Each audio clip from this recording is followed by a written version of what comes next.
Hey everyone, welcome to FanFic Canon. Thanks for hitting play. I'm thrilled to bring this fan-made story to life for you. If you enjoy the ride and want more narrated fanfics, smash, subscribe, and tap the bell so you never miss an episode. And if you want audiobook of a novel of your choice, join my Patreon. Request any title that's freely available online, and I'll produce a full narration just for you. Now, let's dive into today's adventure. As soon as Chunluo's words fell, the training hall fell silent. Nisha exhaled slowly, hiding the flicker of shock in her eyes before snapping to the others. Clean the stage. Gear up and be ready to assemble on my signal. No one dared to argue. They moved instantly. Without another glance, Nisha stepped to Chunluo's side, and together they walked toward the exit. The moment their figures disappeared around the corner, the entire group seemed to breathe again.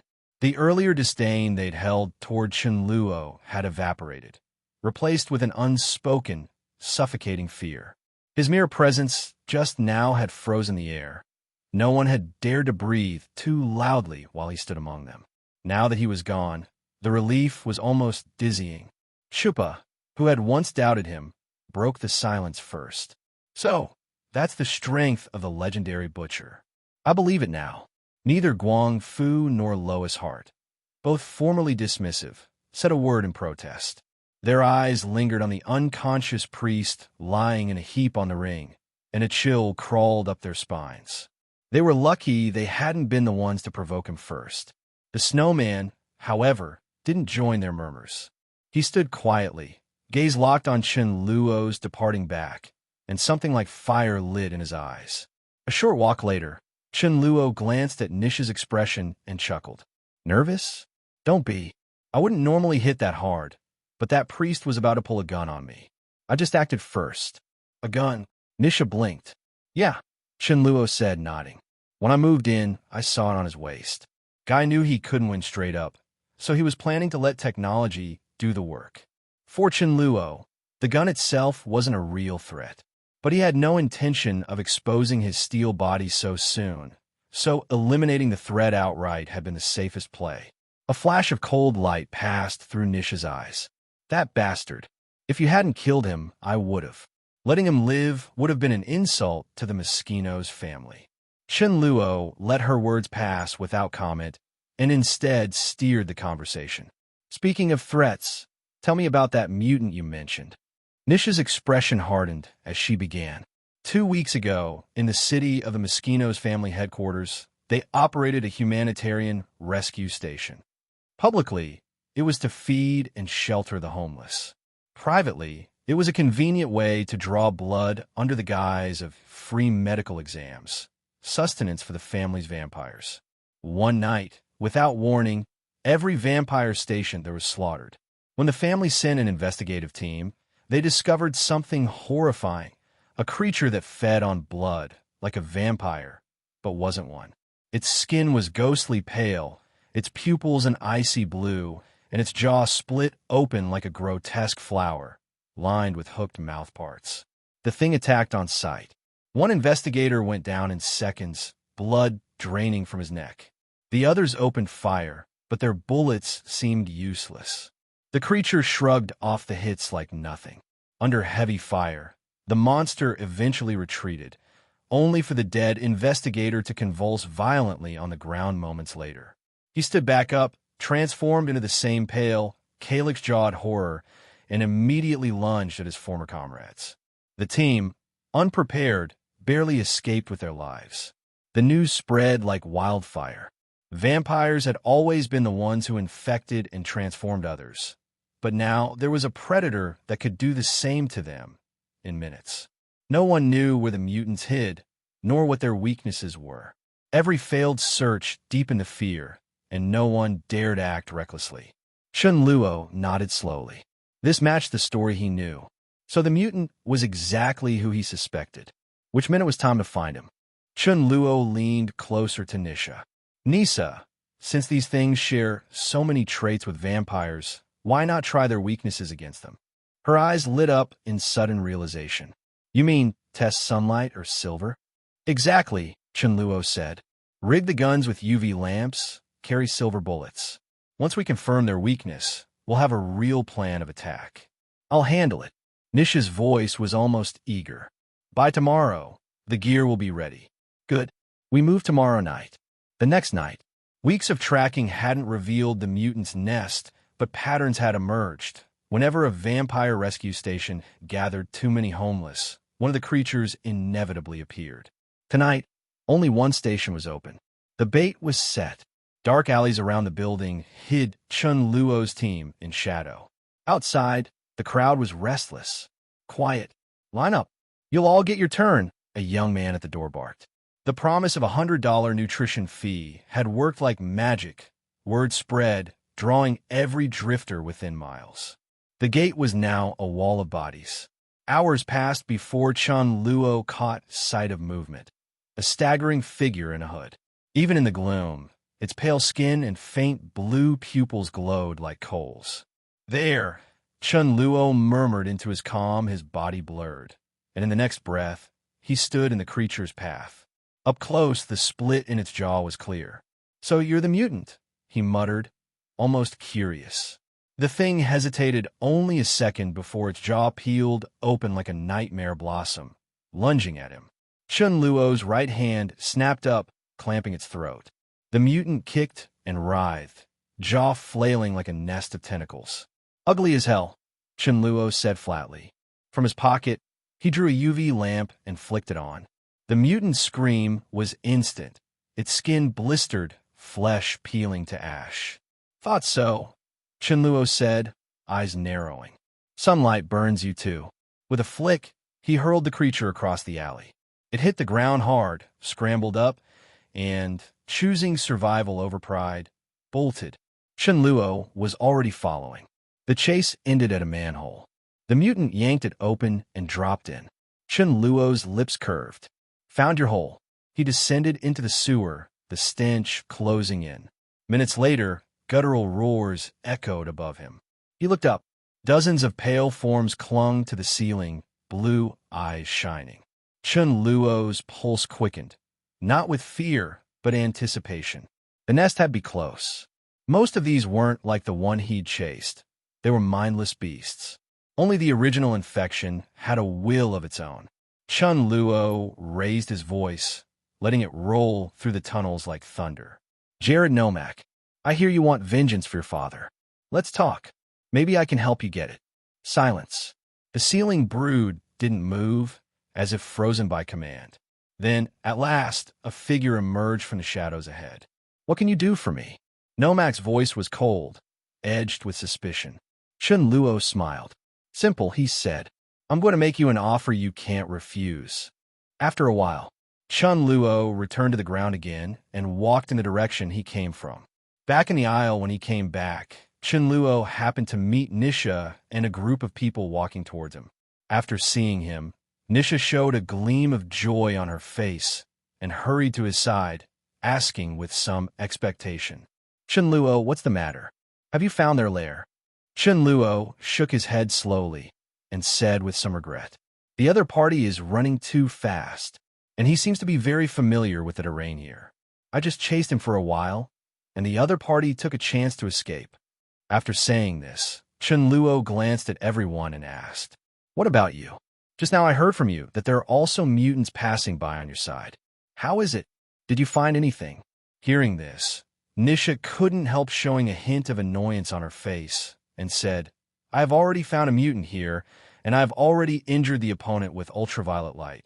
But shortly after the opponent escaped, suddenly 2 more mutant came, and they ran away after killing the injured mutant. I can't catch up with them. Not only Nisha, but also everyone else's experience is the same. After the mutant was injured, suddenly other mutants rushed over, killed the injured one, and then fled. Seeing their backs leaving, everyone could only helplessly give up. Hearing the stories of several people, Chunluo was not surprised at all. After all, he had already told the other party about this matter just now. As long as he is not a fool, he will definitely find a way to prevent them from finding his lair and guarantee the mutant army will not suffer too much loss. After all, in his plan in the future, The army of mutants will still play a big role, and if it is wasted now, the loss outweighs the gain. It seems that we can only take it slowly. Looking at the crowd, Chen Luo comforted softly. However, there are still some gains today. At least we have mastered the opponent's weaknesses.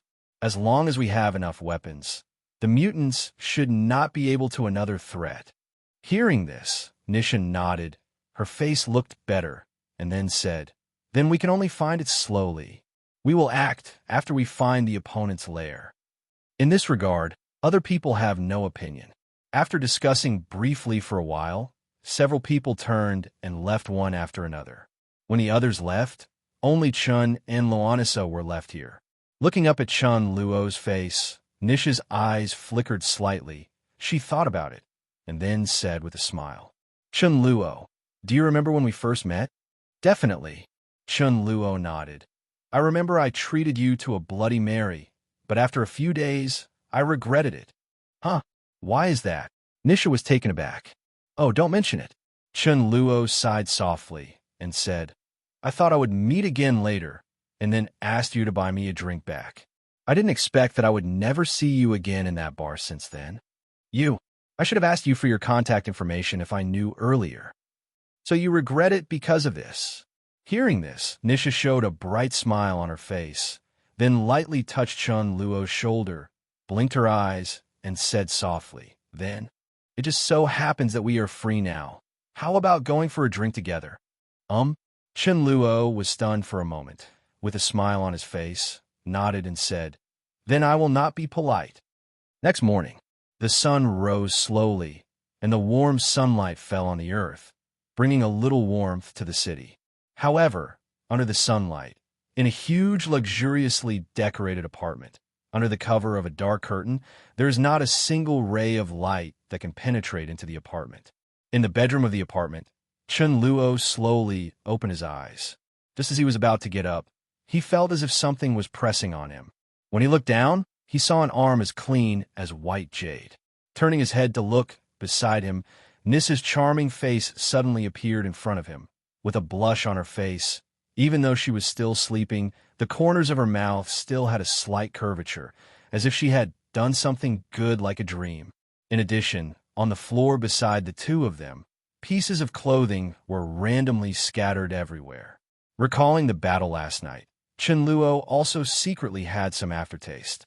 Gently raising her arms, Chunluo put on her pajamas, came to the large balcony, looked at the tightly covered and wide curtain in front of her with a smile on her face, and then gently pulled it away a gap. The sunlight just fell on Chunluo's feet. Under Chunluo's deliberate control, it did not extend to the bedroom again. Therefore, Nisha, who is also a vampire, was not affected. Closing his eyes, feeling the unstoppable weakness in his body when the sun was shining on his body, Chunluo sighed softly. After gaining the power of Blood God, sunlight, silver products, or garlic can no longer harm him, and he can walk freely in the sunlight like Blade. In a way, he's a Daywalker now, too. But maybe because of integrating the body of the Ghost King, although he no longer has to worry about turning into a humanoid torch in the sun, his strength has been greatly affected. Compared with night, his strength in the daytime state, it can be said that there is no 1 in 10. Not only the various attributes of the body have been reduced to single digits, but even the power of those abilities has been greatly reduced. The speed of self-healing has been greatly degraded, and the body of steel has been sealed. It can be said that except for the ability of the source of blood, which is the same as before, the effects of other abilities have been pitifully weak. As for how to solve his own problems, although Chunluo knew the answer, he was still helpless. If he wants to solve the hidden danger of the Ghost King's body, he must find the blue Bianhua in the world of Ghost Slayer. But he has also tried to find this kind of thing in this world, but it is a pity that after he searched one after another a month later, there was still no trace of it. So in desperation, Chunluo had no choice but to pin his hopes on the system. As long as there was an option to get the Bianhua, he would definitely have no hesitation. While Chunluo was thinking quietly, at this moment, Nisha, who had been sleeping soundly, finally woke up and slowly opened her eyes. However, When she woke up and saw the figure bathed in the sun on the balcony, her expression froze for a moment, and then she quickly realized that her face was full of shock. Chunluo, aren't you a vampire? How could? Subconsciously straightened up, looked in Chunluo's direction, and said with a stammering tone, "Huh, you're awake." Hearing this, Chunluo turned around, and the sun shone on his face, shining brightly. The corners of his mouth raised slightly, and an inexplicable smile appeared. "Are you talking about this?" "Thanks to Blade's help." Hearing this, Nisha immediately reacted. A light flashed in her eyes, and said, "Could it be because of Blade's blood that you can overcome the weakness of sunlight?" Chen Luo nodded and said with some emotion, "I didn't expect that his blood could produce such a change in me. Now that I think about it, I'm really lucky." Daywalker, I also want to know what the sun looks like. Nisha's eyes are full of longing. For her who has been a vampire since she was born, facing the sun is simply an unattainable dream, can never be touched. After all, the sun is the absolute nemesis of the vampires. So if she wants to face the sun, the moment she sees the sun is probably when her life will disappear. Pulling the curtain, Chunluo slowly came to the other side, gently stroked her head, and comforted her. "Don't worry, you can afford to wait. I promise you, sooner or later, you will be able to stand under the sun like me." Regarding the point of overcoming the sun, Chunluo can actually do it now, as long as he sends his own blood to the other party and turns it into the Source Blood Clan. But there are other reasons why he hasn't started to do it until now. He wants to wait for himself to get the blue Bonaflower and eliminate his own weaknesses before starting to do it. Otherwise, if he transforms now, if it is really like what he thought, the strength of the transformed kind under the sun will be reduced by 10 times. Then by then, I'm afraid it's even worse than ordinary people. What's the use of him coming with such combat power? Hearing Chunluo's words, Nisha showed a bright smile on her face, leaned sideways into Chunluo's arms, and nodded gently. "I trust you." Looking at the other party's eyes full of attachment, and thinking of his next plan, Chunluo couldn't help but feel a little bit of unbearable, but he quickly swept it away. "Sorry, Nisha, but I think for you, this may be the best choice." Soon, it was located somewhere in this city, underground in a building, in an underground base with huge amounts of. "What did you say?" "Shinluo. He turned out to be Daywalker." In front of a blood pool full of blood, a vampire with pale skin, bulging veins, and a bald head, who looked a little old, suddenly cheered up with a flash of excitement in his eyes, and asked quickly, "Yes, Lord Eli." Phrase lowered his head and said respectfully, "And in front of him is the king who controls the huge vampire empire of the Northern Bear Kingdom, Eli Miskinos. Over the years, he has been pursuing the secret of the legendary Daywalker in order to overcome the vampire's fear of the sun. Weakness. After the news of Blade reached here, he even sent several elite teams to arrest him, but because he was in another country, his forces could not penetrate on a large scale, so he was successfully countered by the other party several times. They all fled in embarrassment. Although he failed many times, he never gave up his plan to capture Blade. Originally, this time he wanted to send someone to ask for help from Blade to see if he could attract him, but he didn't want Shinluo to be bumped into by Nisha, and he also asked him for help. When he knew that it was Chunluo who came, Eli was disappointed for a long time. But he never expected that Shinluo would also be unafraid of the sun and had the same Daywalker traits as Blade. After hearing the news, Eli was pleasantly surprised. Can't hide the excitement in his eyes. He quickly looked at Phrase and said, "Freeze! I order you to bring Chunluo here to me no matter what. As long as he can be caught, by studying his blood, we will definitely find out the Daywalker's secret. By that time, the sun will no longer be our hindrance." "Yes." Hearing this, Fraser felt a little excitement in his heart, but then he seemed to have thought of something, calmed down instantly, and hurriedly said, "But, Master Eli, regarding those mutants, it has not been completely cleared if the other party is captured now. How should we deal with those mutants?" "A mutant?" Eli's face froze slightly, and the cold light in his eyes flickered, and then he calmed down quickly and said lightly, "Haven't you guys already found the weakness of those mutants? Since in this way, the mutant is nothing to worry about. I believe you can handle it too. However, to be able to find the weakness of the mutant, we still have to thank Shinluo for his dedication. He has helped us a lot. Then, as a thank you, after arresting the other party, give him a less painful death law." Eli looked ahead with a smile on his face, his eyes full of anticipation, as if he was already thinking about the scene where he successfully stood in the sun after studying Chunluo's blood. When he was imagining a bright future, he never imagined what the future would be waiting for them. "Oh, is Nisha's father going to invite me to be a guest?" Looking at the respectful phrase in front of him, Chen Luo raised an unknown smile. "Yes, Lord Eli wants to see who is able to capture his daughter's heart. Mr. Chen Luo, Lord Eli has been looking forward to you for a long time." "Really? Father, does he really think so?" Hearing this, Nisha's eyes lit up, and she turned to look at Chen Luo expectantly. Seeing this, what else could Chen Luo say? He nodded with a smile and agreed. "Okay then, I just want to meet. What does the king of this country look like?" Seeing Chen Luo's actions, the light in Fraser's eyes flickered, and then he quickly whispered, "Mr. Chen Luo, please follow me." Then, he immediately turned around and began to lead the way. The three of them got into the car and drove all the way. After a while, as the door opened, the three of them finally arrived at their destination. Chen Luo got out of the car slowly, looked at the incomparably huge amounts of steel gate in front of him, and said with some emotion, "So this is your base camp? It's really hidden. After all, we also have ghost hunters here. In order to guard against them, the base needs to be built more concealed." Phrase stepped forward, came to the password next to him, and replied while entering the password. Hearing this explanation, Chen Luo nodded and said no more. Soon, after entering the password, the door in front of the three of them opened slowly.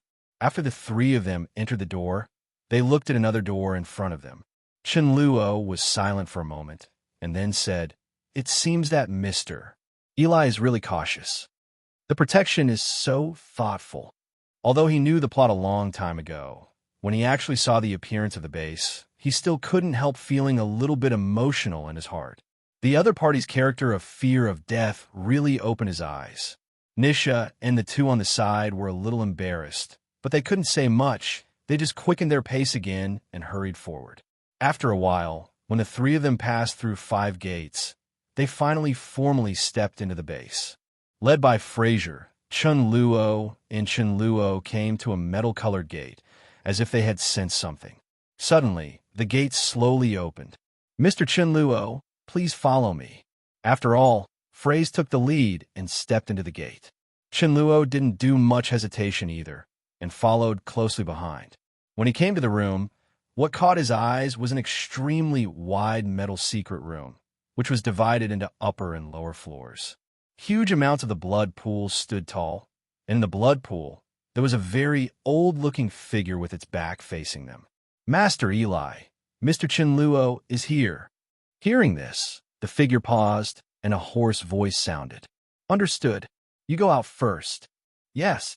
After finishing speaking, Fraser slowly retreated towards the gate. Then, the old figure turned around slowly and walked towards Chunluo step by step. "Father." Nisha came to the other side and greeted him respectfully. "Nisha." Eli patted his daughter's head. His old face was full of gratified smiles. "You really have a good eye. I'm very satisfied." Nisha naturally understood what the other party said, and looked at Chunluo next to her with a rosy face, then lowered her head slightly and said nothing. Seeing this, Eli smiled, then slowly came to Chunluo's side and said, "Mr. Chunluo, I have really troubled you these days. If it weren't for you, we don't know how to deal with those mutants now." After saying this, Eli looked at Chunluo with a smile on his face. "Since there is no need to worry about the mutant problem, it's time for us to talk about the next thing. After all, I'm very interested in Daywalker's secret."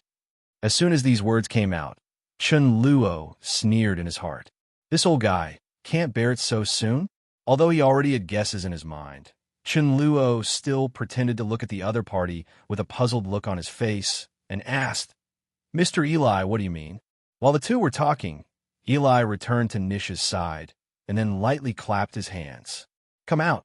The next moment, the door on the second floor opened instantly, and then hundreds of heavily armed figures rushed out from the door, stood around the corridor on the second floor, raised their guns, and aimed them in Chunluo's direction.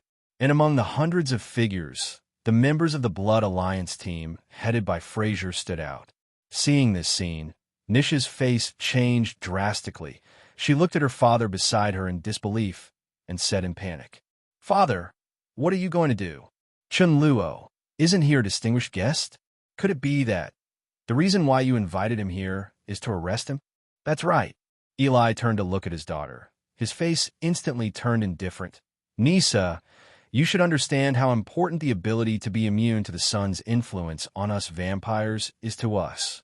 I have sent people to capture Blades several times before, but unfortunately the other party is too far away from us, and they failed every time. But this time is different." Eli looked at Chunluo greedily and said in a low voice, "Now that there's a ready-made Daywalker delivered to me, how can I have any reason to give up?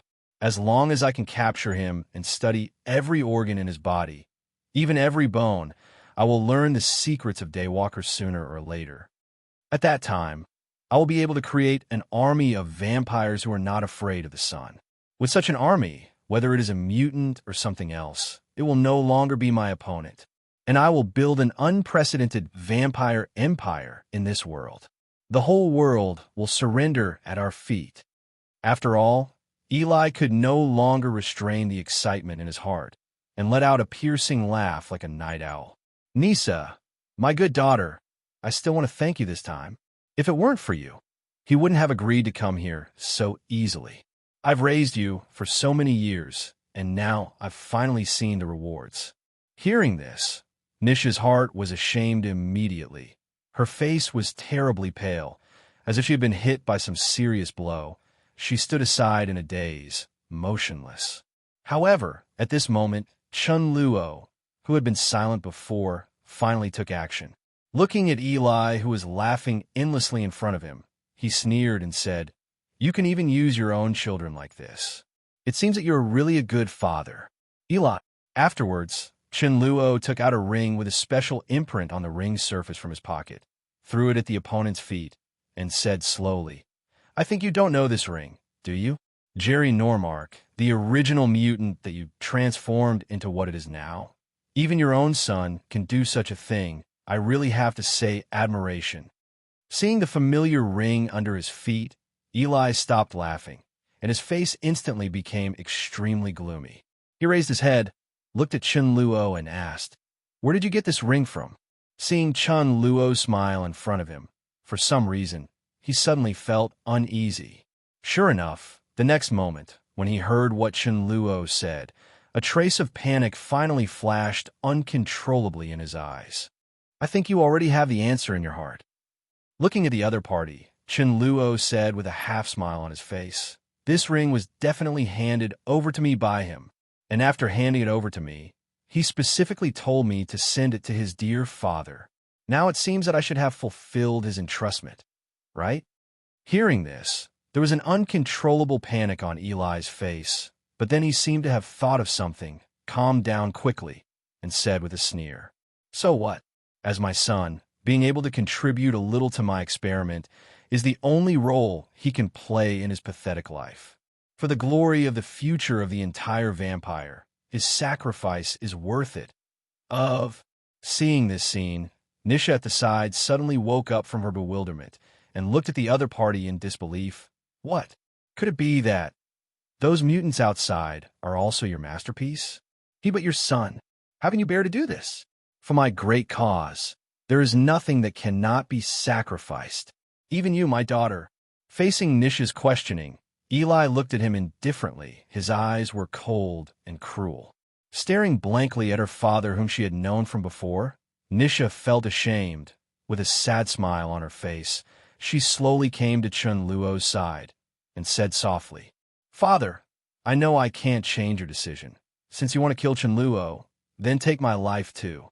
After all, Nisha turned her head to look at Chunluo, her eyes full of apology, and said, "I'm really sorry, Chen Luo, for letting you participate in such a thing. If I had known earlier, maybe I was in Las Vegas. I will not invite you to help."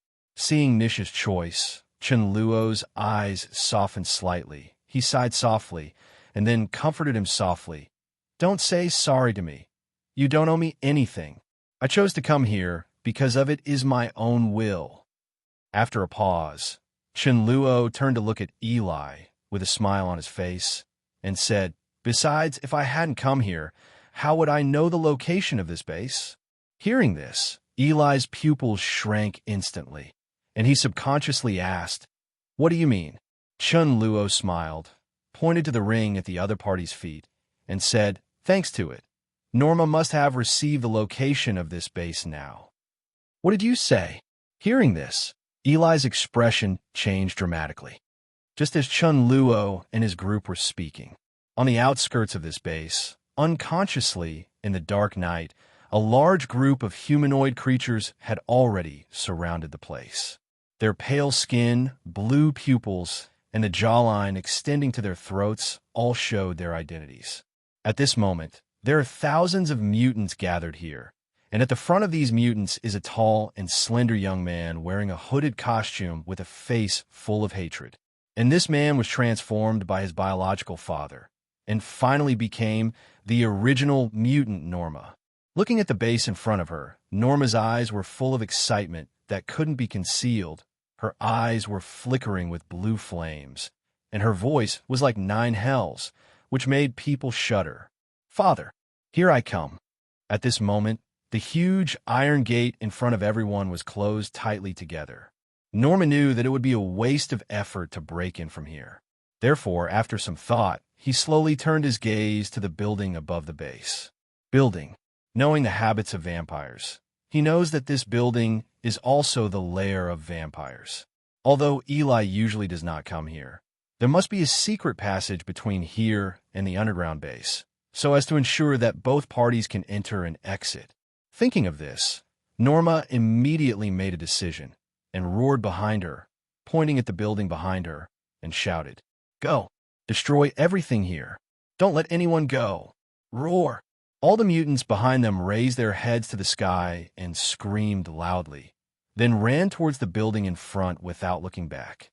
Under the all-out running of thousands of mutants, even though the guards in the building in front of them quickly found them, they were rushed by these mutants before they could stop them, and they were torn into countless pieces in an instant. Because it has not been 2 days since they knew the weaknesses of these mutants, except for some of Eli's elite troops equipped with ultraviolet guns. Others have no time to assemble them. Without the weapons to restrain the mutants in their hands, everyone has nothing to do with these mutants. They can only watch the other party open that terrifying mouth and rush towards them. Don't come here. Help! Someone help me. Damn mutants! Go to hell with me.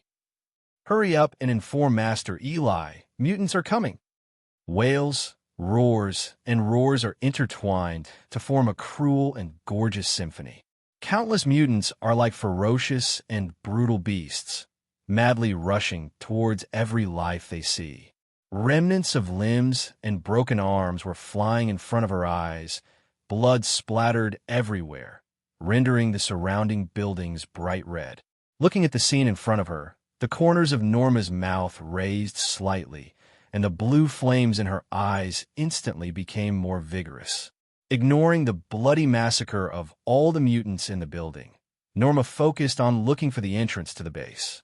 Soon, in an inconspicuous corner, he finally found something. "Please, I'll tell you everything you want to know. Don't kill me." In Norma's hands, he was holding a tall and strong vampire in the air. At this moment, his eyes were full of fear, and he kept begging for mercy, hoping that the other party would spare his life. Click! After asking the answer she wanted, Norma broke the opponent's neck instantly without any hesitation, threw the opponent on the ground casually, and then rushed at full speed in the direction the opponent pointed. Running wildly all the way, at this moment on his way forward, all life has been slaughtered by mutants, and no one can stop his progress, so it didn't take long for him to reach his destination successfully. Standing firm, he opened the door in front of him, and behind this door, an elevator suddenly appeared in front of him. Looking at the elevator in front of her, Norma's face instantly became extremely excited. She licked her lips subconsciously, and Senhin's voice slowly echoed around. "Wait for me, father. We shall meet again soon." Take the elevator all the way down, and soon the elevator came to the bottom floor smoothly. At the same time, the periphery of the elevator was already surrounded by dozens of elite vampire teams armed with the latest ultraviolet guns in their hands. As early as the first time the building was besieged by a group of mutants, someone on the upper floor passed on the news here. Therefore, after getting the news early, the base on the lower floor immediately began to prepare. But because Norma's attack was too sudden, they didn't have enough time to prepare, so it was their best effort to mobilize this team in such a short time. But even so, they are very confident. Although compared to the thousands of mutants, the number of dozens of people in this area seems so insignificant, but they also have their own advantages. That is, the only passage they are responsible for guarding is the elevator in front of them. Because the number that the elevator can hold is also limited, they don't have to worry about all the mutants above them swarming down. At most, they only need to face dozens of mutants at one time. Such a quantity, with the weapons in their hands, is completely enough to deal with it. However, when everyone was confidently waiting for the mutant to arrive, the moment the elevator door opened, the situation suddenly exceeded everyone's expectations. Roar! There was a beast-like roar, and immediately afterward, a steady stream of constantly mutants poured out from the elevator entrance, madly rushing towards the surrounding people. Even if this team reacted quickly and immediately turned on the ultraviolet light to meet the enemy, but after eliminating dozens of mutants, they were approached by the mutants that continued to pour out, opened their ferocious mouths like calyx, and turned towards the enemy. Everyone bit down. "No! Go away, damn mutant! Get the hell out of here! Damn it! How come there are so many of them? We guessed wrong. I saw it." Those mutants climbed out of the elevator. They came down the cable connecting the elevator. What? It turned out to be like this. We are doomed. No one can save us. Soon, the desperate cries of the crowd gradually began to weaken and then became silent. But not long after, the body trembled, and then the team that had already lost their lives opened their eyes again, but their appearance at the moment was no different from those mutants. They had completely lost their sanity, and their blue pupils were constantly patrolling around. Soon, as if they had found some prey, they roared and ran towards the distance. Driven by bloodthirsty instincts, countless mutants violently broke through the blockade in front of them, and then scattered towards the base in all directions, wantonly slaughtering everything in front of them. Although this base is the base camp of Eli's vampire empire, there are thousands of vampires stationed in this base. With the hard resistance of these people, they were able to stalemate with a group of mutants for a while. But because they don't have weapons like ultraviolet guns that can cause damage to mutants, even if they have an advantage in numbers, they will gradually lose to the attacks of these mutants and faintly retreat the trend of, "Damn it, attack the heads of these mutants for me. As long as their heads are chopped off, they still won't survive." Someone yelled in the crowd. But even if there are other methods that can kill mutants, how many people can do it with this strength? After all, doing so meant fighting the opponent hand-to-hand, but those mutants were not afraid of death and launched attacks frantically.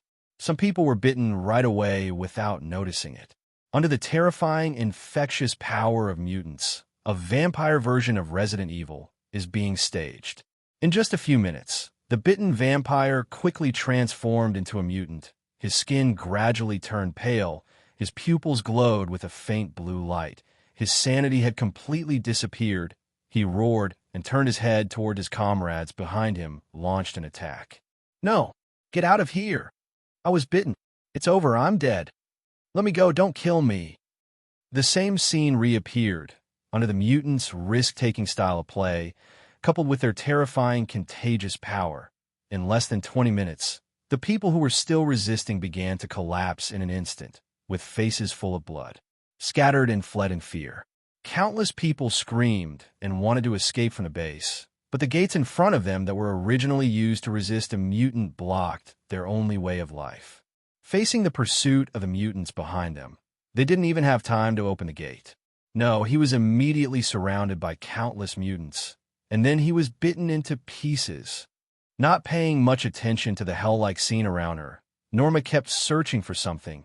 Her face was full of unconcealable ferocity, and she shouted loudly, "Father, where are you? I'm here to find you." At the same time, looking at Chunluo in front of him, Eli was in shock when suddenly the door in the middle of the second floor opened, and then someone ran in anxiously, shouting, "Master Eli, it's too bad. Those mutants have already arrived at the base. Our people are almost unstoppable, and this place is about to fall." Hearing this, Eli's pupils constricted instantly, and he looked at Chunluo firmly. "So this is your plan? Use yourself as a bait, and then expose the location of the base to Norma to attract him over. Why the hell are you doing this? What good does it do you?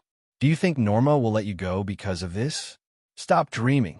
He hates all vampires now, and he is just using you. Even if you helped him before, he would still kill you." Chunluo looked at the other party with extremely indifferent eyes and said calmly, "Are you done? Then wait for him to come over. Even if he wants to attack me, you must be the one who dies first." "Damn it, you lunatic." Eli stepped back quickly and said with an extremely gloomy face, "But do you think I can do nothing? To tell you the truth, there is a secret exit in this base. Norma, he will definitely not be able to find it there. As long as I can catch you and study your secrets, then I have nothing to be afraid of." After saying this, Eli immediately ordered, "Phrase, bring someone to catch me alive. As long as you don't kill him, the rest is up to you." "Yes, Master Eli." Phrase nodded, then looked to the side and said in a deep voice, "Blood Alliance team, get out." Hearing this, several people lifted their spirits and took a step subconsciously. Lois Hart, Chuppa, Light Axe, Villain, Snowman, you all come with me, and everyone else stay put. "Yes." Afterwards, apart from Phrase and his group who were walking downward, nearly 100 other elite vampires held submachine guns in their hands and aimed at Chunluo's direction. Coming in front of Chunluo, Fraser's face was full of solemnity. After all, he had seen with his own eyes before how the other party killed a priest who was not weak in the Blood Alliance team and tore off the other party's head. Even if it was the strongest of Eli's subordinates, he did not have the confidence to be able to do so. Do it. If he consciously fights alone, he is definitely not the opponent's opponent. So after receiving Eli's order to capture him alive, he immediately prepared to take the other members of the Blood Alliance team together to start action. In his mind, no matter how strong Chunluo is, he will definitely not be an opponent in the face of the siege of the 6 of them. "I'm really sorry, Mr. Chunluo. Since it's Lord Eli's order, we have no reason to refuse. Just come with us. At least, you can still guarantee your safety." Before Chunluo could speak, beside him, Nisha asked angrily, "Phrase, did you know about your father's plan a long time ago? By bringing Chunluo to the base, have you already prepared to attack Shinluo?" In this regard, Fratz was silent. "Sorry, Miss Nisha." Although she didn't answer directly, Nisha had already understood what the other party meant. Her heart was filled with anger, and her eyes were flickering with fire. "Since you're going to do something to Chunluo, then start with me." Before he finished speaking, suddenly, Chunluo shot out instantly, his palm turned into a knife, and gently slashed towards the opponent's neck. For a split second, Nisha rolled her eyes and passed out immediately. "Pick it up gently, then come to a corner beside it, and then put it on the ground. Don't worry, it will be over when you wake up." After finishing speaking, Chunluo got up and returned to his original position, looked at the group of people in front of him, waved his hand, and said indifferently, "Then come on. Since you are so fearless of death, I will give you a ride." Hearing this, Guangfu, who had the hottest personality, turned red in an instant, his eyes widened, and he said angrily, "Be asterisk asterisk asterisk asterisk asterisk D. What are you talking about? Do you really think you are a god? Can you beat us all?" At this moment, Lois Hart on the side suddenly sneered, and slowly pulled out a sharp military stab about 1 foot long from behind. 2 blood grooves were engraved on both sides of the blade, and the cold light shone, making people shudder. Chunluo, you should have heard it just now, right? As long as we don't kill you, we can do anything. It seems that we can finally have a good time. Although Chen Luo has been unhappy for a long time, he understands that if he fights alone, he will definitely not be the opponent of the opponent. Even if Luo's heart thinks he is better than the pastor, in Chen Luo's hands, I'm afraid it's just a few extra tricks. But now it's different. There are a total of 6 people on their side. And when it comes to skills, there are also some of the best among all the vampires under Eli. But when it comes to single-handedly fighting ability, each of them has the ability to fight against 10 or even more, with a lot of strength, coupled with the tacit cooperation honed for many years between them. If they act together, it is not a problem to be 1 against 100. With such strength, he doesn't believe that the opponent can resist it. Thinking of this, the smile on his face became more ferocious. So, at the next moment, a few people stepped forward in an instant and surrounded Chen Luo. Then, Guangxue took the lead and roared, "Go to hell!" Then he quickly pulled out the double-sided axe behind his back, raised it high, and then slashed down in the direction of Chen Luo. He had no intention of probing. Knowing that Chen Luo's strength was terrifying, he had already used all his strength as soon as he made a move. The blade of the axe broke through the air in front of him in an instant, and faintly let out low noises. Under the full force of the light axe, the force attached to the blade of the axe was already as heavy as 1,000 caddies. This kind of force was enough to split a person in half instantly. But it was a pity that Chen Luo was not within the range of these people. Although the opponent's attack was good, it was only good, and it was far from enough to cause damage to him. Stretching out his right hand, just when the blade of the axe was about to approach, he gently squeezed it calmly and firmly held it in his hand. "The axe is good. After I kill you, it can be used to peel apples for me." Chen Luo smiled and said with great interest, "How can this be?" Looking at the scene in front of him, Guangfu's eyes widened instantly, with an expression of disbelief. The veins in his arms were bulging, but no matter how hard he tried, he couldn't remove the axe from Chen Luo's palm. Seeing Guangxue's sweaty face, Phrase shouted solemnly, "His strength is not something we can handle alone. Let's go together." As he spoke, he raised the long knife in his hand, which was similar in height to the blade weapon, and slashed at Chen Luo diagonally. His actions were like a fuse, and the next moment, the other people also reacted immediately, and they all made a move. Long whips, knuckles, daggers, and even Snowman's eye-catching nunchucks all greeted him at the same time. Facing the siege of several people, Chunluo didn't intend to resist forcefully. When he moved his feet, his body instantly turned into an afterimage and disappeared before everyone's eyes. Before a few people could react, the next moment, a shrill scream came, and they subconsciously turned their heads to look, and the eyes of several people instantly widened. Plop! The tall body collapsed to the ground, and Chunluo stood beside him with a smile on his face. He did not know when he was holding the dead head of the light axe on his gloved right hand. The long spine was connected to the ground, and the blood instantly dyed the ground under Chunluo's feet bright red. Throwing his head aside casually, Chunluo turned around. A smile slowly appeared on his blood-stained face and said softly, "The first one has been solved. So who will be next?" A demon-like whisper sounded, and seeing the corpse at Chunluo's feet, several people shuddered in unison, their hearts full of fear. Deathly silence. In just an instant, the light axe died tragically in front of everyone. Even if several people launched a siege at the same time, they couldn't stop the opponent's footsteps at all. Looking at the head in Chunluo's hand, for a moment, everyone's eyes were filled with fear. Philip, even Wei Lian, who is the partner of Light Axe, has no intention of avenging her at this moment. She looks at Chunluo with fear in her eyes. Her body trembles slightly, and she wants to escape uncontrollably. "I was so scared that I couldn't move at all. Damn, his speed is too fast. We can't be opponents. Run away." At this time, what everyone didn't expect was that Lois Hart, who had the most aggressive personality, was the first to retreat, turn around, and ran towards the second floor behind. The others woke up like a dream. Fraser and Villian started to run away without looking back, while the remaining snowman and Chupa reacted a bit slower, just about to turn around, but the next moment, Chunluo, it seemed to appear in front of the two of them in a teleportation. Seeing this, a sharp light flashed in Snowman's eyes, and he swung his nunchucks at Chunluo, while shouting loudly, "Koopa, you go first. I'll stop him." Hearing this, Chupa's eyes instantly became extremely struggling, but it only lasted for a moment, and then was replaced by a trace of ruthlessness. Waving his fists and joining the battle group, his face was full of ferocious roar. "Be asterisk asterisk asterisk asterisk asterisk D. Do you want me to leave you and run away? Die together." He moved his body calmly, dodging the attack of the two people. Hearing this, Chunluo's eyes flashed with admiration, and he said slowly, "You have the courage. Congratulations.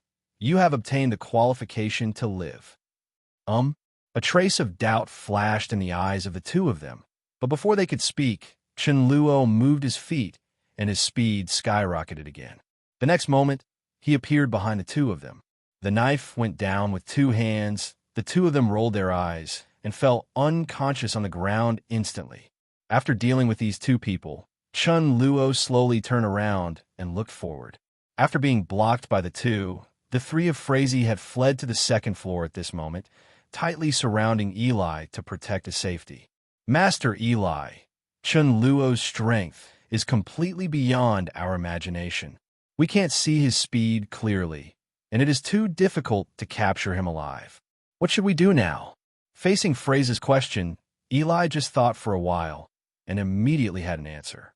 "Since there is no way to capture him alive, let's kill him. Although the value is not as high as that of a living body, even a corpse should be able to research something." After saying this, he seemed to think of something again.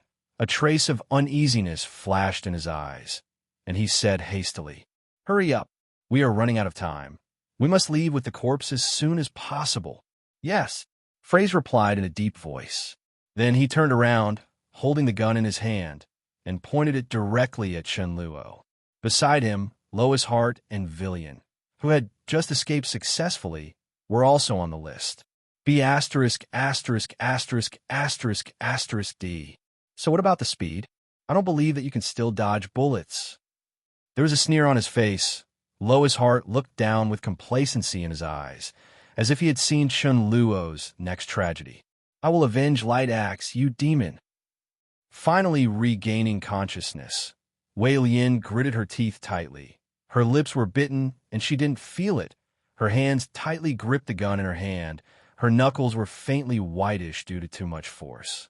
Looking around, looking at the guns in the hands of hundreds of people above, no matter how confident he is in his own speed, Chunluo doesn't think he can dodge all the bullets, unless his speed can reach the level of Quicksilver. Maybe it is possible. "It seems that I can't keep this dress." Looking down at the clothes on his body, this is what Nisha just bought for him today. Thinking that it will be damaged soon, Chunluo shook his head, his face full of pity. "Prepare. Start shooting." Following Fraze's order, the next moment, everyone subconsciously pulled the trigger. Da-da-da.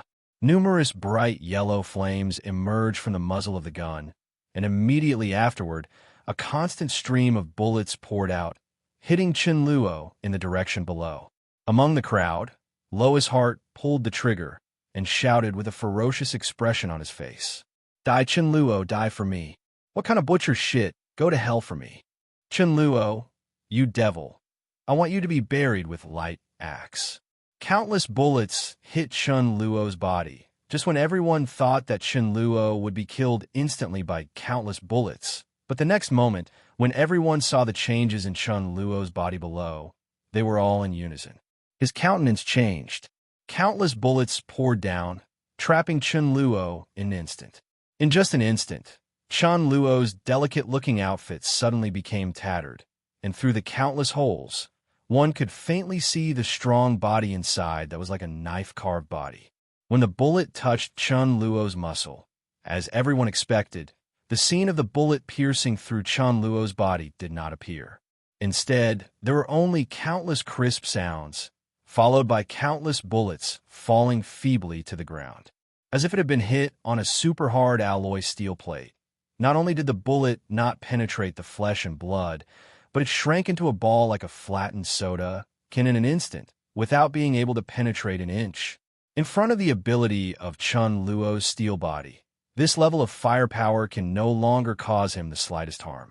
Seeing such a scene, everyone's eyes flashed with horror. How? How is this possible? Lila Zhao, is this guy still human? Monster! Son, damn it, bullets don't even work on him.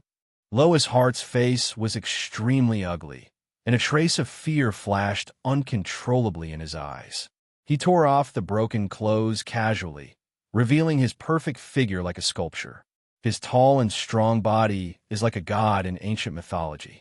He is covered in a hail of bullets, and his steps are not in a hurry. Everyone came step by step. Boom, boom, boom. Accompanied by his footsteps, everyone felt as if they were shrouded in an invisible pressure. Their hearts shook violently, and they were instantly filled with fear.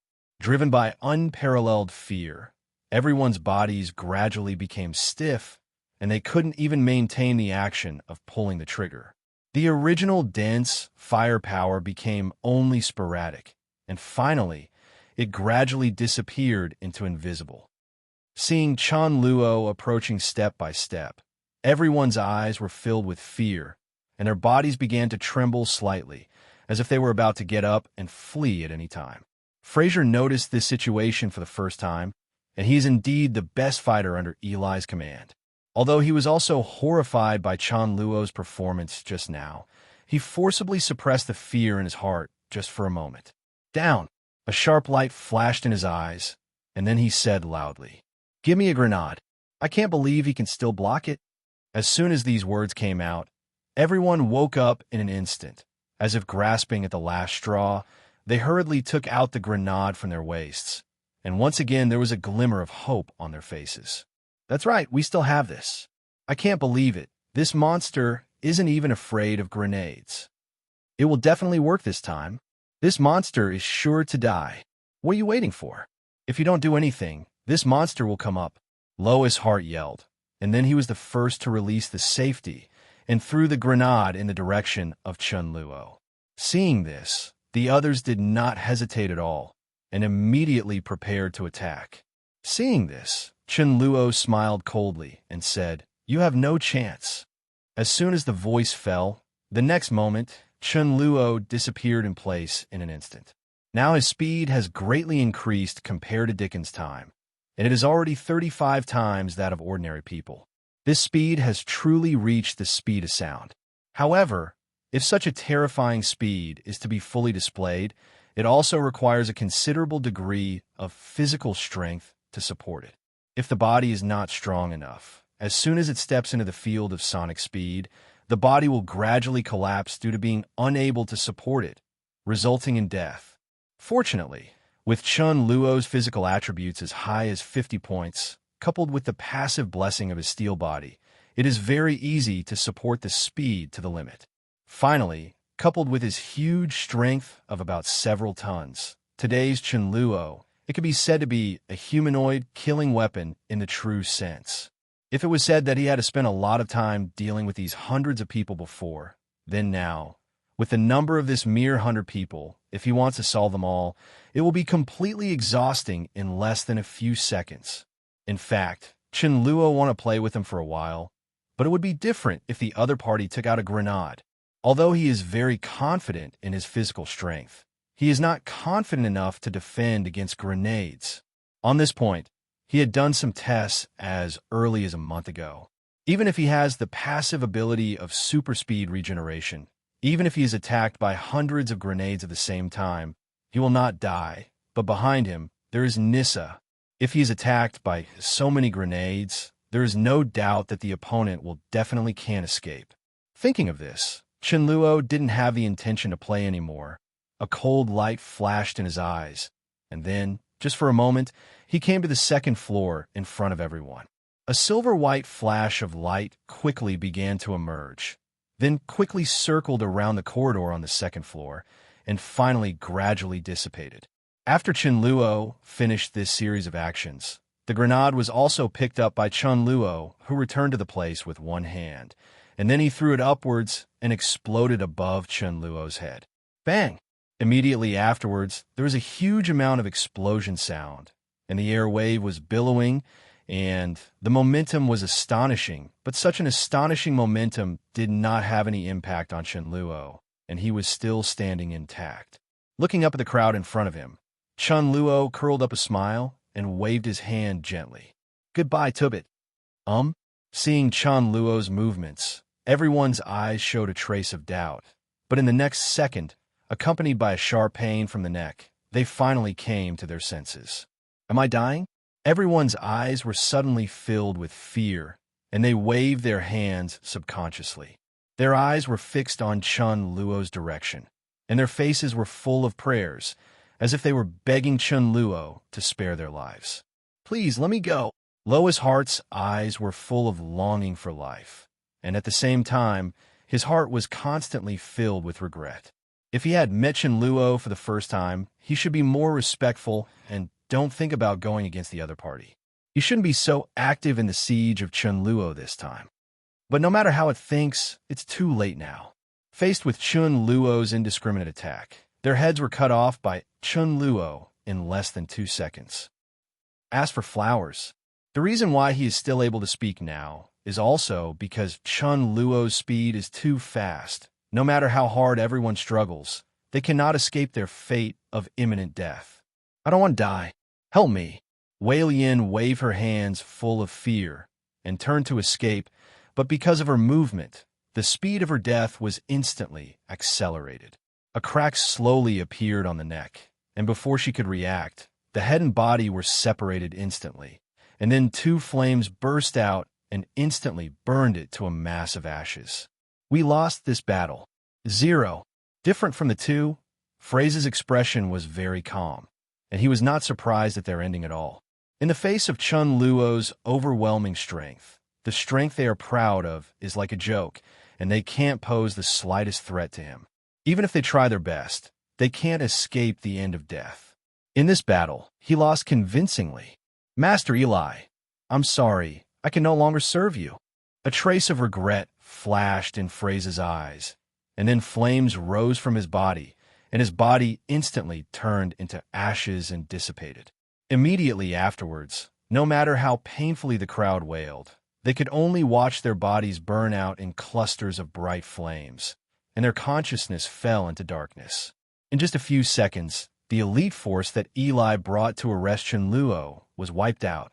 Now, besides Chunluo, the only one left who can still stand in this secret room is Eli.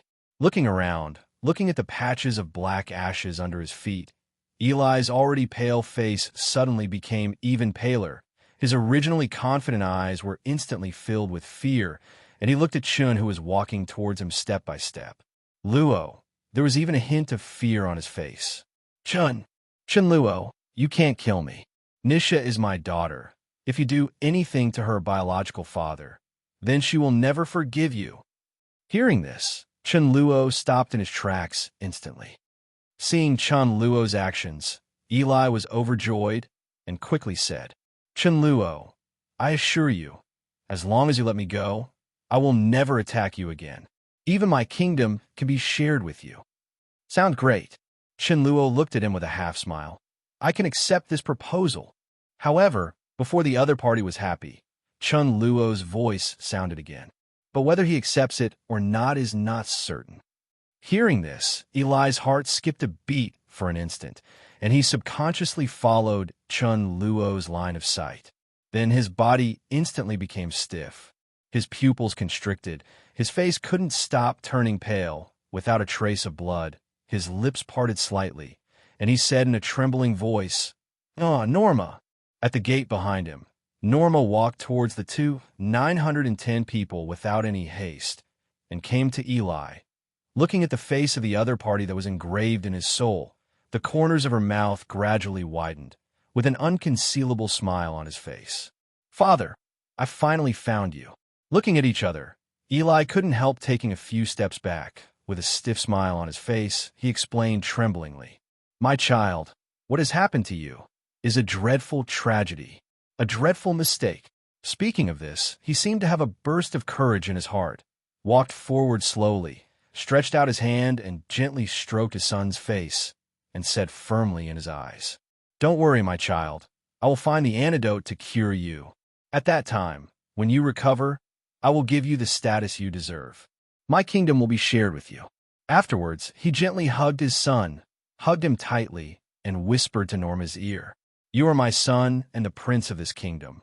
I promise you, you will get everything that belongs to you." Hearing this, Norma seemed a little moved, hesitatingly stretched out her hands and hugged her. Sensing the opponent's actions, the joy in Eli's eyes flashed away, but before he could breathe a sigh of relief, Norma's voice sounded, "Father, if you are telling the truth, then why do I feel that your body is starting to tremble?" Letting go of her hands, Norma took a step back. Seeing the other person's face stiffen instantly, her heart was full of sadness, but this sadness only lasted for a moment, before being filled with killing intent and resentment. Holding the opponent's body tightly with both hands, Norma showed no hesitation, roared to the sky, then opened his jaw like a calyx, and then bit her father's neck fiercely. "No, do not want." Feeling the rapid loss of life in his body, Eli opened his hands subconsciously and kept waving and struggling. However, Norma didn't respond to this. She bit down and then pulled hard, directly tearing out a large piece of the opponent's throat. Flesh. The throat was bitten open, and as the blood continued to spurt out, the strength of Eli's struggle began to weaken. In the end, Eli completely lost the strength to struggle. His hands drooped powerlessly, his eyes turned gray, and he didn't make a sound anymore. Seeing that the culprit who caused her to become what she is now has finally died, Norma's face was full of excitement.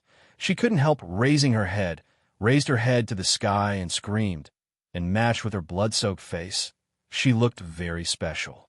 Ferocious. Awakened by Norma's roar, Nisha, who had fallen into a coma, slowly opened her eyes, subconsciously looked at the source of the sound. Her pupils constricted instantly, and she couldn't help but speak. "Father." Struggling to get up, he quickly walked to Chen Luo and the two of them, looking at Eli, who had lost his voice in Norma's arms. His eyes were full of disbelief. "Huh?" Norma turned her head and looked at the sad Nisha, as if she had thought of something, with a cold smile on her face. "You are my father's daughter, Nisha, right?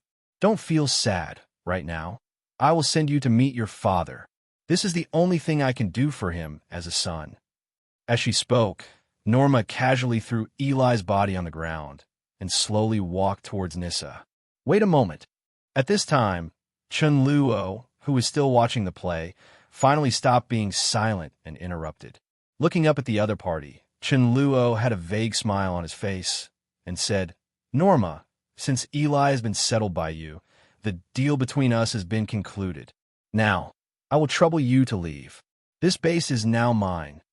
Norma paused, turned her head slowly, looked at Chunluo indifferently, and said, "By the way, I also want to thank you for letting me find this base. But it's a pity, even though our cooperation is very pleasant. But who made you a vampire?" Speaking of this, Norma's eyes flashed a cruel, murderous intent. Anyone who is a vampire should die. As soon as the words fell, he roared and rushed towards Chunluo. Seeing the opponent's calyx-like jaw blooming in the air, Chunluo frowned subconsciously and said, "You look like this. You really look disgusting." "What did you say?" Norma raged for a moment, as if she had been touched by a scale. Her face was filled with mad, killing intent. Her feet accelerated a few minutes. She came to Chunluo with a roar and yelled at him, "Launch an attack. Die to me. Dirty vampires. They shouldn't exist in this world. Stay away from me. I don't want to touch you. Disgusting guy." Seeing the opponent rushing towards him, Chunluo finally couldn't help it, raised his foot, and kicked forward with all his strength. Boom! Just as soon as he made contact, Chunluo's terrifying power of several tons was released towards Norma immediately. With a loud noise, Norma's body flew backwards like a shell, and then fell heavily. Hit the wall behind. There was no room for resistance at all. The moment she touched the wall, before she could even let out a scream, Norma's body turned into a puddle of flesh and blood, spreading flat on the wall. Right? In the blink of an eye, Norma, who was originally fierce and commanding an army of thousands of mutants, died at Chen Luo's feet, like a bug that was randomly crushed to death without making a sound. After finishing the opponent, Chen Luo turned around, looked down, and opened his mouth slowly. Should you two wake up? How about it? Now that your king has been killed, what are your plans next? Hearing this, the two people who had already woken up suddenly opened their eyes, looked at each other awkwardly, then got up and came to Chen Luo. Kneeling on one knee, the two bowed their heads deeply and said respectfully, "My lord, we are willing to follow you. Use the rest of our lives to prove our loyalty." "That's right. Get up." Chunluo nodded lightly and agreed. Seeing the two get up, Chunluo then pointed to Nisha beside him and said, "You have only one task next, protect her. I have to go out for a while. If I come back and see something wrong with Nisha, you know the consequences." The calm tone carried the terrifying pressure as heavy as a mountain. Feeling the terrifying aura coming from Chunluo, the two of them sweated slightly on their foreheads, and they responded loudly, "Yes, Master Chunluo." Chunluo nodded slightly. "Then you stay here. After I clean up the outside, it's time for those mutants to disappear." Immediately, Chunluo immediately walked towards the gate. But then he seemed to think of something, first turned around and walked downstairs, then picked up the sharp axe on the ground, nodded in satisfaction, and then turned and left. When he came outside the gate, he hadn't taken a few steps. Immediately afterwards, not far from his left, a figure leaped forward in an instant, opening its 19 jaws like a calyx, and there was even a trace of crystal hanging down from the edge. Extraordinarily ferocious and terrifying. "Go away. Don't come near me." Chunluo didn't turn his head back. The axe in his hand cut through the air suddenly, splitting the mutant in half instantly. Facing this disgusting creature, Chunluo even subconsciously wanted to keep a distance from him. Before he could get closer, he swung his axe, starting a ruthless battle. Feast. With a movement of his feet, his figure turned into a long afterimage, traveling across the base. All the life that I saw on the way, whether it was a mutant or a vampire, couldn't escape Chunluo's eyes. Except for the vampires that hadn't been bitten, none of them escaped Chunluo's killing. Two halves killed on the spot. Although he was not advancing at full speed, Chunluo's speed was still astonishing. Coupled with his terrifying killing efficiency, he wiped out all the mutants in the entire base in less than an hour. After an hour of fighting, there are only 10 or so remaining vampires in the base at this moment, and only a few hundred people survived. As for the other 2,000 vampires, either they were torn into pieces by a crowd of mutants, or they were bitten by mutants, injured, and then transformed into a new mutant.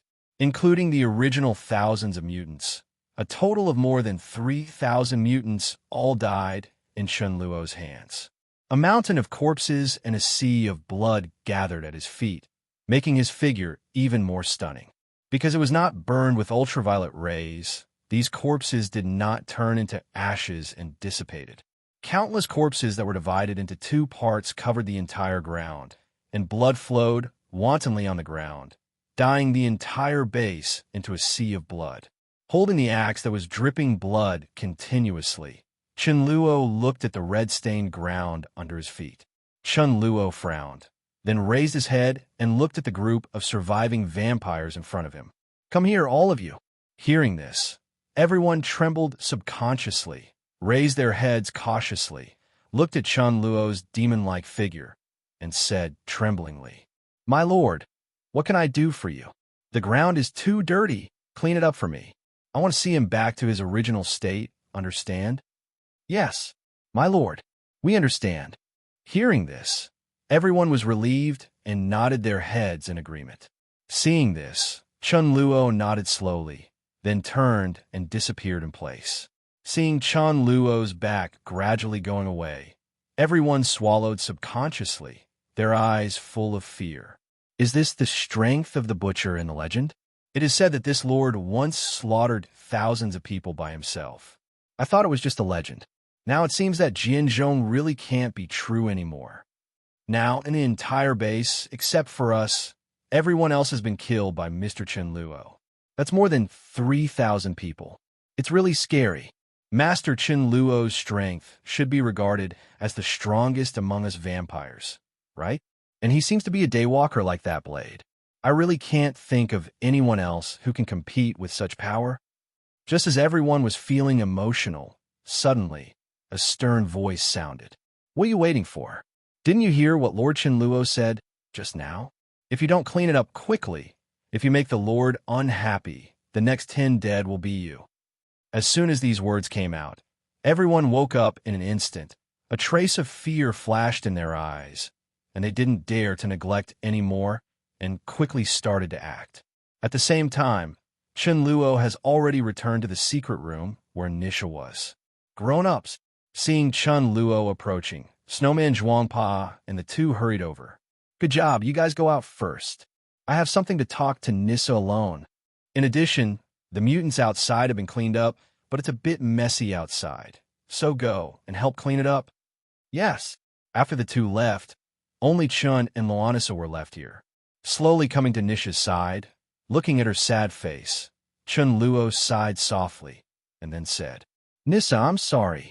Hearing this, Nisha shook her head slowly. It's not your fault. It's Father who wanted to do something to you. And if it wasn't for me, you wouldn't have chosen to come here. If you really want to say 317, if you want to say sorry, it should be me.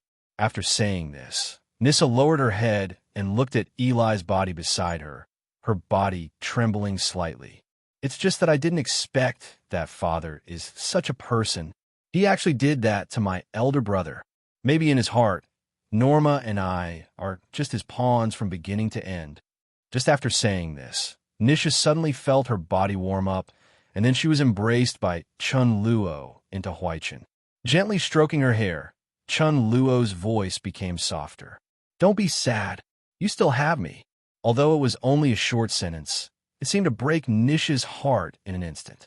Her eyes gradually became red, and finally she couldn't help it. She threw herself into Chunluo's arms and hugged him tightly. A week later, as a piece of news spread, after receiving the news, there was an uproar in the dark world. North Bear Domestic. After Eli's death, the Moschino's dynasty declared its end. Afterwards, Eli's daughter, Nisha Moschino's, was all merged into Chunluo's forces. For a while, the power of Chunluo's family skyrocketed. At the same time, with the spread of gossip, the name of Chunluo's butcher once again resounded throughout the dark world, causing countless people to be terrified. According to this gossip, the reason why the Moschino's dynasty will collapse is because of the rebellion of Norma, the son of Eli. After being transformed into a mutant by Eli, Norma is determined to avenge her father. Relying on the terrifying infectivity of mutants and the ability that can infect even vampires, in just 1 month, an army of thousands of mutants was successfully formed, and they launched an attack on the base of the Moschino's dynasty. And in this rebellion, countless elites were massacred by mutants in the process of fighting against it, and most of the dynasty's elites were completely destroyed, even the king of this kingdom. Eli Moschino's also died in the hands of his own son, Norma, in this battle. It was at this critical juncture that Chen Luo, who was invited to the base by Nisha, the daughter of Eli, finally made a move, showing unparalleled terrifying power, and wiped out all the mutants in the base. Slaughter all by himself, including the mutant ruler, Norma. They all died in this battle against Chen Luo. Although relying on the power of Chen Luo, a small number of people in the base survived, but compared to the previous grand occasion, the current Moschino's dynasty has survived in name only and will never return to its former grand occasion. Perhaps because of this consideration, Nisha, who took over as the leader of the Moschino's family, decided to join the Chunluo family and seek Chunluo's protection. Therefore, all the vampire forces in the North Bear Kingdom also fell into Chunluo's hands.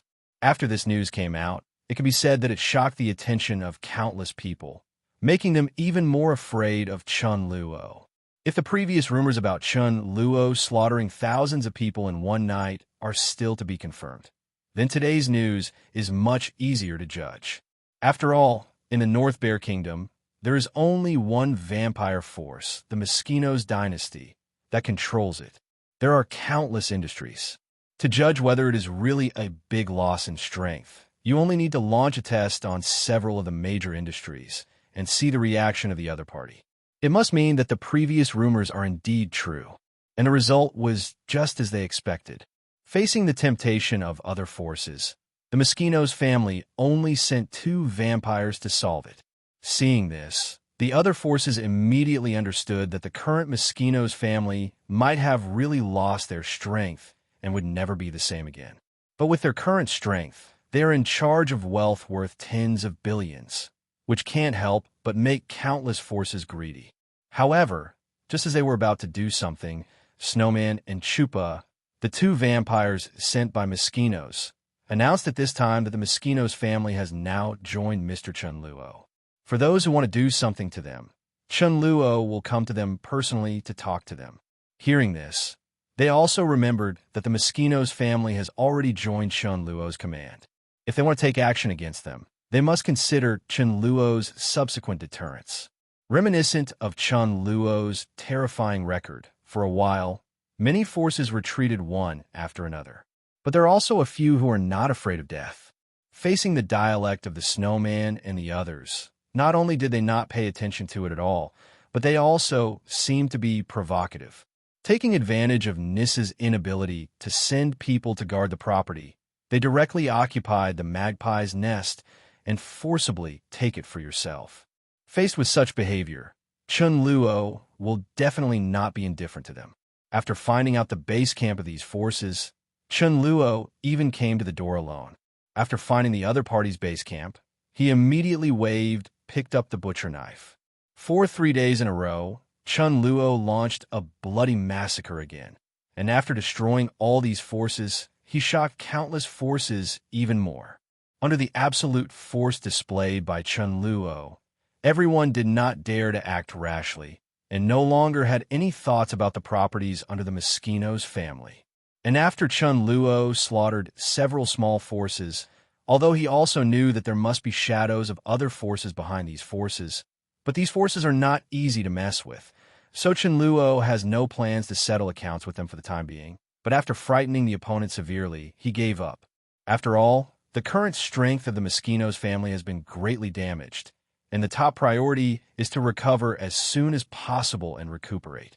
As long as the strength of the past is restored, even without Chunluo's deterrence, they still have the ability to keep these industries today. But Chunluo doesn't intend to take care of these things. After deterring the forces of all parties, he has already taught Nisha to deal with the development of the vampire forces in the North Bear Country. He will solve it. So, after staying here for a few more days, Chunluo finally didn't intend to stay any longer and was ready to leave for New York. Regarding this point, Nisha also knew Chunluo's thoughts a long time ago. Although she was very reluctant, she also understood that this situation is already the best choice. Realizing that she was about to part with Chunluo, she could say that she was entangled with Chunluo every day these days. So, when Chunluo left that day, even with his current physique, she felt a little sore in the waist. After bidding farewell to Nisha, Chunluo turned and walked into the airport behind him. After 10 hours, he finally returned to New York smoothly. Outside the airport, Kasong, who had already received the news, immediately sent someone to greet him. So, just after Chunluo walked out of the airport, he saw a familiar figure waving to him from afar. Brutal, it's you, W. Chunluo stepped forward, saw the person coming, and immediately recognized him, with a smile on his face, and nodded slightly to him. Boss! Seeing that Chunluo recognized him, Bruto was very excited, looked at Chunluo with admiration, and said quickly, I will be your exclusive driver from now on. What do you want in the future? Where to go? Please just tell me. I will arrive as quickly as possible. Oh, is that so, Nualese? Then I will trouble you. Chunluo showed a gentle smile on his face and gently patted the other party's shoulder to encourage him. Yes. Receiving Chunluo's encouragement, Brutal replied with an excited face. Soon, Chunluo returned to his base camp, Edgewood Mansion. As the base camp of the former Dickon, after Chunluo got it, he had no intention of changing it. He also regarded it as his base camp, just like Dickon. It has been taken care of by Blade. All the way to the top floor, pushed open the huge amounts of office door, looked at the figure sitting on the large chair, looking at the documents. Chunluo greeted with a smile. Long time no see, Brad. Blade, that is, Brad raised his head immediately after hearing these words, and when he saw Chunluo, his eyes lit up instantly. Without thinking about it, he dropped the document in his hand, and Blade quickly came to Chunluo, complaining nonstop. Damn it, UB ******* D is finally back. While saying this, he dragged Chunluo to his original seat, pressed it down hard, and then said, Let's leave it to you to deal with these shitty things yourself. Looking at these documents every day these days, I'm going crazy. Don't come to me for this kind of thing in the future. I think it's best for me to do this kind of thing. Chunluo looked at him with some doubts, and said in confusion, Why, didn't I also ask Mr. Whistler and Kasong to help you? Isn't it enough? What can you do? Blade had a look of helplessness in his eyes, and said, The old man will only develop weapons and equipment all his life, so how can he manage them? There is also Kasong. He knows some management. During the days when you're not here, most of the things are handled by him.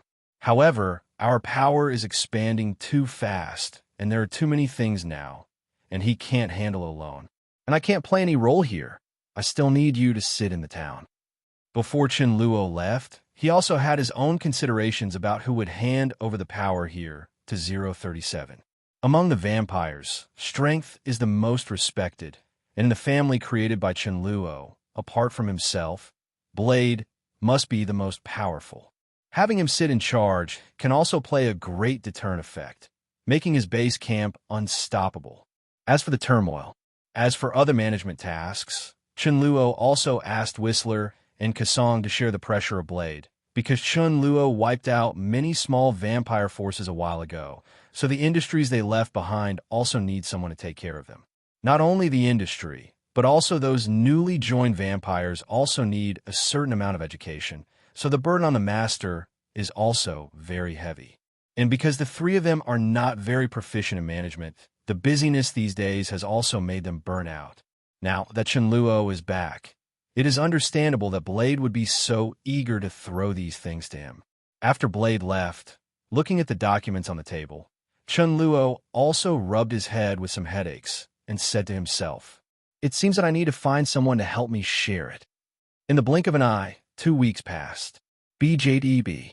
After 2 weeks of overtime work, Chunluo finally finished the initial handling of the affairs here and handed over all the properties under his care to professional managers.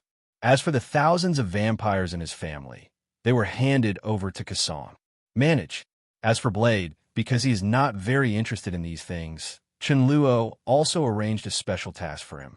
Now Chunluo in New York is already the only one, and it will take some time to digest the current harvest and will not expand externally for the time being, but the North Bear country is different. After the family's strength was greatly weakened, Nisha was in urgent need of manpower, and after the fall of the Moschino's dynasty, no one among the many small and medium-sized vampire forces that had been keeping themselves safe had been able to subdue them. The situation on the other side is also in turmoil. Under such circumstances, going with Blade's combat power just happened to give him a chance to show his talents, and he was also happy to go. After dealing with the matter at hand, Chunluo also remembered the agreement he had made with Tony before leaving, and recalled the other party's face after losing to him. Chunluo immediately dialed the phone a little impatiently. Mr. Stark, I have your call. In a huge, luxurious apartment, a huge amount of carnival party is being held at the moment. Accompanied by the explosive music in the center of the crowd, Tony was dancing with a hot model in his arms. moving his feet while telling jokes, making fun of. The beautiful woman in Bewley had a smile on her face. Looking at the eyes that the other party sent to him from time to time, Tony couldn't help but feel hot inside. At this moment, he even made a plan in his heart. After the party was over, he would take the other party back to his Sea View villa and then have an in-depth communication. However, just as he was thinking about it, suddenly, a voice rang from his ears. Looking back, Tony frowned subconsciously and said, "Happy." As I said, "Don't bother me at this time. No matter who is looking for me, just refuse to answer." But this call was made by you, sir, who set a special reminder, saying that you have an important bet with the other party that has not been completed. Gambling. Tony was puzzled for a while, and then quickly reacted. His brows loosened, and his face suddenly showed interest. "It's him? Well, then you can call me." While answering the phone, Tony looked at the female companion next to him with an apologetic face and said, "Sorry, Pooh. I may have to stay away for a while." Pooh nodded and then gently kissed Tony on the face. His eyes were full of charm. "Then I'll wait for you." Looking at the back of the other party leaving, Tony's heart fluttered, and he couldn't wait. But he still hadn't forgotten the business, so he calmed down for a while, and then came to a secluded place and connected the phone. "Hey, Chun." Hearing this familiar voice, Chunluo smiled and was about to speak. But before he could speak, Tony's voice sounded again. "Look, man, I know I still owe you a dinner, but I'm afraid not tonight. I have a very important date. So how about we make an appointment for tomorrow night? I have time tomorrow." Hearing this, Chen Luo subconsciously raised his eyebrows. His eyes were full of smiles, but his face was full of regret and said, "What a coincidence. Tony, I'm already on my way to the airport. I'll be there in a few hours. I don't think you want a guest to starve like this, do you?" "Oh, damn it. Why did you choose today? My date was ruined by you." Hearing this, Tony immediately wailed in frustration, recalling the graceful figure of the other party in his mind, and his eyes were full of pity. After hanging up the phone, Tony returned to the spot listlessly. Under Pooh's astonished gaze, he suppressed the pain in his heart, rejected the other party's invitation, then turned around and left, got in the car, and walked all the way home. Almost at the same time, after hanging up the phone, Chunluo immediately called Bruto and changed the itinerary. Immediately afterwards, Chunluo boarded his private jet overnight and flew towards Los Angeles at high speed. When I got home, I checked the time. It was about an hour before Chunluo came to the door. This time was enough for him to prepare a dinner. Today's dinner, I will make it unforgettable for you forever. Recalling the figure that caused him to miss an important date, Tony's eyes flickered coldly. He gritted his teeth and said with a gloomy expression, "Ding!" The doorbell rang, and Tony was refreshed when he had just placed the prepared dinner. A gleam flashed in his eyes, and then he turned around and walked towards the door. Pushing open the door, as expected, Chunluo was standing at the door, looking at him with a smile on his face, and said, "Long time no see. Tony, Chen, you're finally here." Tony also smiled and invited Chunluo in enthusiastically. Then he quickly walked to the dining table in the living room, pointed at the dinner plate on the table, and greeted. "It's just right. You came over just after I finished dinner. The time is just right. So let's start." "You're welcome, just eat." As he said that, he called Chunluo to sit down, and then pushed the plate full of a large steak on the table to Chunluo, patted his chest, and promised with a confident face, "This is the top-quality beef imported from Kobe. The taste is absolutely top-notch. Coupled with my cooking skills, it will definitely make you full of praise." "Really?" Chunluo lowered his head and looked at the piece of charred beef on the plate in front of him. His complexion turned slightly black. "Are you sure it's edible?" Facing Chunluo's skeptical gaze, Tony's expression was as usual, explaining, "Don't look at it, although it looks a little dark on the outside. But as long as you cut the skin, the meat inside is very tender, and with my secret seasoning, you will never be disappointed." Looking at his swearing face, for some reason, Chunluo really believed his nonsense, picked up the knife, and carefully cut the skin open. As expected, The meat inside was not as dark as the surface. At this scene, Chunluo finally felt relieved. In his mind, as long as the steak looks normal, it should be unpalatable. Even if the steak may not be fully cooked and there is still blood in it. But he's a vampire now, such a little impact on it's not a problem at all for him. With this in mind, Chunluo cut off a small piece of steak and slowly put it in his mouth. Vomit. Wow, this steak is really good. It's delicious. Chunluo kept chewing while giving Tony a thumbs up. Huh, is it really that delicious? Looking at Chunluo's expression, Tony couldn't help blinking and looked at the steak in front of him with a puzzled expression. Shinluo has no intention of explaining this at all. At this time, only actions can prove his thoughts. I saw that after eating one piece, he still felt that it was not enough. So he cut off a small piece and put it in his mouth. Seeing Chunluo eating with a satisfied face, Tuodian couldn't help but fell in a deep thought. Is it really that delicious? How about? I will try it too. Thinking of this, Tony couldn't resist the temptation. After all, he had only been home for about an hour.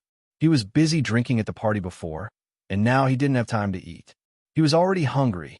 Seeing that Shinluo was feasting, Tony stopped hesitation, cut off a large piece of steak, and put it in his mouth. Whoa, damn it, what is this? Just after taking a sip, Tony's face changed drastically. He turned around and hugged the trash can under his feet, spit out all the steak he just ate, panting heavily. Recalling the taste just now, he still couldn't help retching more than. After a while, Tony finally regained his composure, stood up and turned to look at Chunluo with a very unfriendly expression on his face. He said, "You be asterisk asterisk asterisk asterisk asterisk D. Did you do it on purpose?" Now he has also reacted, knowing that what Chunluo did just now was to trick him into eating the steak. And he was a little too naive, knowing exactly what ingredients he added. He still believed the other party nonsense. Now that I think about it, it's a shame to throw it home. You still have the face to criticize me? Just 2 steaks, you put so much pepper and chili sauce. I really underestimate you. Ghost chef. A asterisk asterisk hole. If you didn't spoil my good business tonight, I wouldn't use this method. Oh, that's really embarrassing. I deliberately decided to come to you now because I heard that you have a date tonight. How about it? Are you surprised or not? Damn it. You be asterisk asterisk asterisk asterisk asterisk D really did it on purpose. Hearing this, Tony's face turned dark for an instant.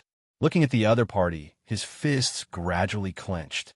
Seeing his actions, Chunluo raised his eyebrows and said with a smile, "Why?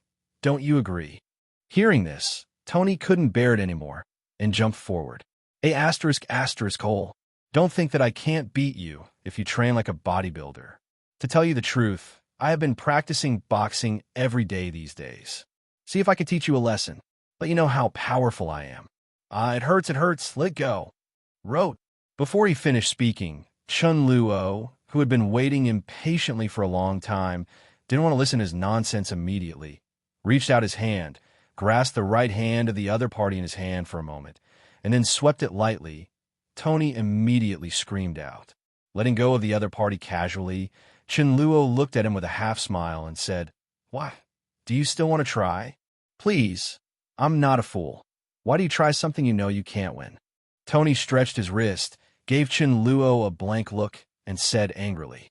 Although it was only for a short moment, he already clearly knew the gap in force between the two, so he had no choice but to give up the idea of repairing Chunluo. Sitting weakly on the sofa, touching his hungry stomach, Tony said helplessly, "Then what should we do now? How about dinner?" You must know that he doesn't have the habit of cooking, and he bought the 2 steaks before knowing that Shinluo was coming. It can be said that apart from these 2 steaks, there is no other food here. This is your place. You asked me how could I know? Chunluo was also sitting on the sofa, looking at each other angrily. That's true. Tony stroked his chin and thought for a while. Suddenly, he seemed to think of something, and his eyes lit up instantly. What do you think? Let's hold a carnival here. I'll contact you and let them bring some food along the way so that we can fill our stomachs and attend the party. Wouldn't it kill 2 birds with 1 stone? Turning his head to look at Chunluo, Tony suggested with bright eyes. Good idea.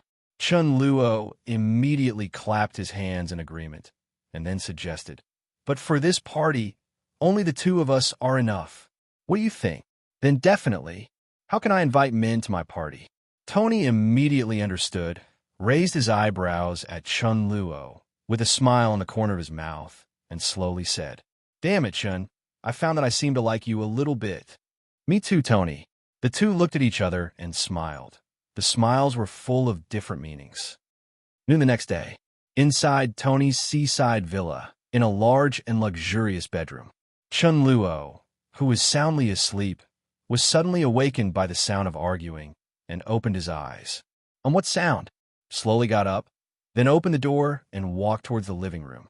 "Damn, Tony, why didn't you call me last night? Look what I missed.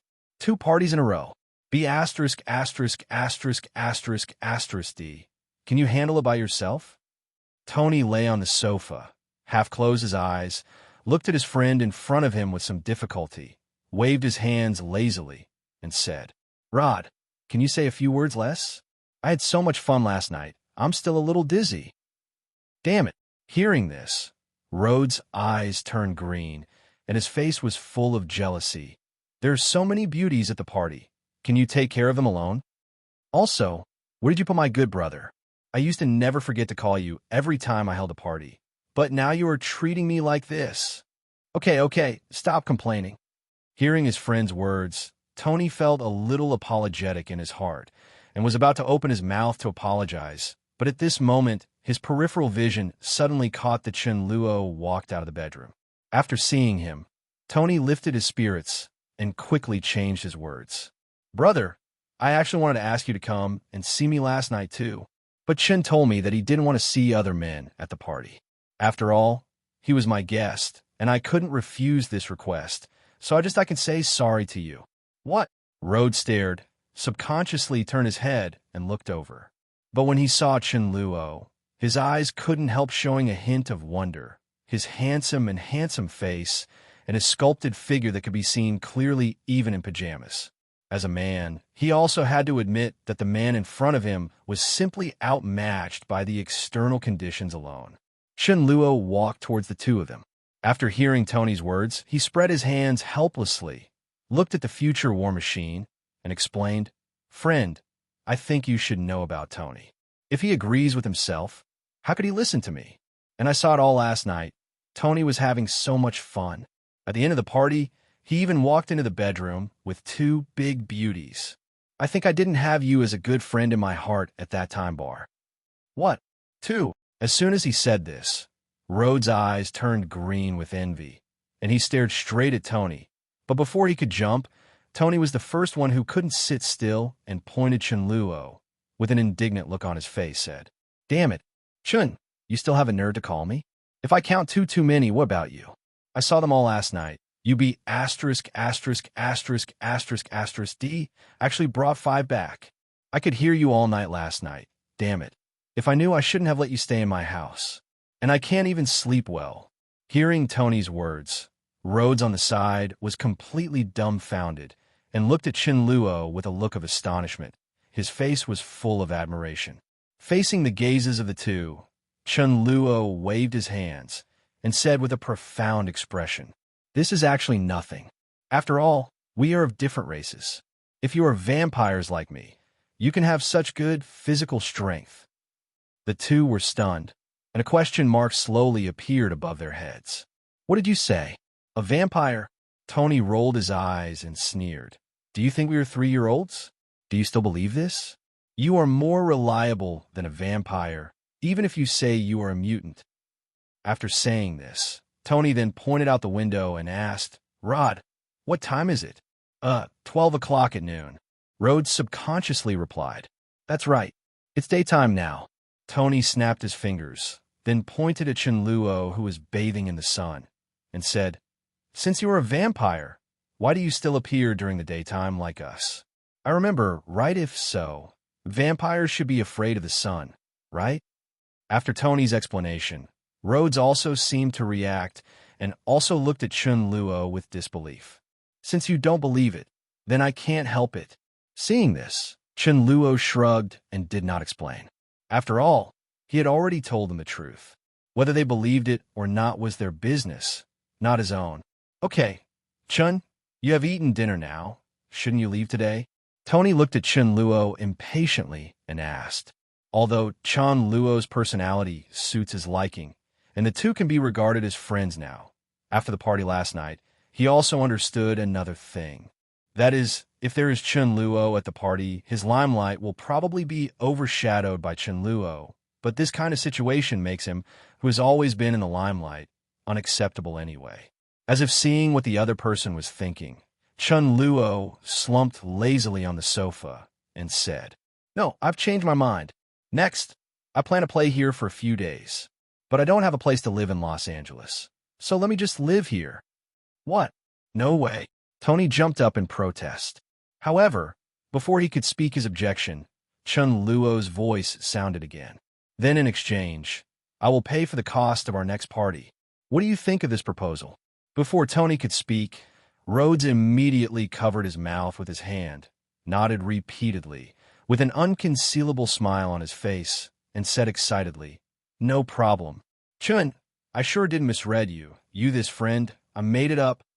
But just after finishing the sentence, Rhodes suddenly thought of something, looked at Shinluo with some hesitation, and asked, "However, hosting a party costs a lot. Chun, can you afford it?"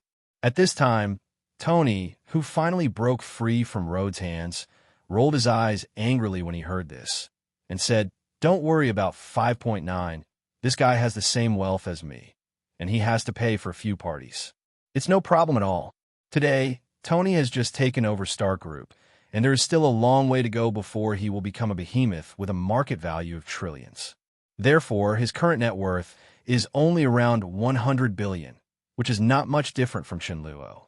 Upon hearing this, Rhodes immediately felt relieved, rubbing his hands excitedly, and said impatiently, "Then what are we waiting for?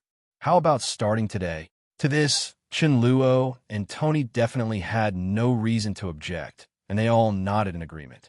Within the following month, Chunluo, Tony, and Rhodes are singing every night in Los Angeles. Large and small file-size parties are held every day, and sometimes there are even 2 or 3 parties in a day. It can be described as crazy. Under the leadership of Tony and Rhodes, the 2 old fritters, Chunluo can be regarded as letting go and having a great time. And even after playing for about a month, relying on his strong physique as a foundation, Chunluo still looks like a dragon and a tiger, which is in stark contrast to the other 2. On the sofa in the living room, after playing wildly for a month, Tony and Rhodes were lying there weakly. They touched their hungry stomach after not eating for nearly a day. With 2 black eyes, Tony shouted loudly towards the kitchen, "Chun, is lunch ready? I'm starving to death." "Me too." Just as he was about to speak, he suddenly felt something. Rhodes' expression changed, and he quickly got up and ran towards the bathroom. Then there was a sound of 19 vomiting. After a while, Rhodes dragged his exhausted body, staggered out of the bathroom, collapsed on the sofa, and said weakly, "I can't do it. I have held parties for a month, and now I feel that my whole body is flowing its all alcohol. If I drink any more, I'm afraid I'm going to be in the ICU." "Me too." Tony stared blankly at the front, then seemed to remember something, turned his head to look in the direction of the kitchen. His face was full of envy. Damn it. What the hell did that animal Chen do? Arrived? It's been a month, and he's playing crazier than us. Why is he still acting like a normal person now? That guy is really full of energy. In my opinion, even if he plays for another month, it won't affect him at all. Rhodes was also envious of Chunluo's physical fitness.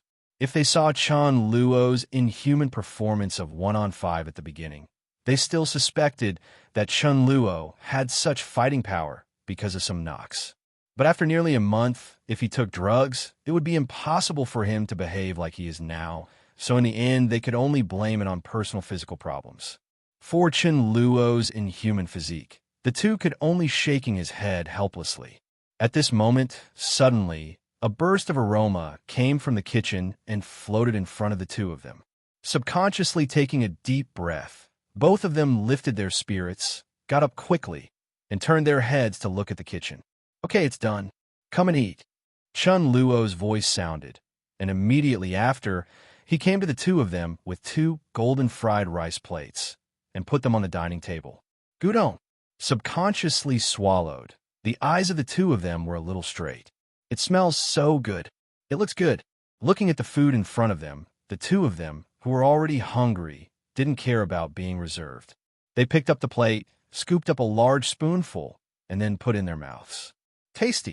After chewing a few mouthfuls, the two people's eyes began to shine, and they buried their heads and began to eat wildly. In less than 3 minutes, 2 full plates of fried rice were wiped out by the two of them. Ooh, comfortable. After filling their stomachs, the two sat down on the sofa with satisfied faces and let out a long breath. I really didn't see it. Chen, your cooking skills are really good. I really like this lunch. Thumbs up to Chen Luo, Rhodes said, very satisfied. Chen, what kind of food is this? I feel like I've fallen in love with it. I think it's necessary to add this kind of food to my recipe in the future. It's nothing, it's just an ordinary plate of fried rice with eggs. You can find it in any Huxiao restaurant in Los Angeles. Chen Luo made a brief mention, then sat down on the sofa, looked at the two with great interest, and said, You should be full by now, right? How about it? When shall we start the next game? Hearing this, the two looked at each other subconsciously, and Chiemo shook his head in agreement. Chun, I think it's better to forget it. The party has been held for a month, and I'm already feeling a little tired. That's right. Party or something, it's getting a bit boring now. The two opened their mouths to evade insincerely, but their hearts were secretly bleeding. Just kidding, the party is so fun. How could they get bored? It's just that they know that their current bodies can't bear it to continue like this, and they don't want to watch Shinluo eat alone, so they all agree not to mention it anymore, throwing a party at once. Is that so? That's really a pity. Chunluo nodded. Seeing the faces of the two of them now, he knew it in his heart. I think we can play something else. At this moment, Tony suddenly suggested, What do you think? How about we go on adventure? Adventure? Hearing this, Chunluo and the two were stunned, and looked at Tony with puzzled expressions. That's right. As if thinking of something, Tony looked at the two excitedly, and said, Have you ever heard of the Bermuda Triangle? Maybe we can go there and check it out. Bermuda Triangle? Rhodes' face became a little dignified. I heard that there are often incidents of missing ships or planes, and the climate in that area is also very bad, and the magnetic field is very chaotic. If we go there, it could be dangerous. That's exciting, isn't it? Hearing this, Tony's eyes began to light up, looking even more eager to try. 803. Turning to look at Chunluo, Tony asked, Chen, what do you think? Regarding this, Chunluo shrugged slightly and said indifferently, I have no objection. Although it sounds like Bermuda is indeed a restricted area for humans, this is not the case for Chunluo. With his current strength, even if he encounters an accident midway and falls into the sea, with his physique and self-healing power, even with swimming alone, he is sure to be able to swim out with the two of them, so he definitely won't feel worried. Seeing Chunluo's reaction, Tony became more confident, turned his head to look at Rhodes, and said with a firm expression on his face, Don't worry, Rhodes. We'll take a look around the area first, and if it feels wrong, we'll retreat. There won't be any danger. In that case, there's nothing wrong with that. Rhodes thought for a moment, finally nodded slowly, and agreed. Seeing that both of them agreed, Tony did what he thought and started to contact his private jet without any hesitation. Not long after that, they took Shinluo and the two of them straight to the airport. After getting on the plane, fly to your destination. 10,000 meters high, a luxurious private jet is flying forward at a speed exceeding Mach 1, gradually approaching its destination. Inside the cabin, JRVS, how long does it take to get to Bermuda? Tony sat on the seat, shaking the glass in his hand, and asked with a relaxed expression, There is still half an hour, sir. At this moment, a sound like mechanical synthesis sounded from the cabin. Hearing this answer, Tony nodded in satisfaction, and a trace of anticipation flashed in his eyes. I don't know what will be in Bermuda. I am really looking forward to this expedition. Maybe there may be any prehistoric relics. I really want to see the Tyrannosaurus Rex. Rhodes said with a smile. Maybe there will be an orangutan tens of meters tall. If we can find such a creature, then we will be famous. Chen Luo seemed to have thought of something, and a smile appeared on his face. Famous? Is there anyone in this world who doesn't know me now? Come on, I'm a famous Tony Stark. Tony rolled his eyes, but then changed the subject and said, but if the creature you're talking about it really exists, is a good research material. The three of them were chatting in the cabin. Chen Luo glanced around. A flash of admiration flashed in his eyes, and said, but I really didn't expect that, Tony. You have already researched artificial intelligence. You have also realized the unmanned aircraft, which is really amazing. Although Tony is a playboy, his reputation as a super genius is not something that he has just blown away. Seriously, if this guy is given a while, he might even be able to research mechanical life. Speaking of this, Luo De also nodded in agreement. As for the center of the discussion between the two, Tony sat on his seat with a face full of pride and said without humility, that's definitely, I haven't seen anyone smarter than me in this world. Not always. Chen Luo said silently in his heart. Among other things, let's talk about the future MR. Fantastic Reed Richards, who is known as the world's smartest at Columbia University in New York. There's also his old enemy, Dr. Doom, who is not as intelligent as Tony and dumb. Although the two have not yet graduated, they have already begun to emerge. Thinking about it, in a few years, the wisdom shown by these two people is enough to make Qian Fan listen. In addition to these two, there are also a group of super geniuses such as Dr. Banner, the first Ant-Man Hank Pym, etc. Among them, except for Dr. Pym's early retirement, everyone else is still unknown. When these people officially rise up, at that time, Tony may not have the confidence to say this again. While thinking about these things, Chunluo suddenly seemed to remember something, looked at Tony with great interest, and said, by the way, Tony, have you considered moving your corporate headquarters to New York? Huh? Why do you have such an idea? Tony froze for a moment and looked at Chunluo in confusion. It's nothing. I just feel that New York should be very lively in the future. I think you will be interested because you like lively things. Chunluo shrugged and said casually, besides, New York is also my territory. If you come here, I can cover you too. What? You're covering me? Tony's eyes widened in disbelief. Don't be kidding, okay? I'm Tony Stark. I don't need help from others. Even if something happens, I can handle it myself. Forget about going to New York. I feel that Los Angeles is quite comfortable. At least the number of beauties here is much more than New York, which is not comparable to yours. Hearing this, Chen Luo smiled and said nothing more. What he said just now was an idea that popped up when he had an idea. It doesn't matter whether it is successful or not. Anyway, Tony will move to New York in the end. It's just a matter of time. Then, half an hour passed.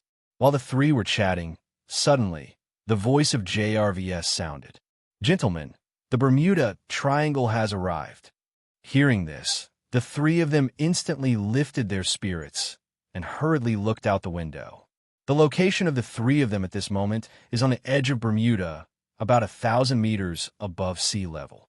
Through the window, the three of them could clearly see. Not far from them, a stretch of dark clouds covered the sky. The clouds covered with lightning and thunder, and the sea surface was shrouded in a layer of thick fog, making it impossible to see the contents clearly. But even here, the three of them could faintly hear the howling wind from this area, as well as the lapping of the waves, coupled with the constant roar of thunder. It gave people a feeling of heart palpitations. Seeing the scene in front of them, the three of them were silent for a moment and looked at each other. After a long time, Rode hesitated and said, Tony, why don't you? I think this adventure is fine. I suddenly found that the party is more fun. Hearing this, Tony, who was already a bit retreating, was relieved. He frowned, pretended to be hesitation for a while, and then sighed heavily. Hey, I actually wanted to go in and take a look, but seeing how scared Rhodes is, let's forget it. Tony stepped forward, patted Rhodes on the shoulder, and said earnestly, Rod, you are too timid. Sometimes I really doubt how you became a major at this age. You need to practice more in the future. Look at me and Chen Luo. We are not afraid pass. Tony is right. Come on, Major Rhodes. You have to work harder. Manawa Zhao. Chen Luo on the side also nodded in approval, with a look of approval. Rhodes. Hee hee. I suddenly changed my mind. Why don't we go in and have a look before we talk about it? However, when his words fell, Tony seemed not to hear, raised his head and said to the surroundings, JRVS, reset the course and send us home. I see, sir. Immediately afterwards, when they were about to turn around and leave, they didn't notice at all that not far from the three of them, the originally pitch-black clouds were rapidly spreading, and in less than a minute, they completely enveloped the plane where the three of them were on inside. The next moment, thunder and lightning, wind and rain, accompanied by the whistling sound of the wind, the strong airflow instantly blew the plane to this side, shaking violently. The three were completely unprepared, their feet loosened, and they fell to the ground in an instant. What's going on? JRVS, what happened? Tony yelled in panic. Sir, the plane is suddenly hit by a strong airflow and has deviated from its original track. What? So where are we now? You are now in the Bermuda Triangle. As soon as the words fell, suddenly, accompanied by a violent shaking, the dazzling red lights in the aircraft cabin began to flash continuously, and then Chow Weixi's intermittent voice sounded. Sir, due to the influence of an unknown magnetic field, the functions of various equipment of the aircraft have been affected, and the communication equipment has failed, making it impossible to communicate with the outside world. Ding, ding, ding. The wings have been damaged due to the impact of the strong airflow, and the damage rate of the fuselage is 30%. The plane is about to crash. Please evacuate as soon as possible. Hearing this, the expressions of Chunluo and the three of them changed instantly. Damn it, are we inside the Bermuda Triangle now? Rhodes' originally dark face was faintly pale, and his eyes were full of unconcealable panic. I don't know where the airflow came from, and it just enveloped the plane. It seems that our expedition was not in vain. Chen, when is this 203? You still have the heart to say such things here. Tony clutched the seat beside him with both hands, tried to stabilize his body, and shouted at the two. There is no other way now. Let's parachute out first. Otherwise, if the plane explodes, we will have no hope of surviving. Then what are you waiting for? Where is the parachute? Before the plane explodes completely, we must escape quickly. At this critical juncture, Rhodes' qualities as a soldier finally made him calm down completely, and he began to think about ways to escape.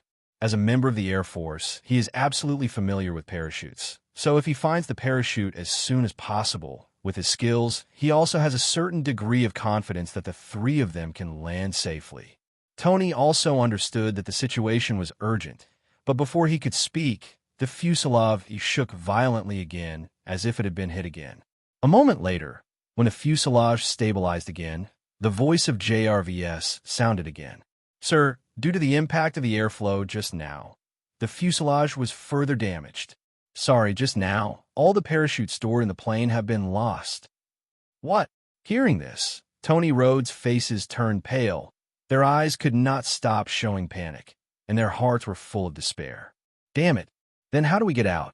F***K. If I knew, I shouldn't have come here to explore.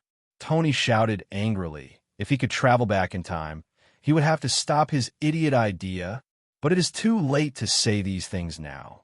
As the damage to the fuselage further intensifies, the plane is already falling uncontrollably towards the sea below.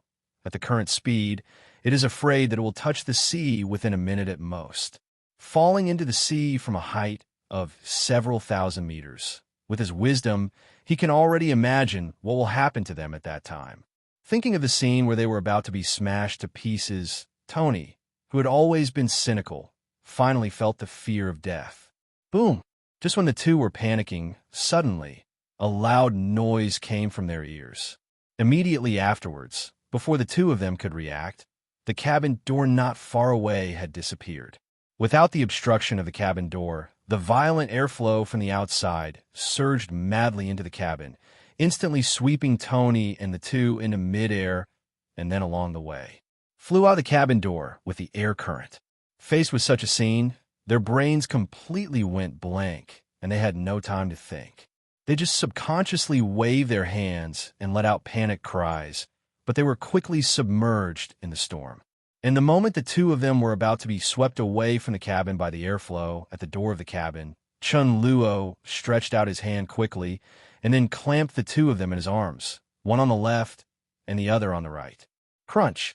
Under Chunluo's terrifying power, his feet were firmly stuck in the steel pedals below him, leaving two deep footprints, as if looking for something. Jack! Finally, he seemed to have discovered something, and suddenly said, "Tony Rhodes, stop shouting. What do you see in front of you?" Hearing Chunluo's voice, the two raised their heads subconsciously. When they saw the foggy shadow in front of them, they seemed to have thought of something, and a glimmer of hope suddenly appeared in their eyes. "That's an island." A7. However, before the two had time to be happy for a long time, they suddenly thought of their current situation. It is true that there is a small island in front of them, but they don't even have a parachute now, and the plane is about to crash, not to mention the chances of surviving when they jump out of the cabin before the plane crashes and fall into the sea. Even if they managed to survive, they were at least 10 miles away from the small island. Coupled with the turbulent sea water in this sea area, as well as the impact of the storm, the chances of them being able to reach the small island were infinite. Close to zero. In such a desperate situation, even a genius like Tony can't think of the slightest possibility of escape.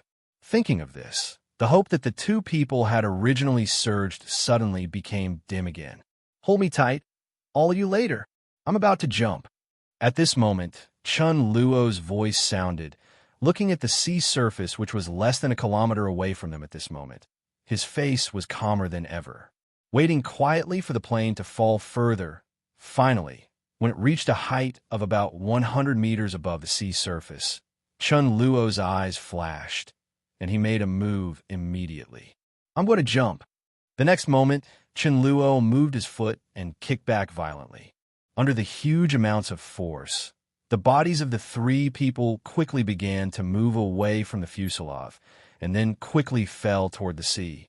Holding the two of them in front of his chest, Chunluo leaned his back against the sea like a human-shaped cannonball. The distance of 100 meters passed in a flash. Just a few seconds, accompanied by a huge amount of explosion, it fell into the sea in an instant minister. With Chunluo's body as a buffer, the two of Tony did not suffer much impact and successfully landed without parachute protection. Not long after, when Shinluo led the two of them to the surface of the sea again, feeling the cold sea water around them, the faces of the two of them who were originally panicked were stunned, and it took a long time to react. "We survived." Tony murmured something, suddenly seemed to remember something, turned his head suddenly, and looked at Chunluo with a look of surprise. "Chen, how did you do it? Jumping from such a high place? There is nothing wrong with it."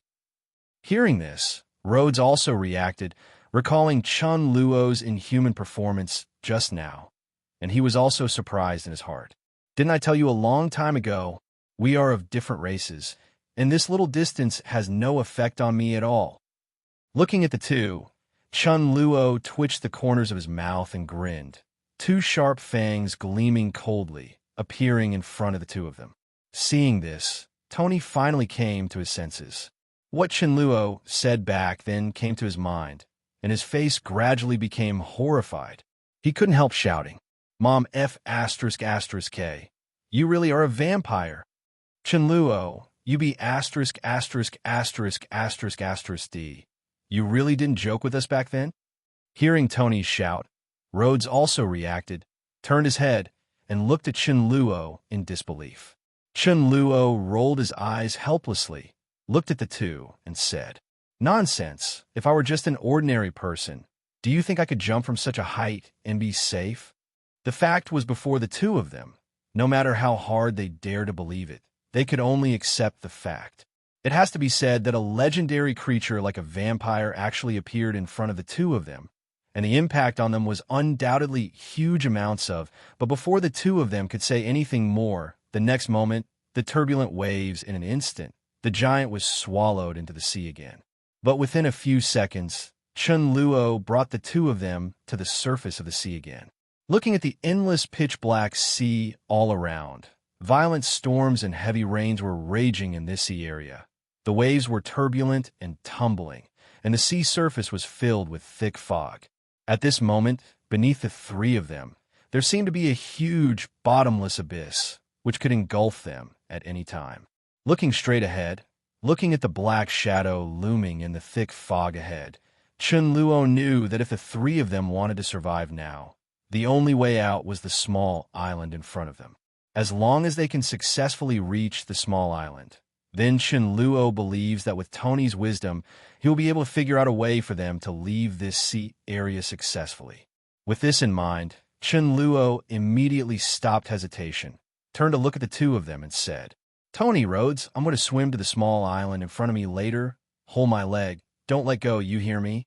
The two also knew that with their physical strength, coupled with the impact of the constantly churning waves, they would absolutely not be able to support them to swim to the small island ahead. So they had no objection and immediately nodded in agreement. However, when the two came behind Chunluo and hugged Chunluo's legs from left to right, Tony seemed to think of something suddenly, rolled his eyes, and said, "By the way, Chun, I suddenly thought a good idea. Look, if we sit on you, your legs will be free. Wouldn't it be faster to swim? Then we can get to the island faster. What do you think of the idea?" Hearing this, Chunluo's face darkened. He turned his head, looked at this guy with an unkind expression, and said slowly, "I don't think so. Also, you be asterisk, asterisk, asterisk, asterisk, asterisk D. If you dare to think this way about me again, then don't blame me for throwing you down." Seeing Chunluo's dark face, Tony shrunk his neck subconsciously, smiled mischievously, and hugged Chunluo's thigh tightly, not daring to make any more moves. Rhodes on the side smiled awkwardly and didn't dare to say a word. Hearing Tony's suggestion just now, he agreed with it first, but seeing Chunluo's reaction, well, he suddenly felt that this place is also quite good. Seeing that the two finally calmed down, Chunluo stared straight ahead, took a deep breath, and finally started to move. With a sudden pounce, his hands began to swing rapidly like two spinning tops. Under the action of Chunluo's huge force, the sea water was quickly pushed away, and under the huge amounts of force, Chunluo led Tony and the two behind him, like a black arrow, quickly passing through the sea. Even if there are surging waves in front of him, it can't stop Chunluo's pace at all. With his terrifying stamina dozens of times compared to ordinary people, he swam for nearly half an hour without any hesitation. Exhausted, after swimming for nearly 10 miles. Suddenly, not far in front of Chunluo, a huge amount of steel plate was floating on the sea surface, gradually drifting towards Chunluo's direction. Through the familiar pattern on it, Chunluo suddenly understood that this steel plate probably fell from the plane carrying them. Looking at the steel plate, Chunluo suddenly had an idea in his mind. He took the initiative to meet them, and when the two were about to touch, Chunluo stretched out his hands and gave a strong support. Then the steel plate stopped in front of Chunluo instantly. After holding the steel plate firmly, Chunluo turned to look at the two of them and said, "Tony, Rhodes, you climb on this steel plate. I want to take this steel plate to the island together." "Huh? Why is that?"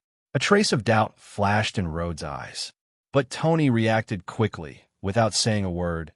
He immediately strenuously moved forward, swam towards the steel plate, and then climbed up with difficulty. "Come on, Rhodes. We will need this steel plate in the future. After all, we have to find a way to get out. If there are not enough materials, even with my genius brain, there is no way to create a tool for leaving." Hearing this, Rhodes finally understood that without hesitation, he immediately climbed onto the steel plate and then firmly stabilized his figure, controlling himself not to fall into the sea. Afterwards, Chunluo dragged the huge amounts of steel plate and swam forward with both legs. Because both hands need to control the steel plate, compared to the previous speed, Chunluo's speed at this moment is more than twice as slow. In addition to the weight originally carried by this huge steel plate, the burden on Chunluo is also, then it got a lot heavier. But fortunately, Chunluo's strength and physique are far superior to ordinary people, so he can bear it. After swimming for nearly 2 hours, he finally arrived at the destination smoothly. The waves crashed against the rocks in front, making a crashing sound, and as the sea level continued to decrease, finally, Chunluo gradually felt the solid touch from his feet. 0. Looking at the beach not far away, Tony and the two on the steel plate can't wait to jump down. Stepping on the beach, looking at the dense jungle in front of them, the bodies of the two who escaped from death softened and immediately lay on the ground, panting violently. Holding the steel plate above his head, Chunluo slowly came to the ground, then put down the steel plate in his hand. His face became much more relaxed. He exhaled lightly and said, "Finally safe." Now that he is already on the ground, Chunluo can fully display his strength. Compared with the unpredictable ocean, there is no doubt that the ground will be safer. Looking up at the dark night sky, Chunluo also called out luck in his heart. If it was still daytime, his strength would be weakened by half. By then, would he be able to bring Tony and the others to this place smoothly? On the island, Chunluo is not sure at all. It seems that the island is still at night, and it is too dangerous to enter the dense forest to explore at this time. I think we should stay here for one night, and we can talk about the rest tomorrow. Regarding this, Tony and the two who had already been exhausted did not refute at all, and immediately agreed. Afterwards, Chunluo went deep into the ocean again and caught some seafood.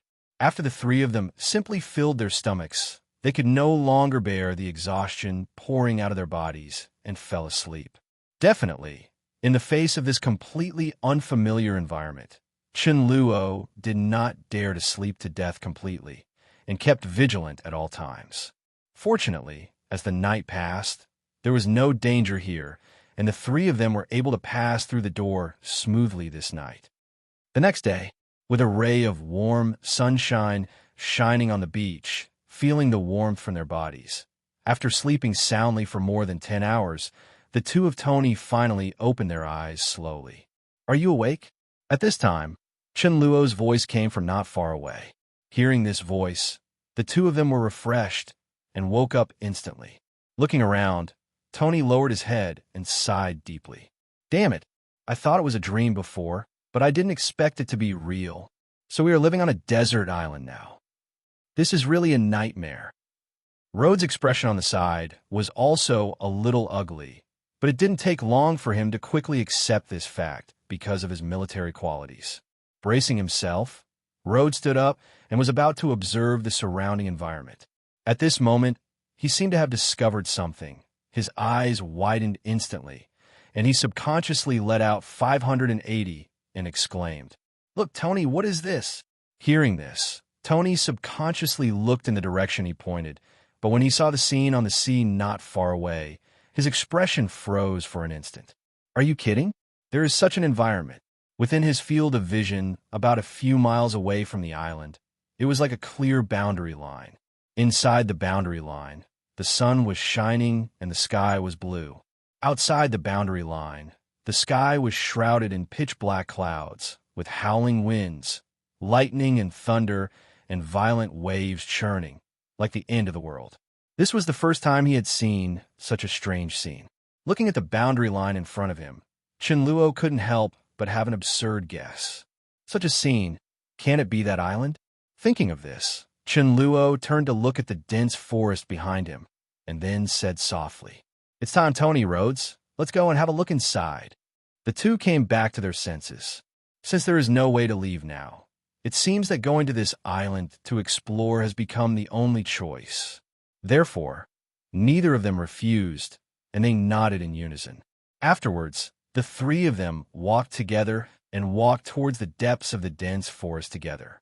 In the tall and luxuriant jungle, Chunluo walked in the front to open the way, Tony stood in the center, and Rhodes followed closely behind the two, looking around with a look of wariness. Beside the few people, there are towering trees with a height of tens of meters, each of which is surrounded by several people. And in this environment, because the sun can't shine, Chunluo can also display his full strength, which is why he dared to explore this dense forest during the day. Looking up at the big trees around him, Tony couldn't help but exclaim, "These trees are at least hundreds of years old, right? It's the first time I've seen them grow to such a height." If you look at it this way, then this island may really have some research value. Hearing this, Chunluo also looked at the front thoughtfully and said, "Maybe we're the first people to set foot on this island? It seems that this island has been isolated from the world for a long time. I think there may be ancient creatures from the ancient times living on it, and it may not be certain. According to this, there might really be dinosaurs here."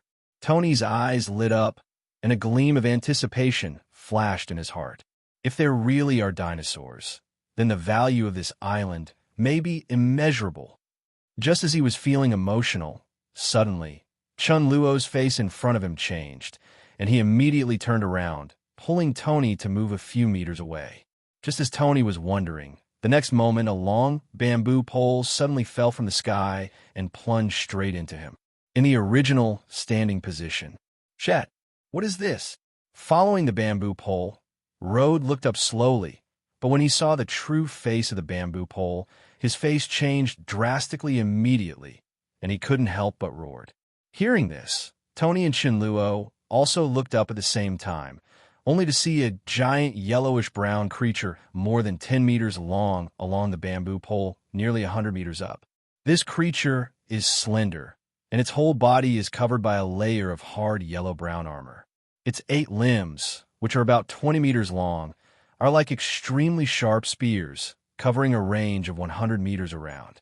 A limb fell, and some creatures that couldn't dodge were pierced on the spot, and then sent into the mouth of the top creature.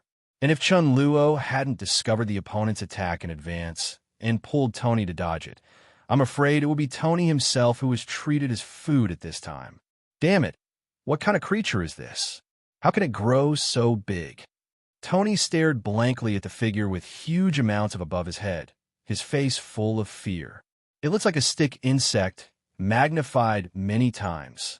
Rode said uncertainly, and Shinluo at the side, after seeing this creature, immediately confirmed a certain conjecture in his heart, and his originally relaxed face gradually became dignified. "Is this Skull Island?" Hearing this, Tony turned his head instantly, looked straight at Chunluo, and asked, "Chun, do you know the situation on this island?" "It's not very clear." Chunluo also simply explained a few words. "I just accidentally read it in an expedition notebook, saying that there is a mysterious island in the Bermuda area, and it is said that there are ancient creatures living in it. So far, I've always thought it was just a legend, but I didn't expect it to be true." Ancient creatures? Tony subconsciously turned his head to look at the sky and murmured with a flash of insight in his eyes. "This is the only possibility. It is said that in ancient times, the concentration of oxygen on this planet was very high, so the creatures born were huge in size. Perhaps this island was not affected by the unique environment of Bermuda. Environmental impact, maintaining the most primitive style of ancient times. Looking at it this way, the creature in front of us is probably the ancestor of the stick insect." Speaking of this, a flash of fire suddenly flashed in Tony's eyes. He turned to look at Shinluo and said solemnly, "Chun, the value of this island is really too great. If we can escape from here successfully, we will the two join forces to take the ownership of this island together. What do you think of 0.8? Chunluo has no objection to this, although he knows that the island is of great value. But to maximize its value, it must be developed without a genius like Tony. In addition, with his own strength, he doesn't have the confidence to monopolize this island. Considering this situation, Tony is indeed the most suitable candidate for him." Hearing the conversation between the two, Rhodes on the side was tactful and didn't ask any more questions. After all, standing behind him was the military, which was different from Chunluo's. Once they got involved, they would undoubtedly fall into a passive situation. With this in mind, not only would Rhodes not tell the military about this, but he would also try his best to cover it up for the two of them. And this is the only thing he can do for the two of them as a friend. Then, under the leadership of Chen Luo, the three walked carefully through the dense forest and walked forward. And in the process, the three of them were eye-opening, as if to verify Tony's guess before. In this dense forest, all kinds of ancient creatures appeared in front of the three of them, and Tony was even more amazed when he saw it. An ancient giant mosquito with the file size of a wash basin. Its long and sharp mouth parts are like a long iron pipe, which can easily penetrate into the living body. It looks very ferocious. In addition, the three of them also saw a giant centipede that can reach tens of meters in length, snaking and circling in the forest, and there was even a file-sized ant walking through the dense forest in groups, with a black carapace glowing. A layer of metallic luster, like a steel army, mighty and mighty. No creature dares to step forward to stop it. The three of them stopped and stopped along the way, and saw many ancient species that only existed in books. Looking at these creatures of different shapes and sizes, the three of them were amazed and couldn't help but become more cautious. After all, the danger of these creatures is not just for fun. Although Chunluo can fully display his strength in this dense forest, he is not omnipotent. Animals on land may be fine, but if you face those creatures that can fly, he is also helpless. If the two of Tony were captured by the flight creature, the possibility of catching up will become very small, especially once the opponent flies out of this dense forest. Without the shade of the trees, his physical fitness will be greatly reduced, and even the Iron Man and super speed regeneration will be suppressed. In this way, even self-protection will become a problem, let alone saving lives. It was precisely because of such a reason that, after several hours, when the three of them finally passed through the dense forest and were about to reach the edge of the dense forest, Chen Luo suddenly stopped. "What's the matter? Chen, aren't we going to the exit soon?" Seeing Chen Luo's movements, the two of Tony behind him stopped at the same time, looking at him with some doubts. "I can't go any further. If I get out of this dense forest, I'm afraid I won't be able to protect you." Looking at the large expanse of sunlight pouring in from the edge of the dense forest, Chen Luo frowned, with a helpless expression on his face. "I have a hunch that the outside world may be more dangerous than we imagined." After a pause, Chen Luo looked at the two seriously and suggested, "Maybe we can wait until night to go out. After all, night is our time. At home, I will be able to play stronger at that time than now, so I will be more confident." No way. After all, Chen Luo would not casually reveal his weaknesses to others, so he could only temporarily make up such a reason to explain to the two of them. So, therefore, after listening to Chen Luo's words, the two agreed one after another. Fortunately, it was almost night, so the three of them didn't have to wait long. As the sun set and the sun dissipated, the three of them embarked on the journey again. Under the leadership of Chen Luo, the three of them walked slowly towards the edge of the dense forest without any accidents. When the three of them stepped out of the dense forest one after another, what appeared in front of them was a canyon with huge amounts of it. Under the moonlight, Tony and Tony could barely see the scene in front of them. Two huge amounts of mountain peaks stood on both sides, with a gap of hundreds of meters in the middle, and they couldn't see the end at a glance. And about 1 kilometer away from the front of the three, a waterfall poured down from the mountain peak on the side and fell into the huge amounts of water pool below, stirring up countless waves, and the momentum was astonishing. Relying on far superior eyesight, Chunluo was able to clearly see that around the huge amounts of water pool, all kinds of ancient creatures were drinking water around the edge, and these creatures were vigilant even when drinking water. It is full of sexuality, as if it is guarding against natural enemies. As soon as there is any trouble, it will immediately turn around and flee. After hearing the sound of running water not far away, the two of Tony, who hadn't replenished water for nearly a day, couldn't hold back immediately and whispered, "Chun, we must also replenish water. Otherwise, I'm afraid we won't last long." Chunluo is also very clear about this point, nodded immediately, and then said, "Then I'll go get some water, It's a bit dangerous over there, so don't follow. Find a place to hide." The two immediately agreed. Then after Chunluo left, Tony seemed to suddenly remember something, and his face became a little dignified. "By the way, Rhodes, maybe we need to find a place to start a fire first." "What? Are you crazy, Tony?" Rhodes stared wide-eyed, looking at him in disbelief. "Don't you know what this place is? Living in this place, you're not afraid of other creatures coming over." "No way." Tony spread his hands and explained. "The environment here is close to ancient times, and we don't know if there are any unknown microorganisms in the water source. If you drink it directly, there may be some unknown danger. So I think it's best to boil the water for our safety." This reason from Tony immediately made Rhodes speechless. After thinking about it, he finally gritted his teeth and agreed. Looking around for a while, Rhodes' eyes suddenly lit up, and he looked at a corner not far away.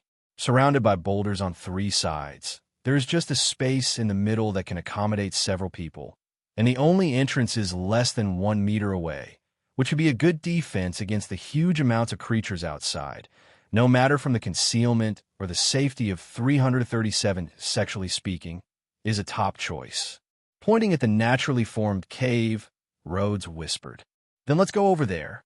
It's well concealed, and if you light a fire there, it shouldn't attract the attention of other creatures." Looking in the direction that Rhodes pointed, Tony also had a happy face when he saw the natural cave and immediately agreed. Afterwards, the division of labor between the two was clear. Tony returned to the edge of the dense forest and found some tree branches as raw materials for starting a fire, while Rhodes was in charge of finding tools for starting a fire. A moment later, when the two came to the cave, they put the collected wood together, and then Rhodes held 2 smooth pebbles in his hand, and with a violent collision, sparks sputtered out, falling into the dead leaves below. Immediately afterwards, under the nervous gaze of the two, finally, wisps of white smoke slowly rose from the dead leaves. Seeing this scene, both of them showed excitement on their faces. After a while, a small fire was set up in front of the two of them. Looking at the warm and bright flames in front of them, and feeling the long-lost warmth, the two of them immediately felt a lot more relaxed. However, at this time, the two of them didn't notice at all. Along with the flame rising, the heat generated in this cave also attracted the attention of a certain creature. It is 100 meters away from this cave, in a huge, bottomless pit, accompanied by the sound of crawling. A moment later, a huge creature about 7 or 8 meters in length rushed out of the hole. This creature is like a monitor lizard that has been magnified hundreds of times. Its whole body is covered with gray-black skin. There are sharp claws on the ends of its limbs, and there is a faint layer of metallic luster on it. It can easily penetrate rocks, and it is because of the sharp claws under its feet that it can freely walk through the cliffs of the mountains, which is extremely flexible. The most notable thing is that the head of this creature is covered by a layer of white bone mask, which looks like a skeleton, which is daunting. This kind of creature is exactly the terrifying creature that is King Kong's old enemy, the skeleton monitor lizard. As the well-deserved overlord creature on this island, the skeleton monitor lizard not only has extremely strong flexibility and explosive power, but also has a super strong bite force. It can be said that as long as they become adults, there is no other creature except King Kong, their opponents. And more importantly, the skeleton monitor lizard is also a social creature. They usually live deep underground. When they need to hunt, they go out in groups to hunt. It's okay if you meet 2 or 3, but if you meet 5, if the number is more than that, even an overlord like King Kong will have to stay away.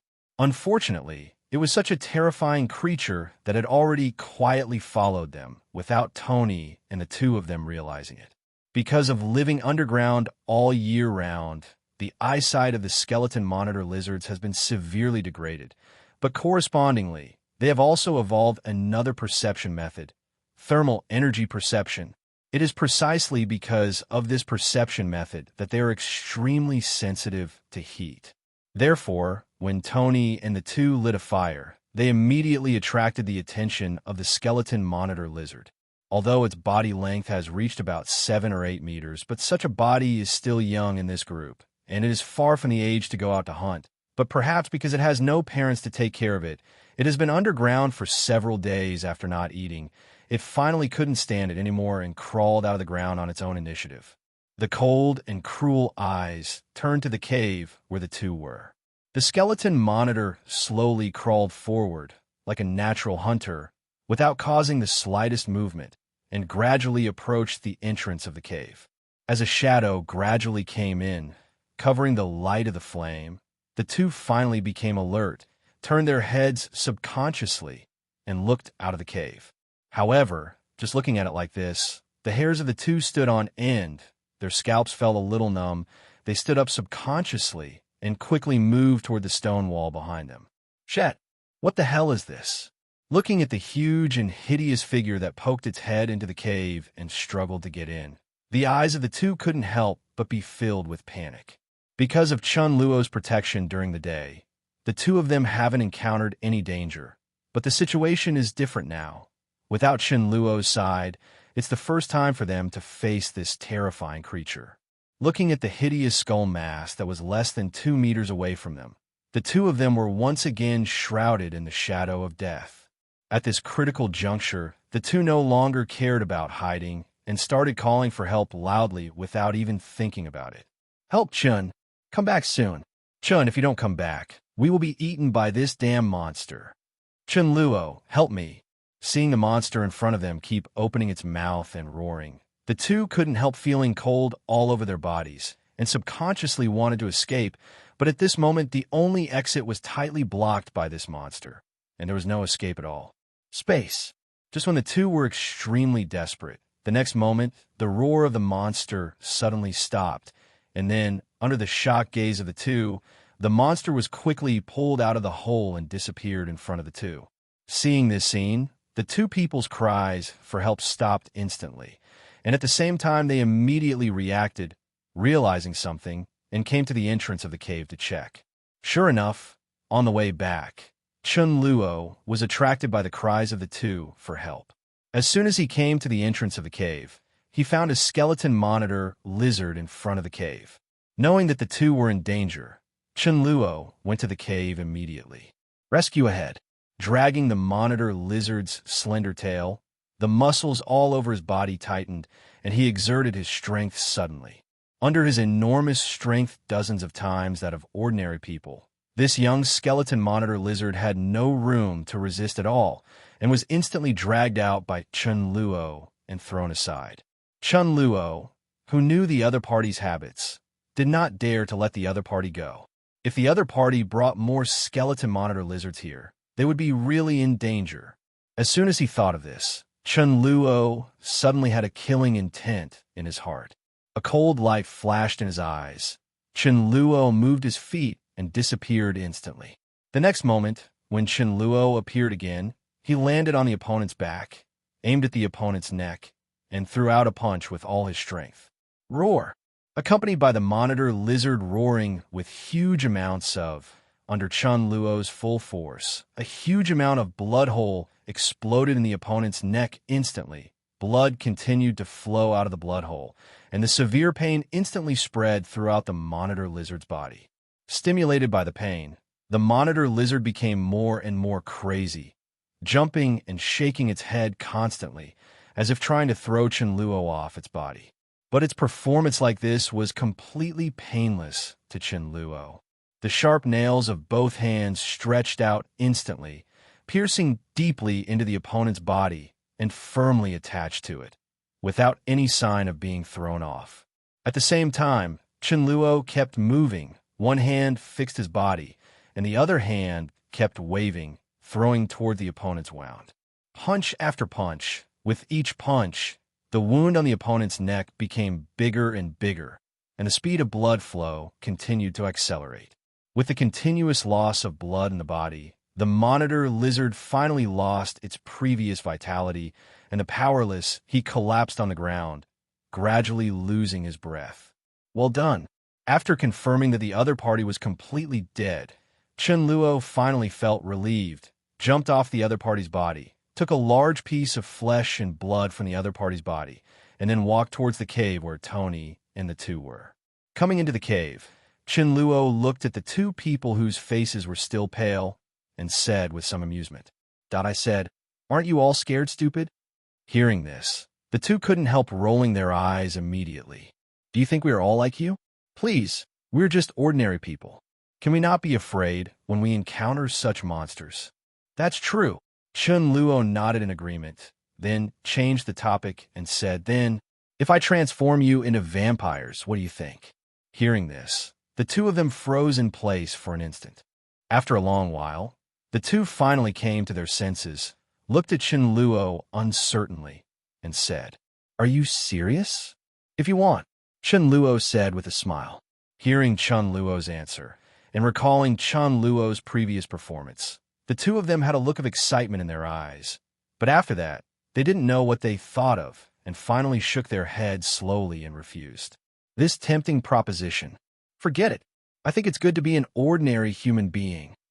Tony shrugged, but his face was extremely confident. And even if I am an ordinary person with my genius-like brain, it may not be possible in the future.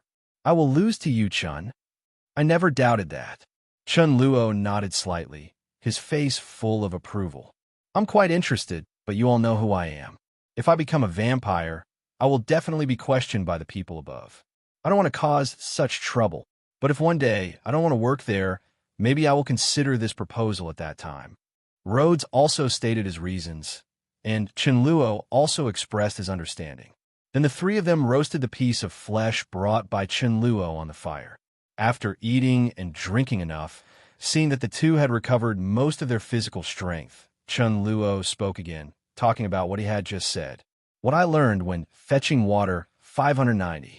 What? Chun, you mean you just saw a plane wreckage? Tony stood up suddenly, looked at Chunluo with bright eyes and asked. That's right. Chunluo nodded and said thoughtfully in his eyes. Besides, it seems that the wreckage has been there for some years, and I think it must have been affected by the storm, so it crashed on this place. Island. These are not important. Tony didn't want to care about the cause of the plane crash, and now he was more concerned about whether he could find what he needed on the wreckage of the plane. After all, no matter how talented he is, without the corresponding tools and materials, he has nowhere to start.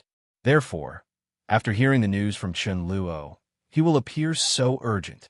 As long as he can find something in this wreckage, then his ability will undoubtedly play its due role. Where's the wreckage?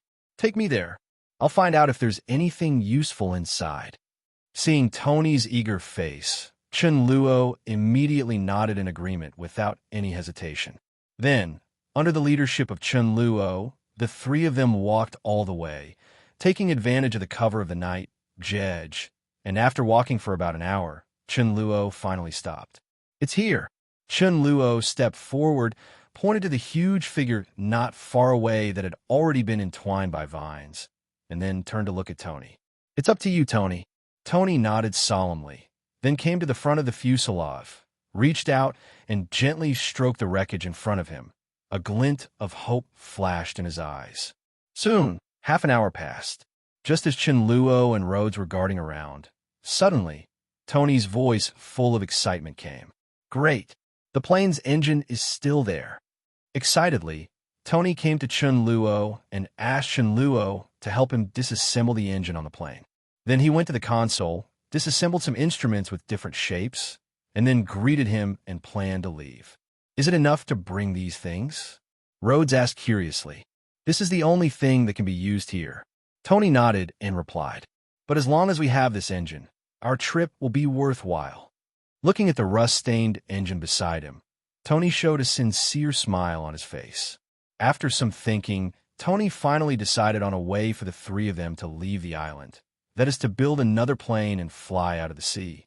But because of the unique environment in this sea area, if the plane's speed is not fast enough, it may be involved in the surging storm at any time and end up crashing. Therefore, after his calculations, in order for the plane to pass through this sea area as far as possible, the speed of the plane must reach at least Mach 2 to do so. And to achieve such a speed, a powerful enough the engine is essential. Although the engine that has been dismantled from the wreckage of the plane is quite old now, and some of its parts are even aging, this is not a problem for Tony at all. Able to meet your own requirements. Now that the most important parts have been obtained, what remains is to collect a large amount of steel to make the fuselage. The previous wreckage was too damaged and the steel could no longer be used, so it could only be collected elsewhere. Regarding this point, after seeing the wreckage of the plane that crashed on the island, Tony also had a glimmer of hope in his heart. Since the plane crash can be found here, there may be other wreckage left in other places on the island.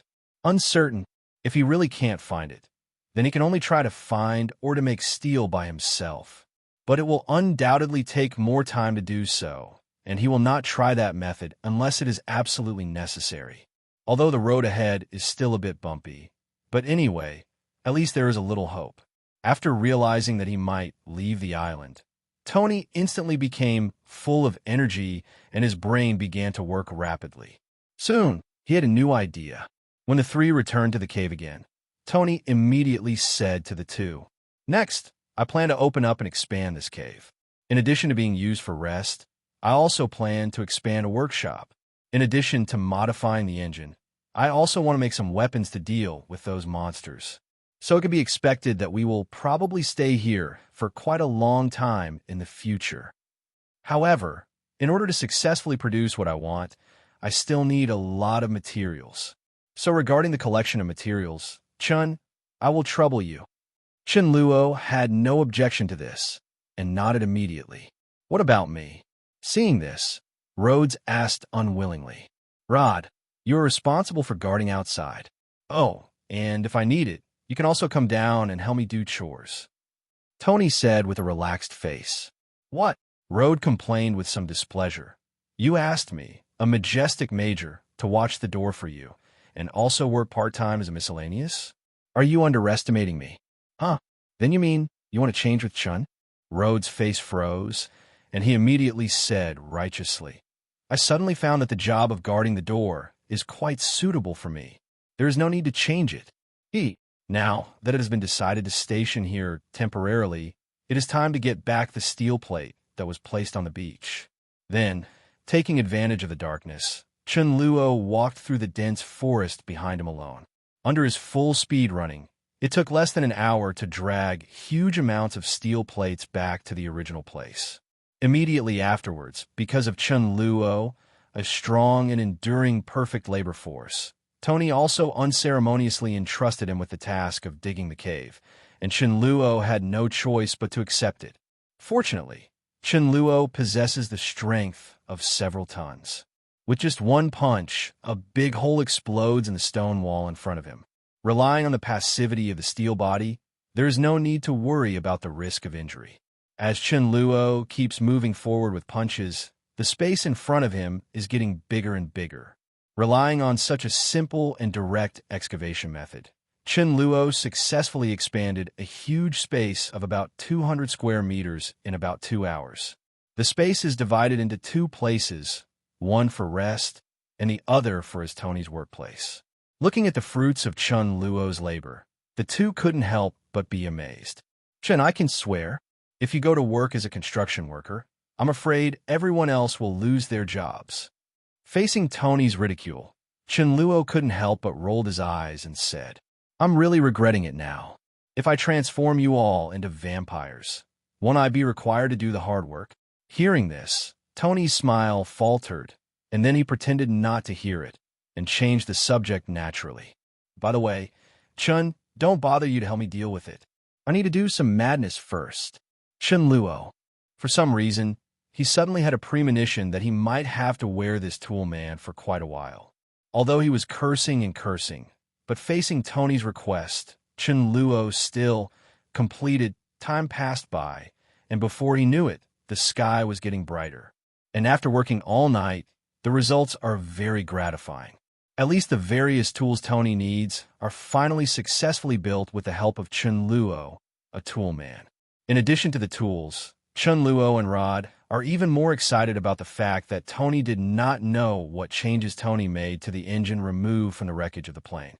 Now it can act as a generator, and Tony in the overnight rush. This underground base has been covered by bright lights at this moment. With the full cooperation of Chen Luo, Tony's ability has been brought into full play. In just one night, the three of them have entered the electrical age by leaps and bounds.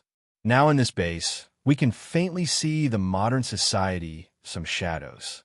Looking at the changes here, Chunluo was also full of admiration for Tony's ability, and at the same time, he was full of confidence that they could successfully escape from the island.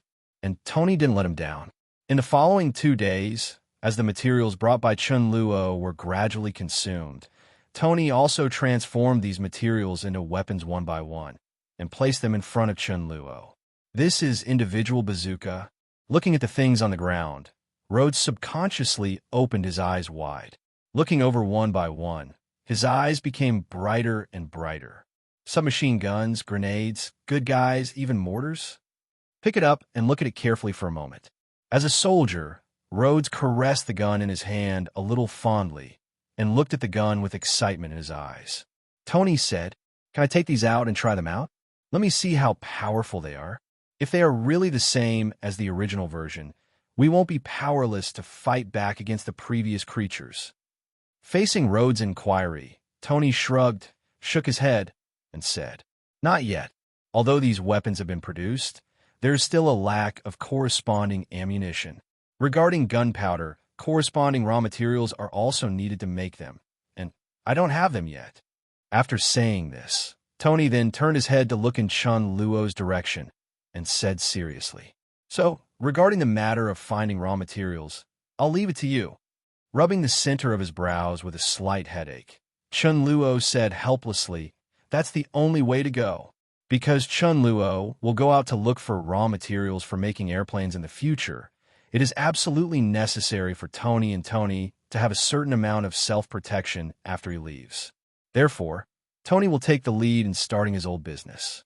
After the weapons are all made, then Rhodes as a soldier will be useful. I believe that relying on the weapons in his hands, as long as he is not particularly unlucky to meet an overlord like King Kong or an adult skeleton monitor lizard, he should be fine. What danger? Ask for flowers? So, after getting the style of relevant raw materials and the generation environment from Tony, Chunluo embarked on a journey of searching again. Then, nearly another week passed. During this period of time, relying on his own extraordinary speed, Chunluo also successfully found the raw materials needed to make gunpowder after searching the entire area of 100 miles. After handing them over to Tony, after some careful configuration by him, the ammunition was finally successfully produced. Accompanied by a burst of intense gunshots, when the gunshots ended, Rhodes picked up the submachine gun, blew the white smoke from the muzzle, and then walked to the stone wall in front of him. Looking at the pitted stone wall in front of him, Rhodes couldn't help showing his eyes the color of wonder. Zero. This power seems to be stronger than the original version. That's definitely. Behind Rhodes, Tony said confidently, "In order to deal with the creatures on this island, I deliberately changed the ratio of gunpowder to make the explosion more powerful. In this way, not only the guns, grenades, or individual bazookas in your hand are all more powerful than the original ones. With such a weapon in hand, if we encounter the skeleton monster from before again, we will definitely be able to deal with it." Seeing the confident faces of the two, Chunluo thought for a while, but couldn't help but reminded, "I'm sorry, the skeleton monitor lizard you met before seems to be just a juvenile. If it grows to an adult size, it will be more than 20 meters long. I was looking for materials before. I have encountered one in my life, and it is not an easy task to deal with it." Immediately afterwards, Chunluo told the two of the information he knew about the skeleton monitor lizard. Tony Rod. "Shet, so you're saying that thing is still a pack creature? And as long as they're adults, each of them can hunt T-Rex alone. Isn't that a joke?" The two of them stared wide-eyed and looked at Chunluo in disbelief. Chunluo spread his hands and did not speak, but his actions already explained everything. Seeing this, the two couldn't help but gasp. What the hell? Does such a terrifying creature exist? It seems that I have to develop a more powerful weapon. After the shock, Tony couldn't help frowning and began to think about what kind of weapon should be developed to cause damage to such creatures. Is this island so dangerous? I thought that with this, I wouldn't have to be afraid of those monsters. It seems that I'd better stay here obediently, so as not to become the snacks of those monsters. Rhodes stroked the firearm in his hand and couldn't help laughing bitterly. Seeing the worried faces of the two, Chunluo didn't scare them anymore and comforted them. But don't worry, I've checked the vicinity. There is no trace of other similar species living in the lair of the skeleton monitor lizard before. At least in a short period of time, you 980 don't have to worry about this kind of lizard anymore. Monsters are coming to attack you. I believe that during this period of time, Tony, your ability should be enough to develop a weapon that can cause damage to this monster, right? Hearing this, Tony subconsciously raised his chest and said confidently, "That's definitely. Weapon development is my strong point. Take a look. I'll be able to develop corresponding weapons in a week at most. By then, we won't have to worry about the threat of that monster." Hearing this, they believed in Tony's ability very much, and the two of them nodded one after another, convinced of it. "Then let's do this first. Now that you have a little bit of self-protection power, I'm going to start collecting raw materials for making escape tools." Chen Luo thought carefully for a moment, and then said with a serious face, "I've explored this area for hundreds of miles, and I haven't found any other traces of wreckage. It seems that if I want to collect materials, I can only go farther. But in this way, if you are in danger, there is no way to rescue in time, so you should pay more attention when I am out." Both of them naturally understood this, and nodded solemnly. After saying this, taking advantage of the fact that it was still in the night, Chunluo also left as soon as he said it, turned around and left, and disappeared into the night. Seeing the back of Chunluo leaving, the two looked at each other, took a deep breath, and their faces were full of seriousness. Without Chunluo's protection, the only thing they can rely on now is themselves. On this crisis-ridden island, they also need to be more cautious. In the blink of an eye, 3 days passed. For the past 3 days, Chunluo has never returned since he went out, and Tony and the two have been nesting in the base during this time. Tony is thinking about developing new weapons, and Rhodes is responsible for lighting fires, cooking, and guarding by the way. Is there any danger outside? After living so peacefully for 3 days, finally, on the third night, their peaceful life had to be interrupted because the food was about to run out. The previously stored food has already disappeared, and there is not much water left in the base. So Rhodes had to cheer up and plan to go out to find some food. He was fully armed, and after saying goodbye to Tony, Rhodes took advantage of the cover of night and walked out the door cautiously. Perhaps it was because of his skin color that he was well concealed in this dark night, so Rhodes came to the water pool smoothly all the way. This location was selected by Rhodes after careful observation, because it is very close to the lair of the skeleton monitor lizard, so no creatures here usually dare to approach it. Even though there has been no trace of monitor lizard activity in this cave for a long time, but its residual taste still scares countless creatures. And Rhodes, who knew that the monitor lizard was no longer there, relied on this advantage to get the water source smoothly, took out the iron bucket prepared by Tony, with a capacity of about 10 liters, and then plunged it into the pool, carefully hit the water. However, just as he was fetching water, perhaps because of the special movement caused by the iron bucket entering the water, an extremely huge figure in the depths of the pool slowly turned his gaze towards Rhodes. 8 tentacles covered with suction cups are tightly attached to the rocks at the bottom of the pool. Each tentacle is more than 20 meters long, and it is about as thick as several people hugging. It is as thick as a squid. Without a doubt, this is the top predator only under the overlord of Skull Island. The deep-sea giant squid chapter, with a huge body length of more than 40 meters, 8 tentacles like octopuses, and the terrifying power of dozens of tons, relying on the advantage of water conservancy, it can even face a single skeleton monitor lizard. Successful hunting can be described as the well-deserved overlord of the deep sea. Now it is such a terrifying existence, which has been attracted by the movement caused by Rhodes, and slowly swims towards Rhodes. Relying on the cover of the night, Rhodes did not notice the huge figure that was gradually approaching him under the water. Perhaps he had never considered any danger underwater.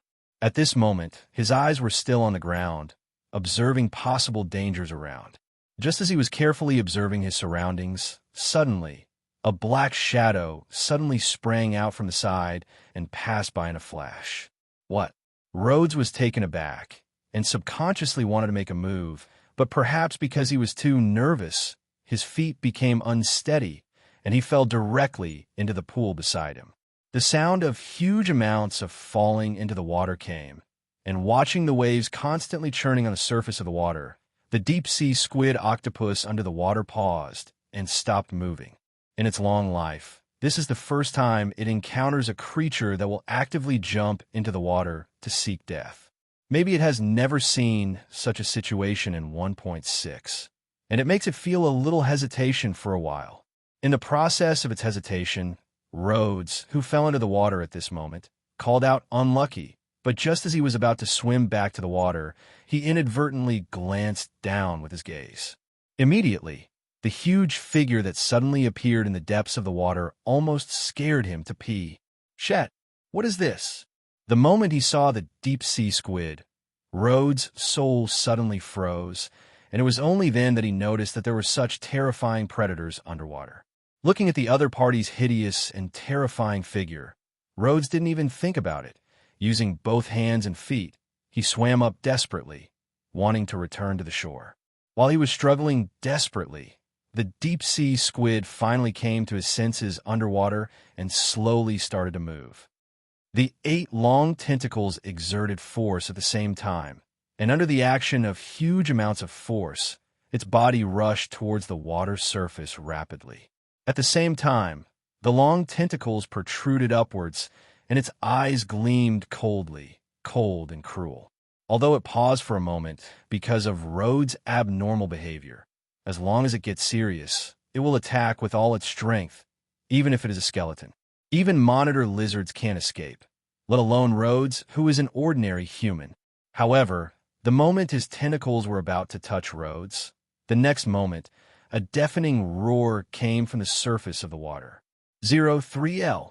The terrifying sound waves instantly spread in all directions, and the water surface was also shaken into ripples. Hearing this roar, countless creatures around the pool fled without thinking, and all disappeared in the blink of an eye. At the same time, the underwater deep-sea squidjong also heard this very familiar voice. As if being provoked, its tentacles danced wildly in the water, and then ignored Rhodes, the prey that was close at hand, and turned around, and rushed to the other side. Affected by the opponent's tentacles stirring up the water, small whirlpools suddenly appeared on the calm water surface, sweeping Rhodes, who was about to surface in an instant. Immediately, Rhodes only had time to emerge before disappearing without a trace again. Because of being underwater, Rhodes didn't notice at all at the moment that above the water surface, 2 extremely rare behemoths were engaged in a fierce life-and-death struggle. Roar! On the surface of the water, a huge black figure with a height of more than 40 meters roared to the sky. Its hands beat its chest continuously, and it made a buzzing sound like a drum. The momentum was extremely terrifying. This creature is like a chimpanzee that has been magnified dozens of times. Its legs stand upright on the water surface, revealing more than half of its body. The whole body is covered with a thick layer of black hair. His fangs were exposed in the air, his eyes shone with a frightening brilliance, and his body exuded an indescribably domineering aura, giving people an endless sense of oppression. This is the well-deserved overlord existence on this island, King Kong. Even if he is not yet an adult, the size of this King Kong has surpassed most of the creatures on this island. Coupled with its terrifying body with a density comparable to steel and its terrifying power of hundreds of tons, it is enough to make people it stands at the top of the island's food chain, overlooking all living beings. Looking down at the water's surface quietly, King Kong's pupils shone with a cold light, and then a touch of human hatred appeared in his eyes.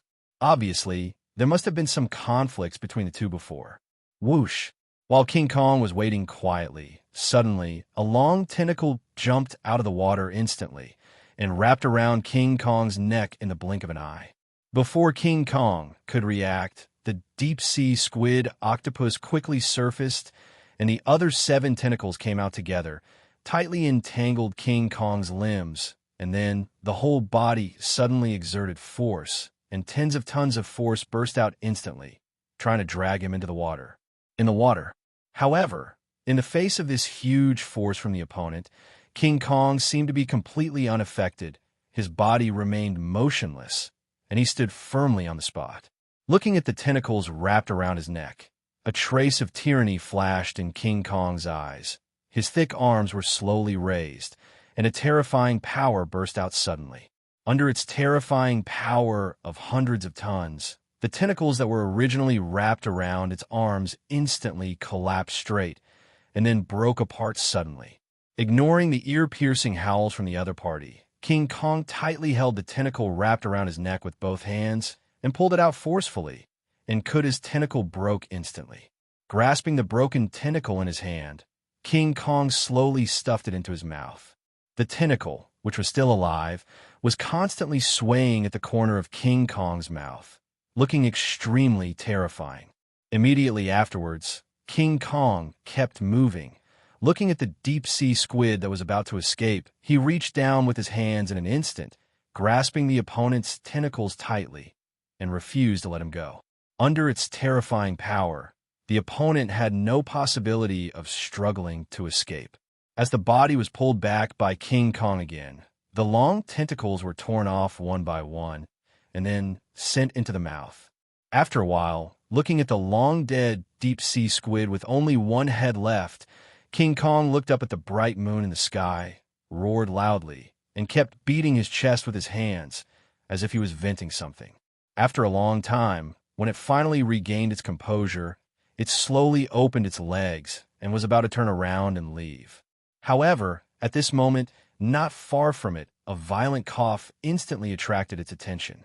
The shore of the pool. He held his breath at the bottom of the water for 2 minutes, and finally, after trying his best, Rhodes finally managed to reach the shore. Trying to climb to the shore, Rhodes propped his hands on the ground, panting heavily, accompanied by a violent cough, and his eyes were full of fear. Finally survived. Recalling the huge monster he saw underwater before, he was able to escape from such a terrifying monster. Thinking of this, he felt very lucky. It turns out that being underwater is so dangerous. I really don't want to stay in this ghostly place for a moment. While he was complaining, suddenly a mass of huge amounts of shadow shrouded his head, instantly blocking the moonlight in the sky so that there was no light at all. 657 Rhodes's heart suddenly jumped, and he subconsciously looked back. However, just as he saw the huge figure standing behind him clearly, his face couldn't help showing horror. His feet went limp, and his body that had just stood firm fell to the ground again in an instant. What the hell is this? There are such big orangutans in this world. Rhodes screamed crazily in his heart, trying to control his body to turn around and run away, but facing this unprecedented, terrifying creature, his body was completely uncontrollable, and he couldn't move a step at all. It's over. Am I going to die here? Seeing the opponent gradually approaching, Rhodes' eyes showed despair visible to the naked eye, and he closed his eyes subconsciously, just when he thought he was about to die. But after a while, I can't wait for the opponent to make any moves. Slowly open his eyes, but it was King Kong's huge face that was less than a few meters away from him. Looking at the figure lying on the ground with some curiosity, King Kong's eyes revealed a touch of human doubt. It also seems to be curious. How can it have such a petite kind? Is it because of lack of food? Thinking of this, King Kong made another move. Then, under Rhodes' bewildered gaze, King Kong turned back to the water, reached out to fish it out, grabbed the only remaining head of the deep-sea squid octopus, and brought it back to the shore. Boom! With a loud noise, King Kong threw the huge head with a file size of 5 or 6 meters beside Rhodes. Then King Kong roared softly, looked in Rhodes' direction, and nodded. Is this for me? Looking at the huge head next to him, Rhodes was stunned for a while, and finally came to his senses, looking at the big face of King Kong in surprise. But what he said was obviously speaking to the cow. King Kong, who grew up on Skull Island, could not speak human language, so he only thought that Rhodes, a kind, was talking nonsense, pointing to the food on the ground, and kept gesticulating with his eyes. Roar! Faced with the other party's urging, Rhodes also probably understood the other party's meaning. Although he didn't know why the other party was not hostile to him, the current situation obviously made him completely relieved. However, before he could relax for a long time, watching Rhodes, who had not moved for a long time, King Kong seemed a little impatient, and suddenly increased the volume, and 10 strong air currents mixed with the smell of blood instantly blew Rhodes' hair upright. 03L. Frightened by the voice, Rhodes immediately jumped up from the spot. Watching King Kong's eyes keep pointing, he finally realized, seeing what the other party meant, he couldn't do without this food. Turning his head to look at the huge amounts of head aside, Rhodes stepped forward hesitantly. Looking at King Kong from the corner of his eye, seeing that it has been watching here, he finally gritted his teeth and made up his mind. Coming to the edge of the head, holding up the remaining tentacles at the end, Rhodes closed his eyes and the wolf bit it down. After tearing hard for a long time, he just bit off a small piece of flesh, frowning tightly, resisting the bloody smell coming from his mouth, and then swallowed it into his stomach in one gulp. Seeing that Rhodes was finally willing to eat, King Kong was relieved a lot, and his eyes softened. But what broke Rhodes was that at this moment, the other party was still sitting there motionless, and his eyes never left Rhodes' direction. Obviously, he wanted to watch him finish the food. Isn't it? Rhodes' face shrank into a ball. Looking at the huge head with a height of 5 or 6 meters in his hand, his heart was full of bitterness. After all, he is just an ordinary human being. Unlike King Kong, it is not uncommon for him to eat several tons of food in one meal. Like the head in front of him, he might not be able to finish it in 2 months. And once the other party finds that he can't eat, what action will he make at that time? Then he can't guarantee it. Thinking of this, Rhodes's heart skipped a beat, but he finally bit the bullet and continued to eat. Soon, Rhodes, who had a stomach ache from eating, finally stopped, lay on the ground, pointed to his round belly, and then waved to King Kong again and again, showing that he couldn't hold it anymore. Any morsel of food. He seemed to understand Rhodes' actions. Although he was a little dissatisfied with eating so little of this similar, King Kong did not continue to persecute him. Seeing this, Rhodes breathed a sigh of relief. After slowing down for a while, Rhodes stood up again when he felt that his stomach was not as swollen as before. Looking at the tall figure like a hill in front of him, he resisted the panic in his heart and walked carefully to the opponent. Hesitation stretched out his palm and slowly touched the opponent's body. Fortunately, King Kong didn't react at all to Rhodes' actions, and he didn't show any intention of attacking. Realizing this, Rhodes felt a lot more relaxed. He touched the opponent's palm and grinned, revealing the sparkle in it. With big white teeth, he opened his mouth and said, "Although I don't know what happened, but if it wasn't for you, I would have been eaten as a snack by that squid monster. Thank you, buddy." Lowering his head, thinking about it carefully, suddenly, Rhodes' eyes lit up. "By the way, then, as a thank you, I'll treat you to a big meal too. You wait here for me first. I'll be right back." With that said, Rhodes turned around quickly and ran towards the direction of the base. Inside the base, accompanied by a jingling sound, looking at the outline of the weapon in his hand, Tony nodded in satisfaction. According to this progress, it seems that in a few days, this weapon will be successfully manufactured. As long as I have this weapon, even if I encounter a monster like Chun said, I will definitely win. As soon as the voice fell, the next moment, Rhodes' figure stumbled in, came to Tony's side, and said quickly, "Come on, Tony, come with me. I'll take you out for a picnic today." "Picnic?" Tony looked at him in confusion. "Do you have a fever? Have you forgotten where we are now? Or do you think we have no hope of going out, so you gave up treatment?"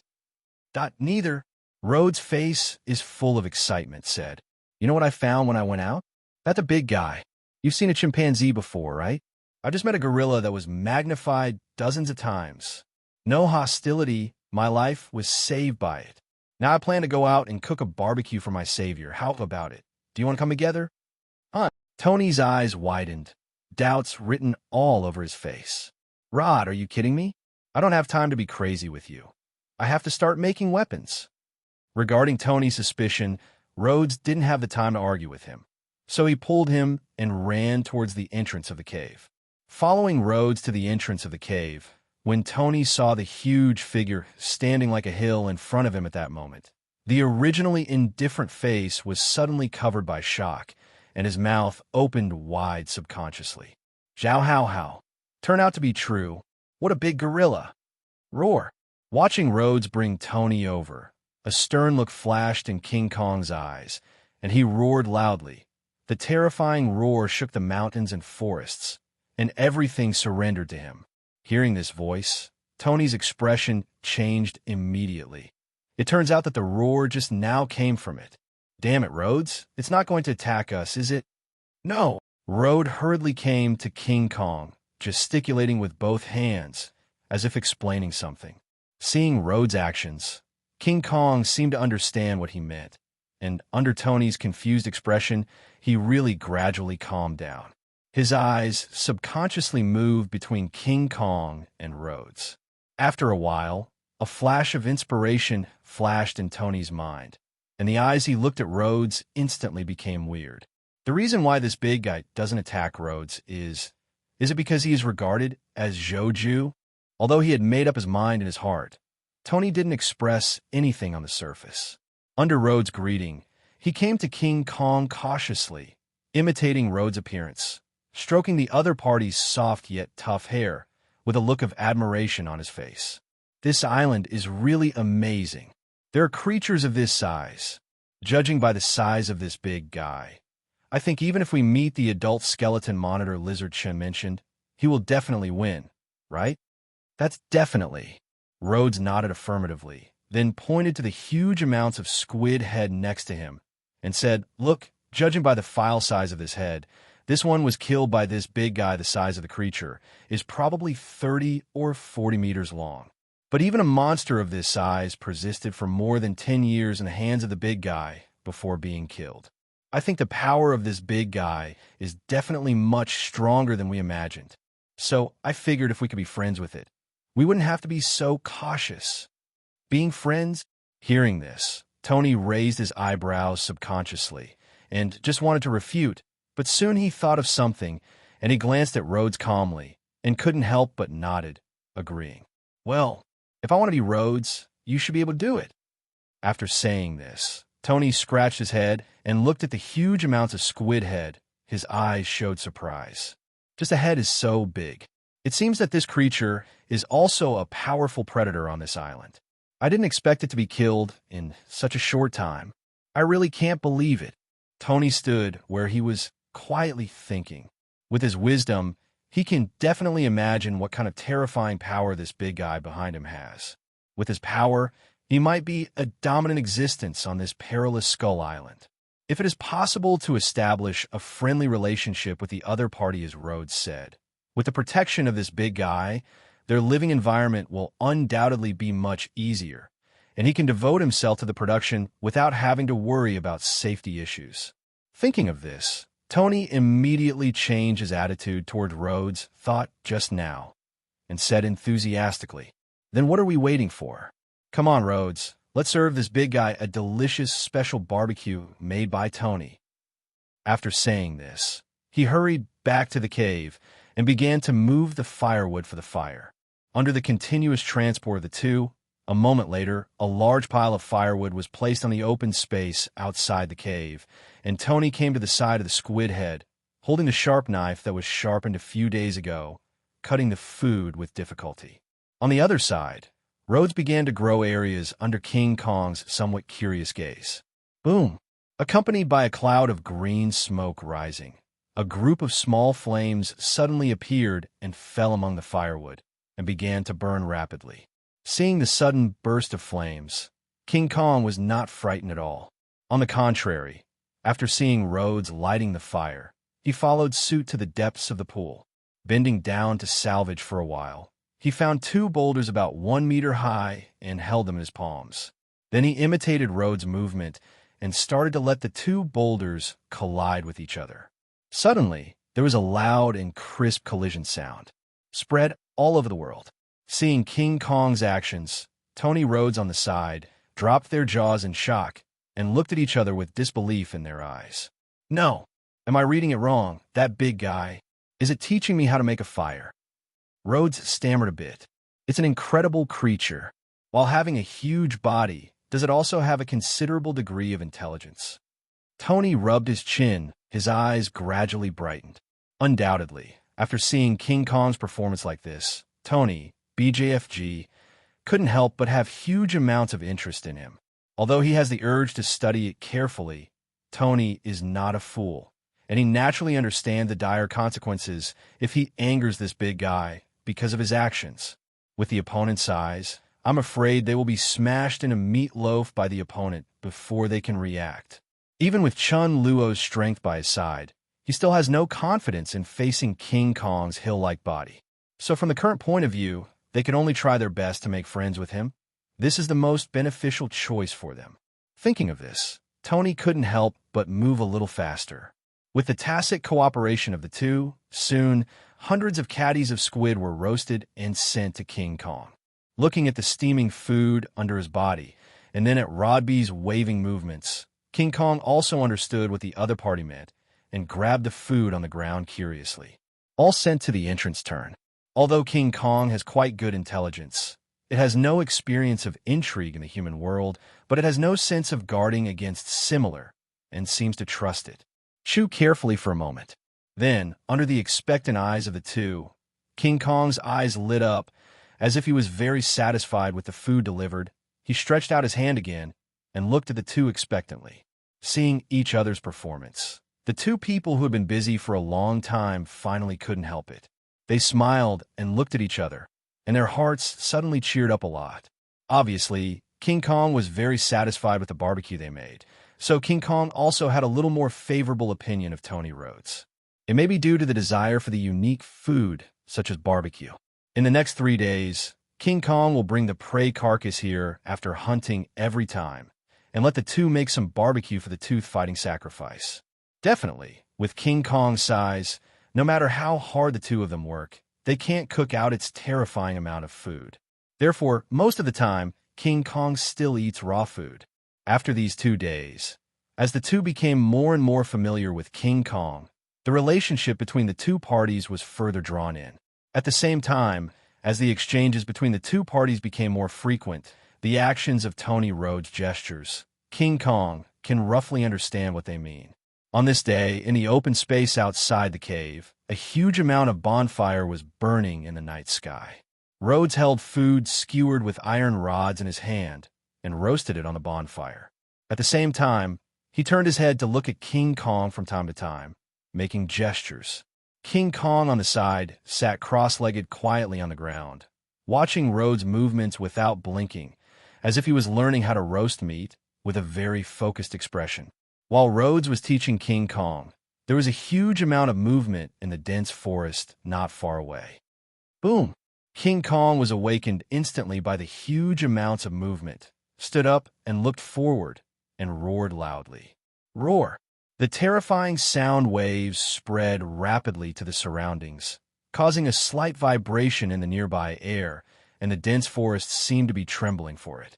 Countless fallen leaves fell to the ground one after another, becoming the nutrients of the soil. Bang, bang, bang. He beat his chest hard, and there was a dull humming like a drum. At the same time, a terrifying breath rose from King Kong's body. Affected by this breath, all creatures within a radius of nearly 10 miles scattered and fled. Dare stay for the slightest.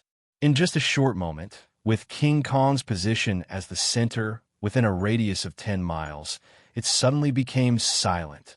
As if feeling this breath, the original loud noise from the dense forest also stopped, and there was no more sound. But at the next moment, like a sharp arrow, a black shadow quickly cut through the air and rushed towards the cave. Rod, are you okay? Where is Tony? No, let's go. I just heard that there is. In an instant, Chunluo appeared in front of Rhodes and was about to say something anxiously. The next moment, when his eyes accidentally glanced behind Rhodes, he saw the huge figure like a hill and was about to say something. The words stopped immediately. With protruding eyes and staring straight ahead, Chunluo opened his mouth slightly, his eyes full of disbelief. This is King Kong. Turning his head stiffly, looking at Rhodes, Chunluo's face was full of doubts. Rods, what's going on? How did you meet? Also, why didn't it attack you? Seeing Chunluo suddenly appear in front of him, Rhodes was also very happy and immediately told him what happened in the past few days. After saying this, he seemed to think of something, looked at Shinluo with some puzzlement, and asked, Chen, you just said this big guy is called King Kong? How did you know? Oh, I also saw it from a distance when I went out to look for materials a few days ago, so I chose a random name. Definitely, you can call it anything else if you want. Chunluo rolled his eyes and soon thought of a reason. So that's the case. King Kong is quite suitable for this big guy. Rhodes nodded with satisfaction, came to King Kong, stroked its hair, and said with a smile, Big guy, we'll call you King Kong from now on. Hope you like this name. As if he understood Rhodes' words, King Kong gave a soft growl in response. Chunluo on the side watched the interaction between the two, and his eyes kept scanning back and forth between the two. Suddenly, he seemed to think of something, and his face instantly became weird. Could it be no way? Just when Chunluo was doubting his life, behind him, a familiar voice sounded. Did you notice it too, Chun? Hearing this, Chunluo subconsciously turned around, looked at Tony's equally weird expression, and instantly understood his thoughts. The two looked at each other, nodded tacitly, and watched the interaction between Rhodes and King Kong, not daring to say a word. After a while, the three of Chunluo were sitting together by the campfire, looking in Chunluo's direction. Tony's eyes were full of expectation. How about it, Chun? Are the materials here? Facing Tony's question, Chunluo nodded lightly, looked at King Kong at the side, and said with a wry smile, The belt was brought back, but just as I was dragging the materials back, I heard King Kong's voice. At that time, I thought you were in danger, so I left the things first and rushed back. But since you're all fine, then I'll go back and get it. After speaking, Chunluo immediately planned to leave. However, before he could take any action, Rhodes took the initiative to stand up and dissuaded him. Okay, Chun, you've been traveling outside for so many days, it's time for you to take a good rest.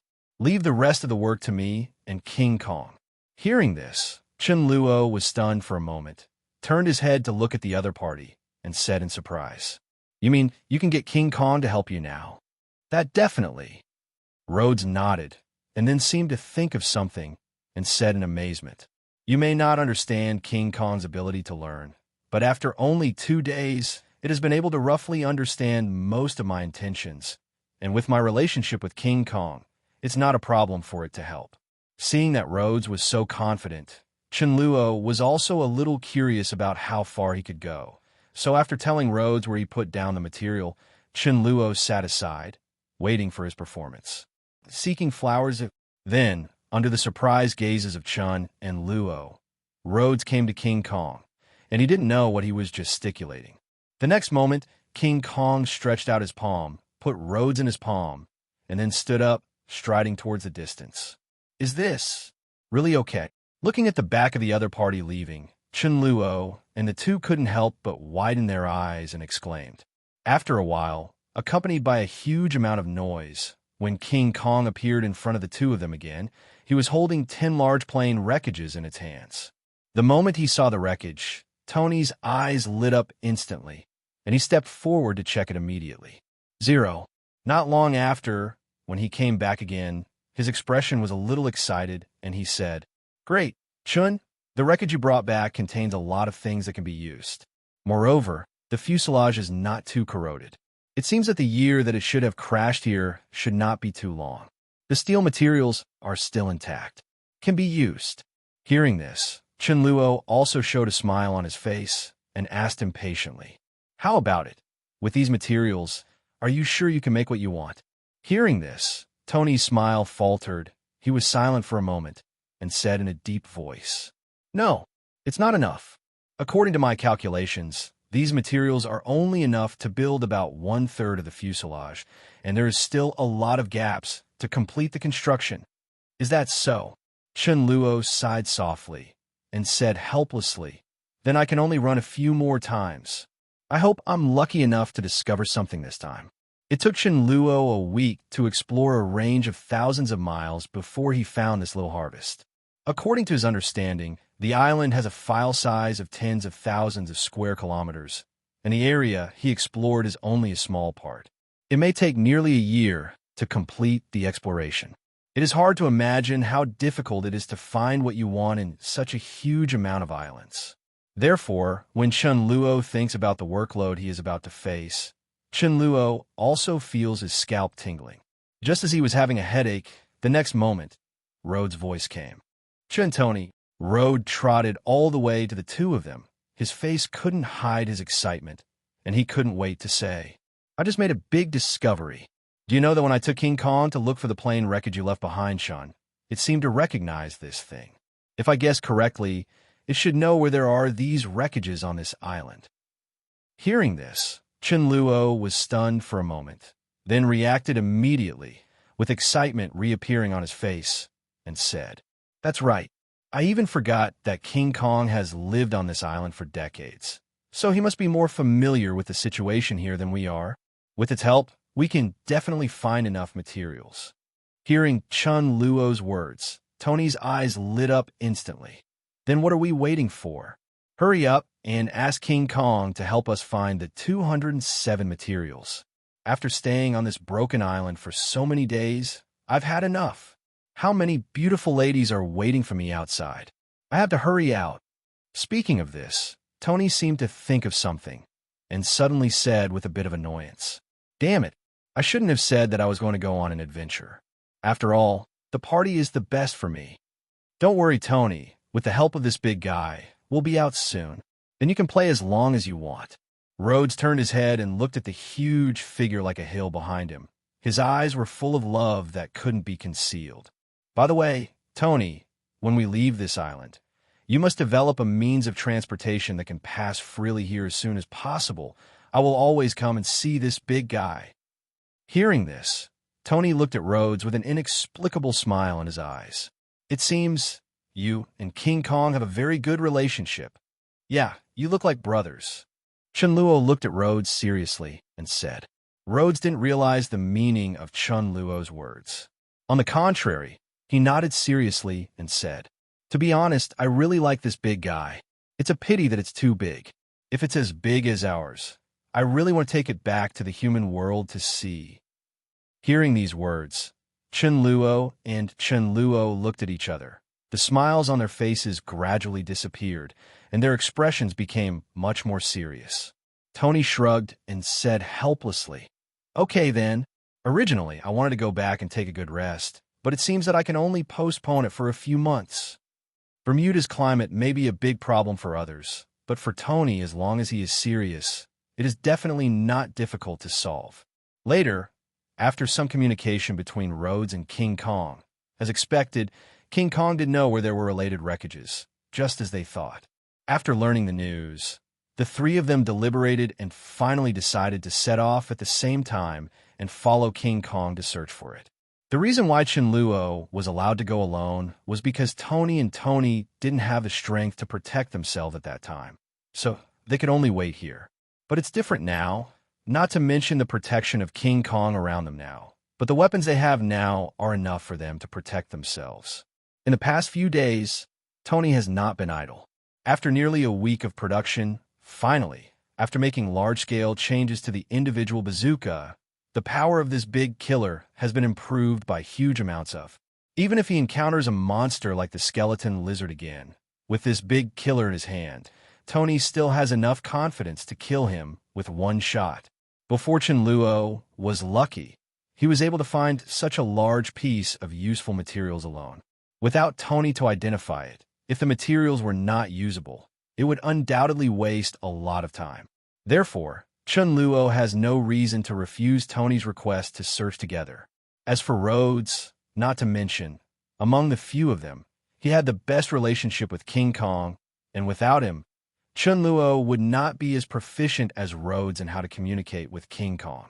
Coupled with Rhodes' own military accomplishment with a weapon in his hand, his strength should not be underestimated, so it is also necessary to bring him. As for what to do with the base after the three of them leave at the same time, there is no need to worry about this. After all, in the base, apart from a large pile of mechanical products, there is nothing else. Unless a monster that feeds on steel suddenly appears in such a place, absolutely no other creatures will be interested in it. Afterwards, after bringing some food, water, and some weapons and equipment, the three of them followed King Kong's pace and moved forward. In this walk, nearly a month has passed. Following King Kong's footsteps, the three of them have also seen many strange creatures along the way in the past month. Passing by a huge, bottomless lake, I met the lone reef bull devil who is docile and never leaves the water easily. There is also the top predator from the dinosaur era, the Tyrannosaurus Rex, after passing through layers of dense forests and arriving at a huge wasteland. And a terrifying giant crocodile with a body length of more than 30 meters living in a huge swamp. But even the Tyrannosaurus Rex, known for its ferocity and brutality, is still an extremely brutal prehistoric giant crocodile. Facing King Kong, the overlord on Skull Island, they still shy away. Among the three terrains with different environments, the three also gained a lot. In these places, they also successfully collected the relevant materials and then packed them back to the vicinity of the base. In this way, after 3 consecutive times, most of the materials Tony needed were collected.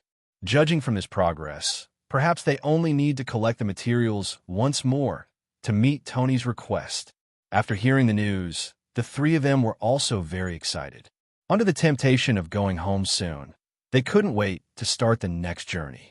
So, nearly 2 weeks later, King Kong led the three of them, and after traveling thousands of miles, finally arrived at the 2.6 destination. In the huge amounts of valley, after a group of people walked forward for about an hour, they finally found the wreckage of the plane they had been looking for on the top of a small hill surrounded by green plants. Great! Finally found it. The moment they saw the wreckage, the three of them heaved a sigh of relief and couldn't help showing a gleam of joy in their eyes. Now that the last missing materials have been collected, as long as they are brought back to the base, they will be able to leave the island in a short time. Thinking of this, the three of them couldn't help but feel deeply moved. However, just when the three of them were happy, they didn't notice at all. In the part of the hill facing them, a huge hole with a width of tens of meters suddenly heard a slight sound.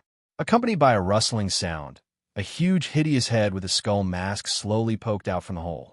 Huge amounts of head swinging around, as if sensing something.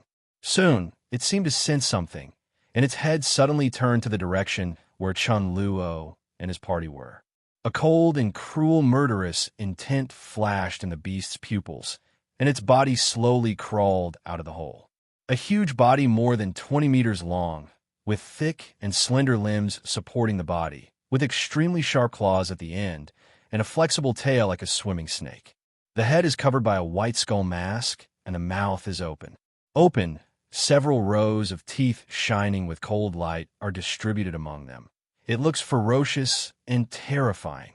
There is no doubt that this is an adult monitor lizard, which is not at the same level as the juvenile monitor lizard that was only about 7 or 8 meters in length that Shinluo and the other three met last time. Apex predator. After the skeleton monitor lizard got out of the hole, it suddenly turned to where Chunluo 19 and the others were, raised its head and roared. Roar! On the other side of the mountain, the few people who were still immersed in surprise were awakened by the huge amounts of roar, and their expressions became a little confused. This voice, why does it sound familiar? I always feel as if I've heard this voice somewhere. A trace of doubt flashed in Chunluo's eyes. After thinking about it carefully for a moment, he suddenly seemed to remember something, and his face suddenly changed slightly. However, before he could speak, the next moment, a long-lost system notification sound came. Ding! It has been detected that the host is about to face a crisis. Open it now and choose. Option 1. Face the coming skeleton monitor lizard head-on and kill them all. Reward: a blue bonaflower. Option 2. Escape from the pursuit of the skeleton monitor lizard. Reward: 10 attribute points. Seeing this choice, a look of excitement visible to the naked eye suddenly appeared on Chunluo's face, and he made a decision immediately without even thinking about it. I choose the first one. The selection has been confirmed. After the host completes the selection, rewards will be issued. Immediately afterwards, the sound of the system fell into silence again. But Chen Luo has no time to pay attention to these things anymore. Thinking that the reward he has dreamed of is in front of him, his heart is extremely hot at this moment. Nearly 3 months have passed, and finally, the system that has been pretending to be dead has finally made a move, and it released such a big move as soon as it appeared, which made Chen Luo a little excited. It turned out that he was still thinking about when he would be able to get the blue bonaflower that can completely make up for his weakness, so he even planned to wait for a long time. However, he never expected that the surprise would come so suddenly. After only waiting for 3 months, he would have such an opportunity. And if he misses such an opportunity, it is unknown when he will meet again next time. Therefore, no matter what, he will not miss this opportunity to get the blue bonaflower. Knowing that the skeleton monitor lizard was coming, Chen Luo didn't dare to neglect it all. He hurriedly turned his head to look at Tony and the two, and said quickly, "That was the sound of the skeleton monitor lizard just now. It is coming soon. You two find a place to hide first, King Kong, and I will block them." "What? Skeleton monitor lizard?" Hearing Chen Luo's words, the two suddenly realized, and finally remembered where they had heard this voice before. Recalling the horror of the monitor lizard, the two did not dare to neglect it all. They searched around for a while, and they quickly found the hiding place. Rhodes immediately communicated with King Kong and asked him to put them on the high platform exposed by the cliff behind him.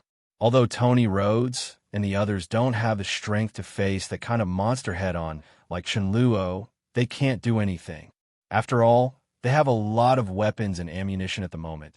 Relying on these equipments, they can also help Chunluo and King Kong to some extent. And just when King Kong was placing Tony and the two behind him, accompanied by a terrifying roar, a figure with huge amounts of suddenly sprang out, opening its mouth full of sharp fangs. Continue to rush towards King Kong's side. Seeing this, Chunluo didn't even think about it.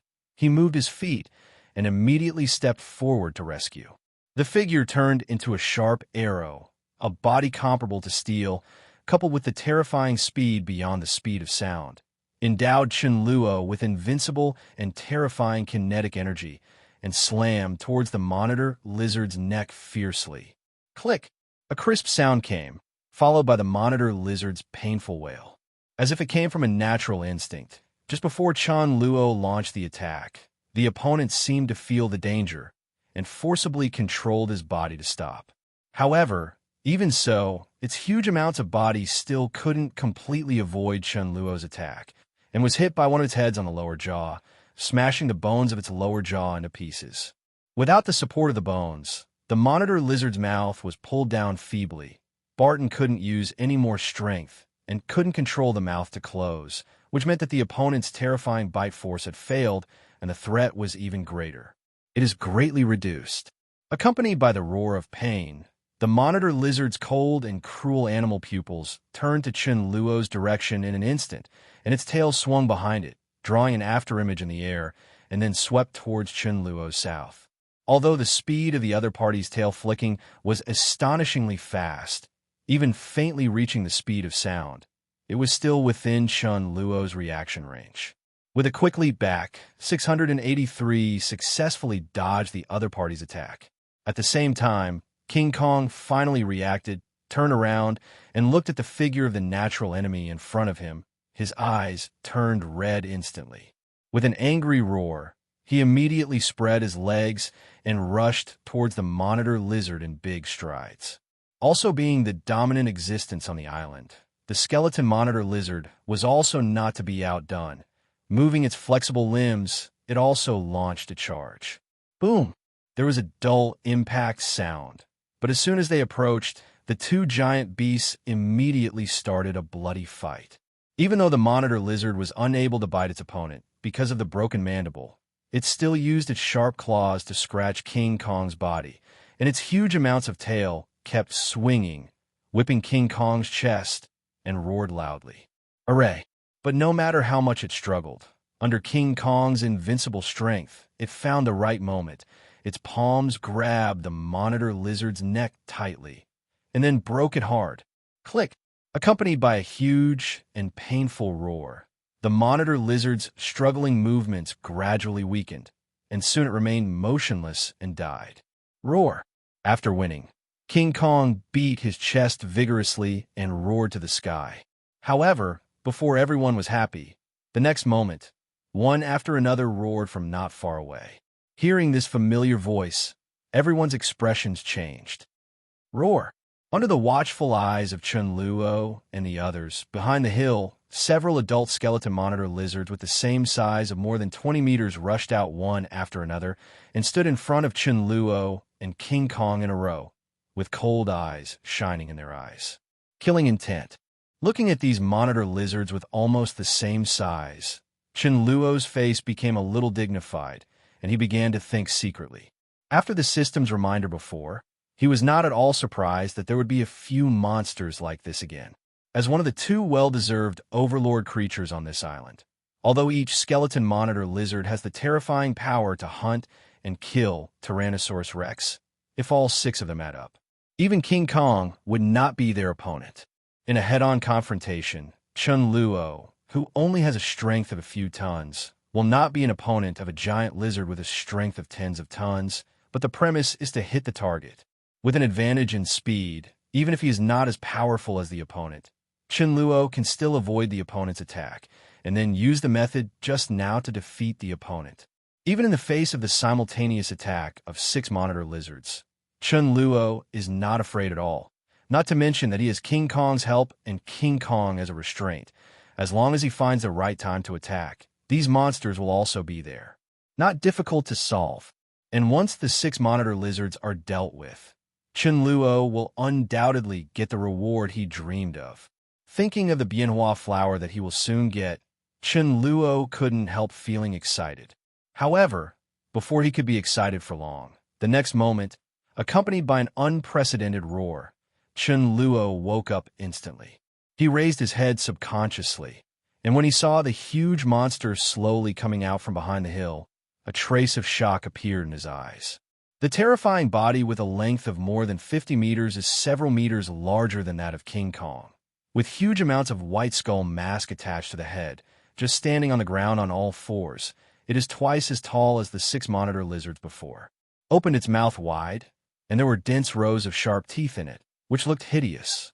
Looking at the terrifying aura that the opponent exuded when he appeared on the stage, as well as the huge body that was somewhat larger than King Kong, Chunluo had already vaguely guessed the identity of this giant beast. The king of the skeleton monitor lizard clan. To be able to grow to such an extent, he really deserves to be called the natural enemy of the King Kong clan.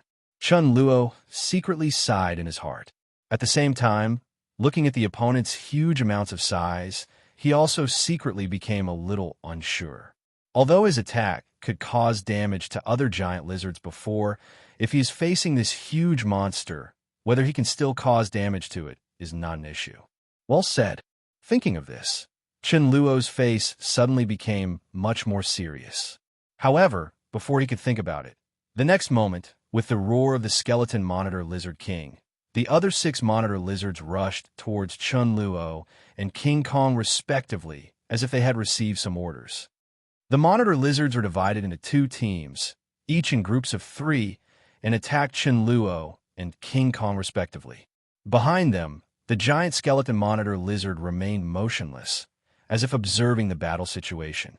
Facing the coming attack, Chunluo's eyes flashed sharply. He moved his feet, and his figure disappeared in place immediately. Under Chunluo's full speed, coupled with his steel-like body, Chunluo repeated his old trick, randomly selecting a monitor lizard and slammed straight into it. Even though the eyes can't keep up with Chunluo's movements, the monitor lizard's perception is extremely sharp. Just like the monitor lizard before, it subconsciously made dodge movements. But this time, Chunluo's luck was not as good as last time. Under the opponent's dodge, although Chunluo also successfully bumped into the opponent, he did not hit the opponent's bones, but was embedded in the opponent's body muscles. It will no longer be able to advance an inch. Although the opponent's body density was not as strong as Chunluo's, it was still astonishing. Chunluo's impact only pierced through the opponent's muscles less than 1 meter before he was firmly stuck by the opponent's muscles and remained motionless. Although it still caused damage to him, it didn't affect the other party's actions at all. On the contrary, he attacked Shinluo more and more frantically, as if he had angered the other party. Faced with the crazy attack of the 3 monitor lizards, Chunluo was also blinded by the killing. Relying on the advantage of speed, while avoiding the opponent's attack, his body continued to turn into shells and fiercely slammed into the opponent's body. Even though they had a premonition of Chunluo's attack, they were not so lucky every time. Under Chunluo's attack again and again, soon a monitor lizard couldn't dodge and was hit by Chunluo on the neck on the spot. Click! Roar! A painful wailing sounded, and the neck of the monitor lizard was smashed into pieces by Chunluo in an instant, and its body fell to the ground weakly. Nice job, Chan! Seeing this scene, the two of Tony, who were watching the battle ahead with all their attention, subconsciously cheered, their expressions extremely excited.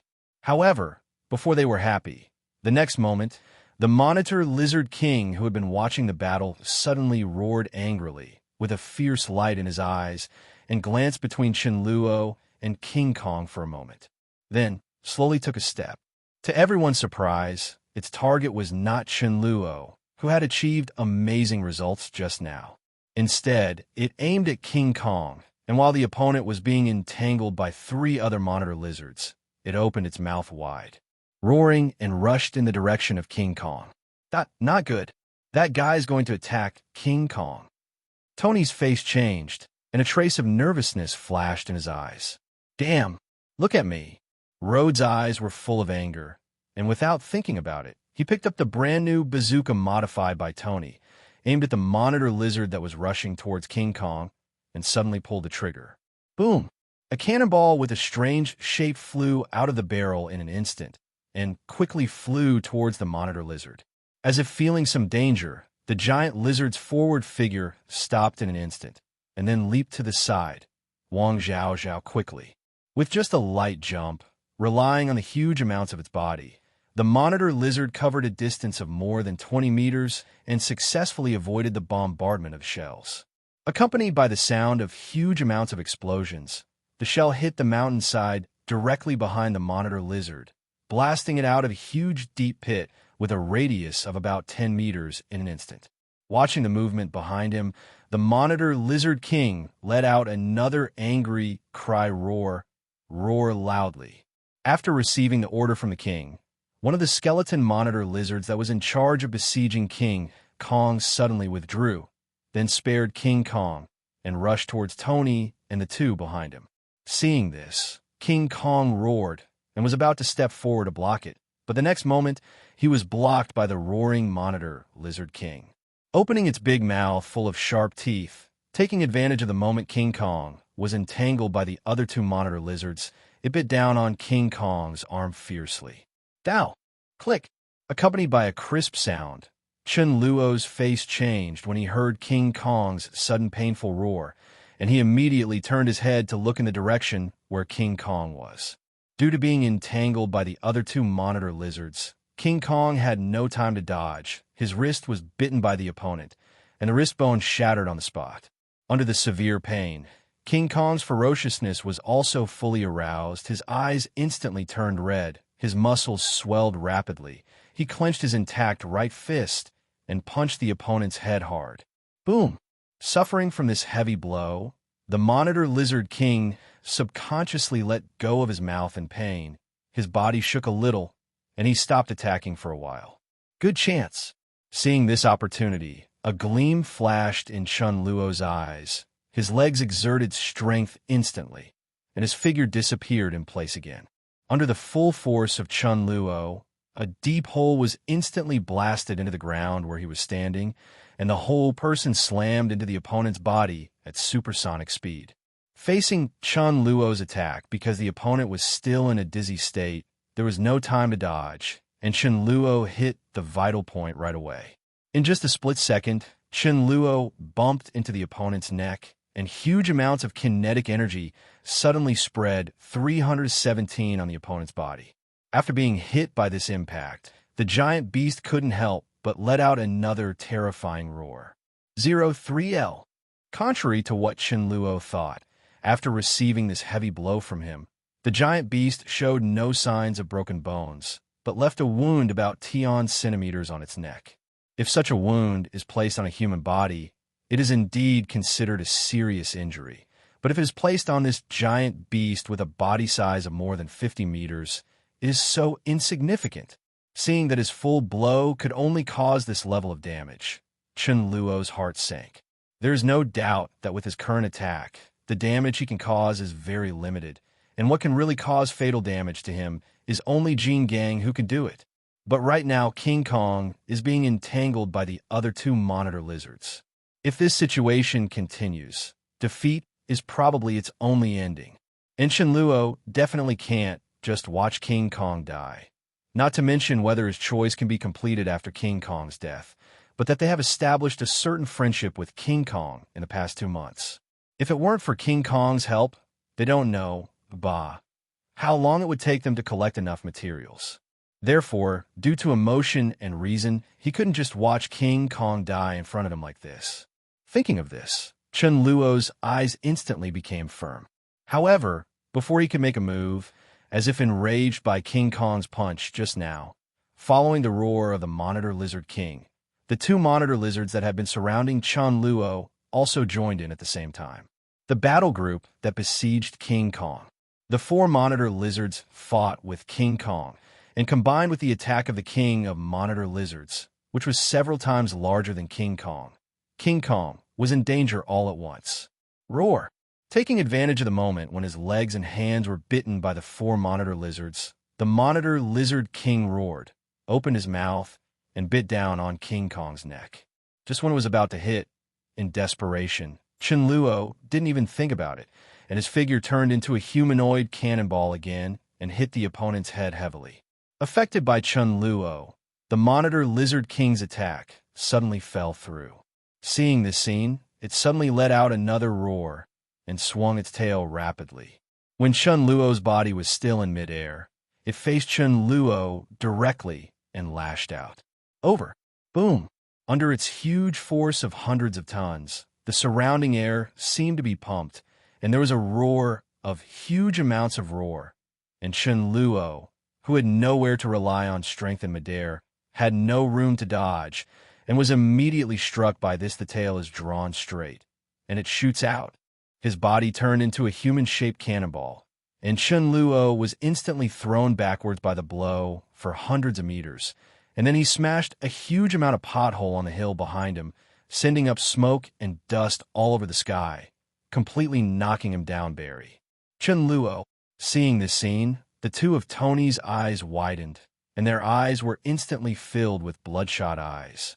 You bloody monsters! With red eyes, after killing the giant lizard charging towards them with one shot, the two turned their guns without hesitation and pulled the trigger towards one of the electric lizards surrounding King Kong. Although their hearts were already extremely angry, after the previous scene, they also understood that with the flexibility of the Monitor Lizard King, it was very difficult to hit it. Therefore, perhaps it is best for them to liberate King Kong first. The best choice. And when King Kong saw Chunluo being blown hundreds of meters away, his originally red eyes became even more blood red. Under extreme anger, he beat his chest frantically and roared towards the King of Monitor Lizards. Direction rushed. At this moment, King Kong seemed to have completely forgotten the injuries on his body, waved his fists, and crazily hit the opponent. The huge force of hundreds of tons exploded, and the opponent was defeated by King Kong for a while. At the same time, Just when Tony were furious over Chen Luo's death, in the small hill not far away, with the smoke and dust dissipating in the sky, the figure of Chen Luo at the moment gradually appeared in the huge, deep pit among them. Even with the blessing of the ability of the Man of Steel, Chen Luo was still severely injured in the face of the terrifying force of the Monitor Lizard King. All the bones in his body were shattered, his chest was severely collapsed, his arms were severely twisted, his legs were broken, and his body was stained red with a large amount of blood. It looked horrible. In the pothole, Chen Luo gasped for breath, looked up and looked around because the whole body was surrounded by potholes the outside sunlight happened to be unable to shine in. Without the weakening of the sun, even though Chen Luo was severely injured at the moment, under the influence of another ability of his, the injuries all over his body began to recover at a speed visible to the naked eye. The bones quickly began to shift, and then healed at a speed visible to the naked eye. The large area of torn muscles also quickly returned to their original shape. The collapsed chest bulged again. The limbs regained consciousness, and the pale face quickly turned rosy. In 10 seconds, I fully recovered. Clenching his fists, feeling the resurgent power in his body, Chen Luo knew that the situation was urgent. Tony and the others might be in danger at any time. So he didn't stop at all. With a flash of stature, he rushed straight ahead again. Under his full speed, it took less than 2 seconds to reappear in the battlefield. Click! As soon as he returned to the battlefield, Chen Luo gave him a big gift. Taking advantage of the moment when King Kong was fighting with King Kong, he immediately rammed one of the monitor lizards again. Immediately, the unsuspecting skeleton monitor lizard was shot to the point by Chen Luo. Its neck was broken, and it fell to the ground and died on the spot. Seeing Chunluo appearing in front of them intact, Tony, who were originally full of anger, froze for a moment, but were soon overwhelmed by excitement. Chun, UB asterisk asterisk asterisk asterisk asterisk D is still alive. Hearing the excited shouts of Tony and the two, Chunluo turned his head, smiled at the two, and then pointed to the skeleton monitor lizard beside him to signal to the two. Seeing Chunluo's movements, the two reacted instantly, nodded in unison, aligned the weapons in the direction Chunluo was pointing at, and pulled the trigger at the same time. The next moment, 2 specially made shells rushed out instantly and flew straight ahead. And, right in front of the cannonball, there were 2 skeleton monitor lizards standing there. Facing the impending attack before the 2 monsters could react, Chen Luo's attack followed closely behind, directly hitting their bodies. This time, Chen Luo did not specifically look for the opponent's weak point to attack, but instead aimed at the largest body part of the opponent's target, in order not to kill the opponent with one blow.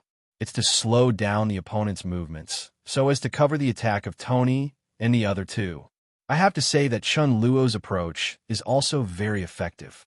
Under his interference, the 2 behemoths who had been impacted by the huge force stopped immediately, and before they stood still again, the 2 shells arrived as expected. Bang! There was a huge amount of explosion sound, and the shells hit the bodies of the 2 behemoths directly, instantly blasting a huge amount of blood hole in their bodies, and nearly half of the behemoth's body was instantly blown to pieces, no longer powerless to resist. Roar! Accompanied by a huge amount of mourning. After being so severely injured, no matter how tenacious the vitality of this monster is, it is difficult to escape the fate of death. With only half of his body left, he fell to the ground, twitched a few times unconsciously, and then gradually fell silent. Seeing their success with this blow, both of Tony cheered in unison, full of excitement in his heart. Now more than half of the 7 skeleton monitor lizards have died, and now only 3 skeleton monitor lizards are left alive. Compared with the desperate situation before, their situation is undoubtedly much better now, and the dawn of victory is already in sight. However, it is not long before they are happy. On the other side, the Monitor Lizard King, who was fighting fiercely with King Kong, seemed to feel some danger, and his performance became more and more crazy. He opened his big mouth, full of sharp teeth, and bit King Kong fiercely one bite after another. under its terrifying bite force. Although King Kong roared again and again, and his fists like small mountain bags kept falling on the giant beast's body, its body was already stained with blood from being bitten by the opponent in many places. Even a large piece of flesh and blood was bitten off, faintly revealing the white bones wrapped in flesh and blood. It is not surprising why King Kong behaved like this. After all, King Kong is still in his infancy, and his body size is not even half of his adult size. It is quite normal for the Monitor Lizard King, who is at the peak of his strength, to be defeated. What's more, its enemy is not only the king of giant lizards. Faced with the siege of other adult monitor lizards before, King Kong also left some injuries to some extent, and these injuries more or less affected its actions. The opponent of the king will not be seriously injured so quickly. Seeing the shocking wounds on King Kong's body, Tony and the two couldn't help being a little startled.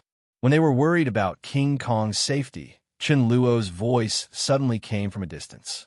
"Quick, Tony Rhodes, attack the other two monsters. After killing these two monsters, we will deal with that big guy." The two woke up as if they had just woken up from a dream and immediately reacted, aiming in the direction of the remaining two monitor lizards again, and pulled the trigger. Seeing that Tony's attack had already been launched, Chunluo's eyes flashed, he moved his feet, and disappeared in place in an instant. The exact same scenario as last time was staged again. Under Chunluo's speed, the two monitor lizards had no time to dodge, and they were bumped head-on by Chunluo. Under the impact of huge amounts of power, the two giant beasts paused, and before they had time to move, they were hit directly by two shells, accompanied by two huge amounts of explosions. Without any accident, the two giant beasts also died instantly, falling to the ground. Seeing this scene, Chunluo breathed a sigh of relief. But he also knew that it was not the time to be happy, and the battle would only be truly over when the remaining Monitor Lizard King was resolved. Thinking of this, Chunluo immediately turned his head and looked in the direction of the two giant beasts that were still fighting fiercely. It's just that when he saw King Kong's current appearance, his heart sank suddenly, his pupils shrank violently, and without even thinking about it, his figure turned into a sharp arrow and rushed towards the direction of the two giant beasts. Ask for flowers. At this moment, the two giant beasts had already fought to the most intense moment. The skull mask covering the head of the Monitor Lizard King was nearly half shattered, and the flexible tail behind him had also fallen to the ground weakly. Obviously, he had been beaten to death by King Kong. Break apart. One of the four limbs supporting the body was trampled into pieces by King Kong, and its movements became much slower than before. Judging by its appearance, it was obvious that it had also suffered serious injuries. But compared to it, King Kong's appearance at the moment is even more miserable. An arm hangs down weakly, blood is flowing, and on the majestic body, there are also several huge amounts of blood holes flowing blood. A large piece of flesh and blood was bitten off by the opponent and swallowed into the stomach, revealing the dense white bones wrapped in flesh and blood, which looked extremely hideous. In addition, on King Kong's neck, there was even a deep trace of being scratched by the opponent's sharp claws. Although the throat was not cut, it also caused huge amounts of damage to King Kong. A large amount of blood continued to flow from the wound on the neck. As the blood in the body continued to flow, King Kong's strength gradually became weaker. Seeing that the strength of King Kong's resistance gradually weakened, the Monitor Lizard King immediately let out a hearty roar, then opened his mouth wide and bit down on King Kong's neck mercilessly. Boom! Just when it was about to give King Kong a fatal blow, the next moment, Chunluo's figure instantly appeared beside it and hit it straight on the head. Affected by Chunluo's power, the giant beast's attack deviated, and it missed King Kong's side by a hair's breadth. Seeing this scene, King Kong immediately let out a roar, and without knowing where he got the strength, he used his only remaining arm to wrap around the Monitor Lizard's neck and tightly strangled it in his arms. 03L. Firmly controlling the opponent's body, preventing him from moving at all, King Kong turned his head to look in the direction of Tony and the two. roaring, "Quick, take this opportunity and launch an attack." When the two of them were having some doubts, the next moment, Chunluo's roar came again and again. Hearing Chunluo's words, the two were shocked. They can see the current situation very clearly. Now King Kong and the Monitor Lizard King are close together. If an attack is launched at this time, it is very likely to affect King Kong. Originally, King Kong's injuries were already very serious, and if there were any other accidents, it would be life-threatening. This was undoubtedly what the two of them did not want to see. Therefore, after hearing Chunluo's words, both some hesitation up. Seeing this, Chunluo naturally understood what they were worrying about and immediately shouted loudly, "You go ahead and attack. King Kong's injuries, I have a way to heal them, but you have to get rid of this monster first." As soon as these words came out, the two of them instantly lifted their spirits, and their eyes instantly became firm. 773 stemmed from their trust in Chen Luo, and they did not doubt the credibility of his words. And now that King Kong's strength is getting weaker and weaker, the Monitor Lizard struggle is also gradually increasing. It also became more and more nervous. If they didn't do it again, it would undoubtedly be a disaster for them to wait for the other party to break free. At the same time, King Kong's roar continued to reach the ears of the two, as if urging them to act quickly. This made them dare not neglect even more, and immediately aimed at the direction of King Kong, gritted their teeth, and pulled the trigger hard. Boom! Under King Kong's firm restraint, coupled with Chen's continuous attacks on him, although the damage caused each time was a bit insignificant, it also shared part of the pressure for King Kong, making it unable to break free from the restraint and could only watch helplessly. Look at the two shells blasting towards this side. Roar! Accompanied by two huge amounts of explosions, the Monitor Lizard King suddenly uttered an extremely stern and huge wail. The sound shook the sky, and the huge amounts of sound waves spread around, making Chunluo at the side dizzy from the shock. Slightly shakes the crystal. Facing Tony's special weapon, even the Monitor Lizard King, who is the overlord of the island, was also unable to resist. Two big holes were blasted into his body in an instant, and a large amount of blood gushed out like no money, instantly dyeing the entire ground red. Because the body was hit by the shell, most of its internal organs have been damaged at this moment. Even because of the tenacious vitality unique to giant beasts, it is still struggling and did not die immediately. But with the blood gushing out in large quantities, its struggling the strength is gradually weakening. Finally, after struggling for nearly 3 minutes, the overlord of the giant beast, which even King Kong was no match for, finally couldn't hold on and gradually stopped moving, and there was no sound. Seeing this scene, Tony and the two not far away were suddenly relieved. On Shinluo's side, when he just relaxed and thought that the reward was about to arrive, he stood there waiting, but when he waited for a while, but still didn't get any response from the system, he suddenly reacted. Since the system hasn't given any hints yet, it means that there are skeleton monitor lizards still alive, but since the other party didn't follow their king to participate in the hunt, it must be presumably immature. If you think about it this way, then these juvenile monitor lizards are probably still staying in the cave where they usually live. They must be found quickly, otherwise. Thinking of this, Chen Luo subconsciously turned his head and glanced at King Kong, who was sitting on the ground and panting violently. The blood flow on his body was obviously much slower at this moment. Doomed to die.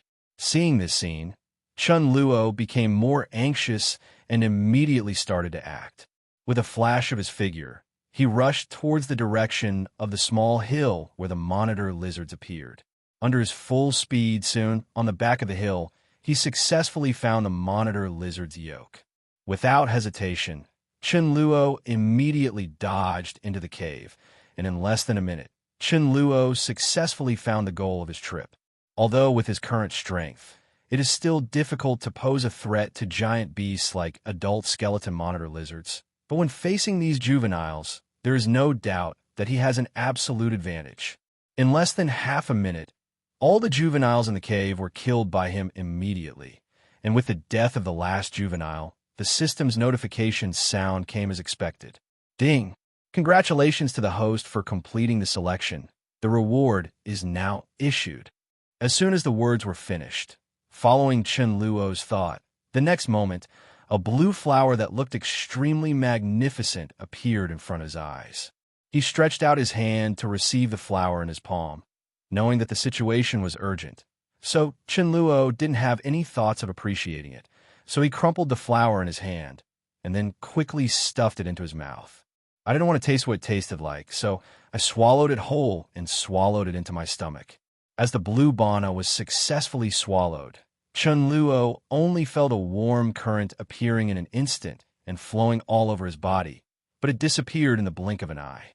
Wanting to try the effect, Chunluo's figure flashed, and when he reappeared, he had already appeared outside the cave, bathed in sunlight. Clenching his fists, feeling the constant power emerging from his body no longer had the feeling of weakness after being exposed to the sun. Shinluo already understood that the only weakness about the Ghost King's body has been completely eliminated. After eliminating his own weaknesses, Chunluo already had an idea of how to treat King Kong. According to common sense, with King Kong's current injuries, even if he has a strong vitality as a giant beast, he will definitely not escape the fate of death. But with Chunluo here, it is different. If he transfers his own blood to King Kong, using the 3.7 assimilation ability, as long as King Kong is also transformed into the same Source Blood clan as him, using the terrifying resilience that the Source Blood clan naturally possesses, which is comparable to Wolverine, he will definitely be able to recover. The reason why Chunluo didn't choose to transform into King Kong immediately was also because he still had considerable weaknesses. In addition, the blue bana flower was about to be obtained, so there was no need to take unnecessary risks to transform in advance. Otherwise, if King Kong really would weaken in the sun, with its size, I'm afraid it won't be able to hunt during the day. After eliminating his own weakness, Chunluo didn't delay at all and immediately set off towards the direction where King Kong was. And just when Chunluo suddenly disappeared and went to hunt the surviving skeleton monitor lizards, seeing Chunluo's disappearing figure, the two of Tony were very anxious. What's going on? Where did Chen go? What should we do now? Even if Chun has a way to heal King Kong's injuries, if he doesn't come back now, King Kong won't be able to hold on anymore. The two of them stared at King Kong, not far away, without blinking, listening to the sound of the other party's breathing that gradually weakened, and its chest that gradually stopped rising and falling. Their expressions were extremely anxious. After nearly 2 months of getting along, Rhodes, who has the best relationship with King Kong, won't say much. Even Tony and Shinluo have deep feelings for him. After all, although King Kong is huge in size, at its age, it is equivalent to a child in human society. And for so many years, because of the early death of its parents, there is no one who can communicate with it at ordinary times. So, in terms of thinking, it is also quite simple. Therefore, for King Kong, who has a very simple personality, the three of Chunluo also love it very much. Even Tony, who wanted to study King Kong before, quietly changed his mind unconsciously and cherished him very much. It is precisely because of their deep feelings for King Kong that after seeing King Kong's signs of life began to weaken, the anxiety on their faces became more and more obvious. Damn it, what the hell is Chen doing? If he doesn't come again, if something happens to King Kong, I can't spare him. Just as the two were cursing, the next moment, as a black shadow flashed by, Chunluo appeared in front of the two of them again. Chun, you guys are finally willing to show up. Hurry up, King Kong is about to die. Chun, you hurry up and save it. Looking at the anxious and concerned eyes of the two, Chunluo turned his head, smiled confidently on his face, and said, "Don't worry, leave it to me. Before long, you will be able to see King Kong resurrected with full blood, appearing in front of you. It's here." Hearing these words, the two of them immediately lifted their spirits, and there was a glimmer of hope in their hearts. Under the expectant gaze of the two, Chunluo slowly came in front of King Kong, jumped onto its shoulder, and came to the wound that was torn open by the monitor lizard. "Don't worry, King Kong, you won't die with me here. After touching the thick hair on the opponent's body, Chen Luo immediately stopped hesitation and started to move immediately. Stretching out the palm, the nails instantly swelled and became sharper, and then gently stroked the wrist with the sharp nails, and then a large stream of blood gushed out from the wrist and flowed into King Kong's wound. As Chen Luo's blood poured into his body, at this time, the assimilation ability also began to play a role in an instant and began to slowly but firmly transform King Kong's body. Although King Kong's body is gradually beginning to change, but because the body size is too huge and the blood that Chen Luo flows into King Kong's body is like a drop in the bucket compared to King Kong's size. So at this moment, King Kong, there are still no significant changes in the body. On the contrary, before anything happened to King Kong, Chen Luo had problems first. The reason is also very simple. His blood is not enough. After all, Chen Luo is also the height of a normal person. Even if he is a vampire, the blood in his body may be taller than a normal person. But for King Kong, it is so insignificant. Therefore, in order to completely transform King Kong, more blood is needed to replenish his physical strength, so that his body can produce more blood. Thinking of this, Chen Luo immediately turned his head and looked at the scattered corpses of skeleton monitor lizards below. His eyes flickered, and he felt a little pity in his heart. If he wanted to replenish his physical strength, the blood in the corpses of these giant beasts below was undoubtedly a good source of food. As long as he put into the blood cup and transformed it, he could quickly replenish it. But in this way, his original plan will undoubtedly be ruined. Originally, he thought that after he successfully cured King Kong, he would use the ability of the blood cup to transform all the blood of these giant beasts below. He wanted to see if he could get some kind of ability after absorbing the transformed blood instead of simply consuming it as food, but now it seems that his idea is undoubtedly impossible to realize. Although it is a bit regretful that this idea cannot be realized compared to saving King Kong, these are only trivial matters. At least in Chen Luo's heart, King Kong is much more important than the former.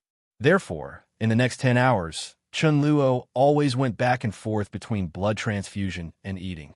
After running dozens of times in succession, finally, after the blood of the last Monitor Lizard King was absorbed by Chen Luo, with the last blood transfusion, King Kong was finally transformed.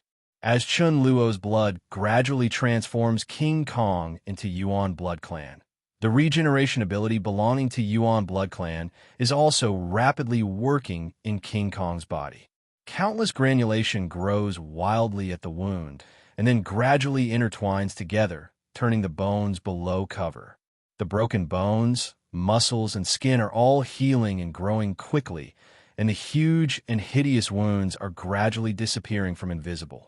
Although the recovery speed is not as terrifying as that of Chen Luo, it only took less than a minute, and King Kong is full of blood again. Resurrection. Roar. Feeling the intact body, King Kong couldn't help but screamed up to the sky. His hands kept beating his chest, and the excitement was visible to the naked eye on his face. The two of Tony, who had been waiting for a long time, finally breathed a sigh of relief when they saw this, and they looked at each other with happiness in their eyes. Above King Kong's shoulder, Chun Luo's face was a little pale after hemorrhage, but under the ability of super speed regeneration, new blood was continuously produced, and he recovered in a short time 100. Looking at King Kong, who had regained his vitality, Chen Luo also had a gratified smile on his face. Then, after taking Tony and the two together, King Kong dragged the plane wreckage they had just found, turned around, and walked towards the base. It took another 2 weeks, and the group returned to the base smoothly. At this moment, the open space in front of the cave has been covered with the wreckage they found from all over the place. Looking at the large amount of raw materials in front of him, Tony rubbed his hands with some excitement and said, "Okay, let's see mine next. Just give me 2 weeks, and I'll be able to make the tools that let us leave this island. By then, we can return to the human world again." Speaking of this, Tony seemed to have thought of something, turned his head to look in the direction of King Kong, and said confidently, "But King Kong, don't worry, when I go back, I will start making tools that can guarantee free passage. It won't be long before we come back to see you again." Roar. As if he understood what he said, King Kong gave a soft growl in response. Afterwards, Tony immediately rolled up his sleeves, greeted him, and threw himself into his work with full energy. But when the three of Chen Luo and Chunluo started building escape tools in full swing, they were far away across the ocean. The sudden disappearance of the three of them caused quite a stir.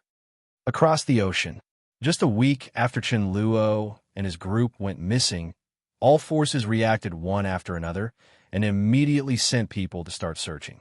However, after 3 weeks of continuous searching, they still failed to find any trace of Chen Luo and the three of them. Unable to hide it, it spread to all parties. As soon as this news came out, the whole world fell into a sensation. The first is Rhodes. As a young major with unlimited potential in the military, Rhodes has also received considerable attention in the military. Therefore, after learning the news of Rhodes' disappearance, the military also sent countless people to look for him. But because the three of them traveled using Tony's own private jet, and with the cover of the artificial intelligence JRVS, the routes the three of them traveled were also very hidden, and there was no one for their destination. Know the answer. It is precisely because there are no relevant clues that after several weeks of continuous investigation, the military has not found any results, so they can only return home helplessly. At the same time, although they have not announced the death of Rhodes, a potential star, they have not yet announced his death. Apparently, there was no hope. Then there's Tony. As the chairman of the Stark Group, with a market value of hundreds of billions, coupled with his playboy and super genius personality, this makes Tony very famous all over the world. So, after learning the news of Tony's disappearance, countless people were shocked. And because of the disappearance of Tony, the group's chief weapon designer, many shareholders have doubts about the future of Stark Group, and many people choose to sell the shares of Stark Group in their hands, causing the group's stock price to plummet. It made people panic. Los Angeles City, located in the bustling area of the city center, is on the top floor of a huge building with a height of more than 160 meters and an area of over 1,000 acres, inside the CEO's office. You bastards, have you been searching for so long and can't find any news from Tony? How the hell do you do things? Obadiah Stein, who was the president of Stark Group at the time, had a gloomy face and looked at a man in a suit who looked a bit capable in front of him, full of anger, and said loudly, "Don't forget, I paid tens of millions of USD to hire you to work. And you gave me such an answer? If this is the case, isn't it a good money to earn?" After saying this, Stan's anger receded slightly, and his voice became much deeper. "Listen to me. I don't care how long it takes you to find out where Tony is, whether it's dead or alive. Do you understand?" "Understood, sir." The man subconsciously wiped the cold sweat from his forehead and hurriedly responded. Seeing this, Stan nodded in satisfaction, then waved his hand and said, "Okay, you go down first." Hearing this, the man turned around and left quickly as if he had received an amnesty. Looking at the back of the other party pushing the door and leaving, after the other party left, Stan didn't know what he thought of, and his face suddenly became cloudy. As the founder of the Stark Group, Howard Stark's friend, and also the uncle who watched Tony grow up, Stan is very clear about the abilities of these two people in research and development. It is no exaggeration to say that the abilities of Howard and Tony are the most outstanding existences Stan has ever seen, and it is precisely because of the extraordinary invention abilities of the father and son that the Stark Group has grown to its current scale.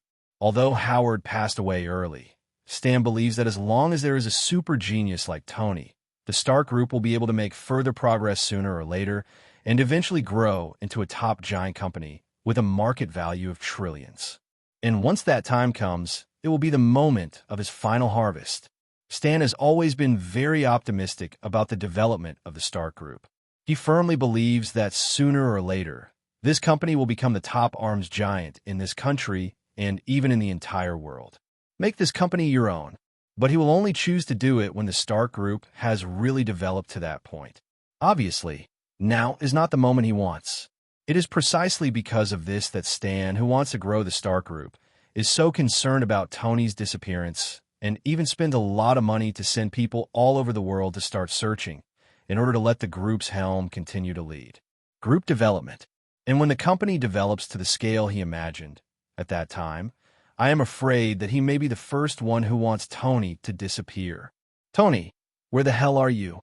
In the huge and empty office, Stan's angry roar sounded. New York, Edgewood Building. In the office where Chen Luo was originally. Blade, who just went to North Bear Country for more than a month, is now sitting here again, flipping through the documents on the table, feeling very helpless. Damn it, Chen Luo, where did you go? Nearly a week after Chen Luo disappeared, the Chunluo family finally realized that, like the military and the teams sent by Stan, they also launched a search all over the world. However, after several weeks of searching, they still found nothing. At the same time, as the news of Chen Luo's disappearance spread, the underground world, which was originally frightened by Chen Luo and dared not act rashly, also surged undercurrents again, knowing that the current New York base camp needs someone to sit in it. So no matter how reluctant Blade was, he still had to set off again in the end and go back to the headquarters. But even with Blade in charge, it can't stop the eager ambitions of various forces, especially the 12 clans who were driven out of New York by Chen Luo, and even the large and small vampire forces who fled in embarrassment. They are still unwilling to give up on this fat cake in New York, especially after learning that Chen Luo is missing. Therefore, in the following time, various forces continued to send people to New York to start testing, and the industries under Chen Luo's control were more or less harassed by these forces, until Blade personally dispatched and beheaded after killing hundreds of vampires. He calmed down. But Blade's actions still didn't frighten him. Although Blade was powerful, he wasn't as helpless as Chen Luo. Therefore, in order to find out how much strength the Chen Luo family has left, all parties actually made an unexpected move. In order not to damage the strength of their own family, but also to launch a shield against revenge from the Wang Nuozho, Chen Luo family. After discussions, all parties finally decided to attract the European vampire forces who have been eyeing America against the Chen Luo family. As for their invitation, Amelia, the elder who is now in charge of the vampire forces in Europe, also readily agreed, and immediately sent elite troops to New York to fight Blade and others. With the entry of European vampire forces, the underground situation in New York has become more and more anxious.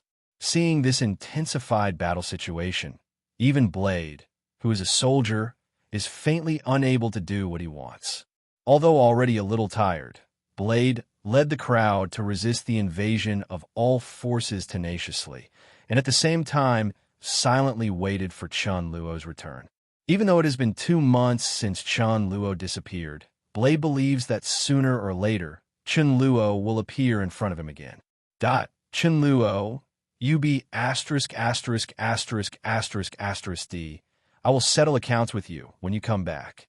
Looking at the document in his hand, Blade cursed with a displeased face. Skull Island. In the blink of an eye, 2 weeks had passed since Chen Luo and his group returned to the base. This morning, in the dense forest outside the cave, accompanied by a huge amount of roar, overlooking from a high place, starting from the direction of the cave, and ending at the beach leading to the other side of the jungle. 10 somewhat unique runways. Rapid prototyping is in progress. In the middle of the dense forest, Chen Luo embraced a large tree about 10 meters long in his hands and waved it across the surroundings. Under his huge amounts of power, countless big trees around fell down one after another and were smashed into 2 pieces by Chen Luo. Keeping moving his hands, Chen Luo walked towards the beach outside, 1 step at a time.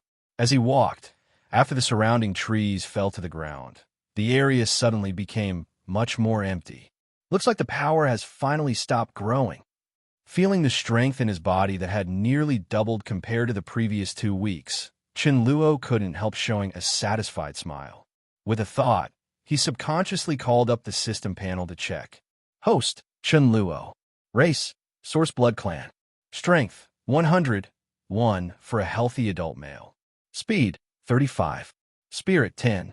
Physical, 70. Skills, fighting technique, high. Knife technique, master. Ability, draw blood. Super speed regeneration. Blood manipulation, 153 control. Steel body. Assimilation, blood source. Evaluation. As the source of the new race, you still have a long way to go. The power has doubled, and the physique is increased by 20 refining.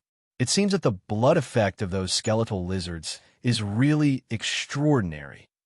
Originally, he thought that absorbing the blood of those skeleton monitor lizards would not do him any good. But now it seems that he thought too simply. Although Chunluo's physique is already huge amounts of different from other vampires after being integrated with the Ghost King's body, he still retains the characteristics of being a vampire, which is to grow by absorbing blood. Correspondingly, the higher the quality of blood absorbed, the more beneficial it is for the increase of the vampire's strength.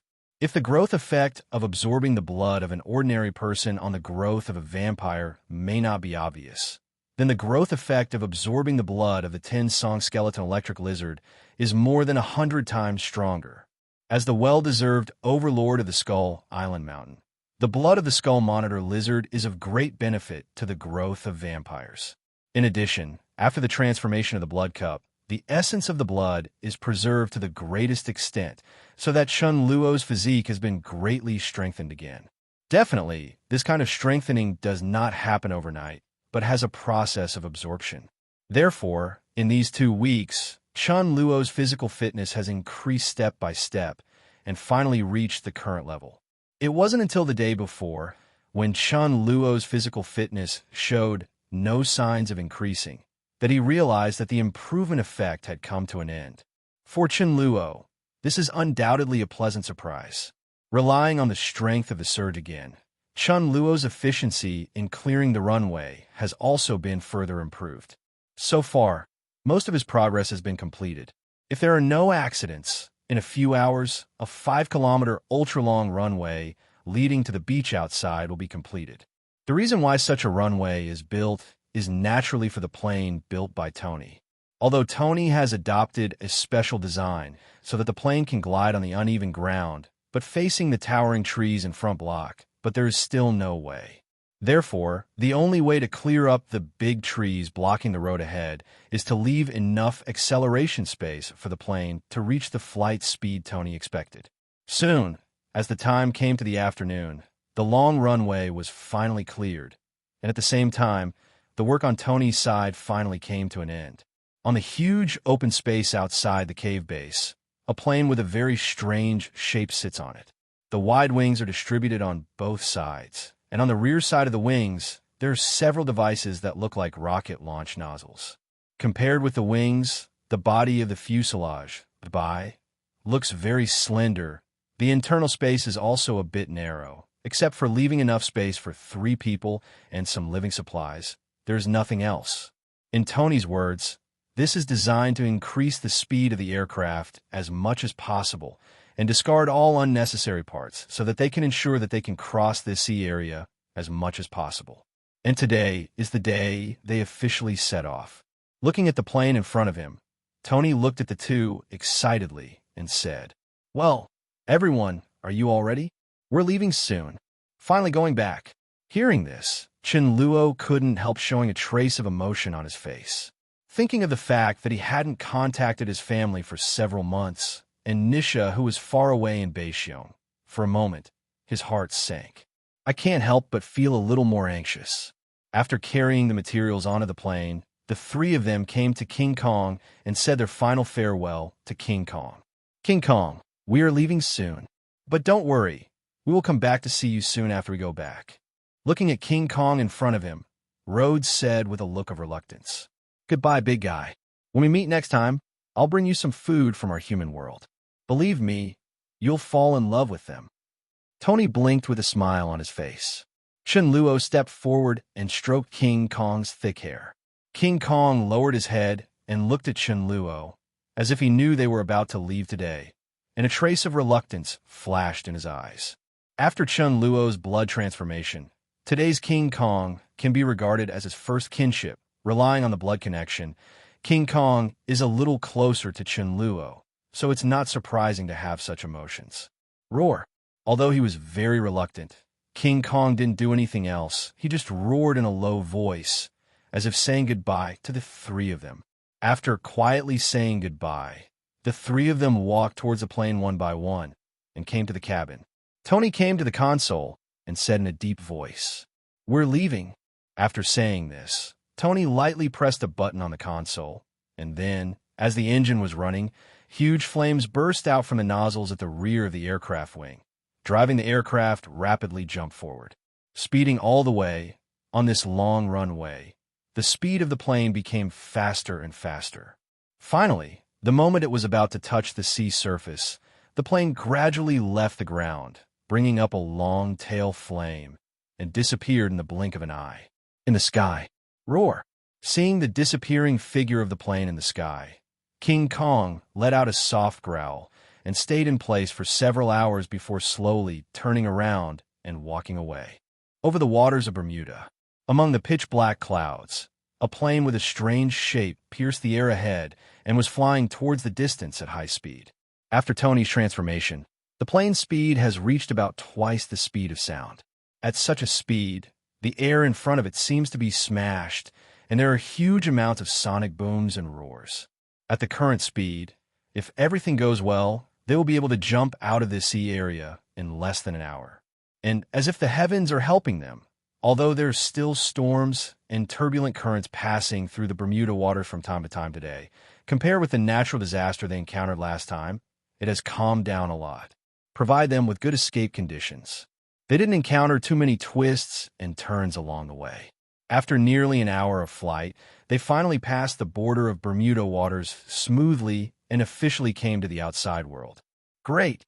We're finally out. Looking at the sea area shrouded in dark clouds behind them, Tony and Rhodes couldn't hold back their excitement any longer and immediately shouted loudly. Although Chunluo on the side was not as excited as the two of them, he was also smiling and finally heaved a sigh of relief. However, before they could be happy for a long time, then, accompanied by a violent shaking, Tony couldn't stand upright and immediately fell to the ground. What's the situation? Is there another accident? Rhodes hurriedly raised his head and asked with a nervous expression on his face. Well, it's indeed a small problem. At this moment, Tony's voice sounded.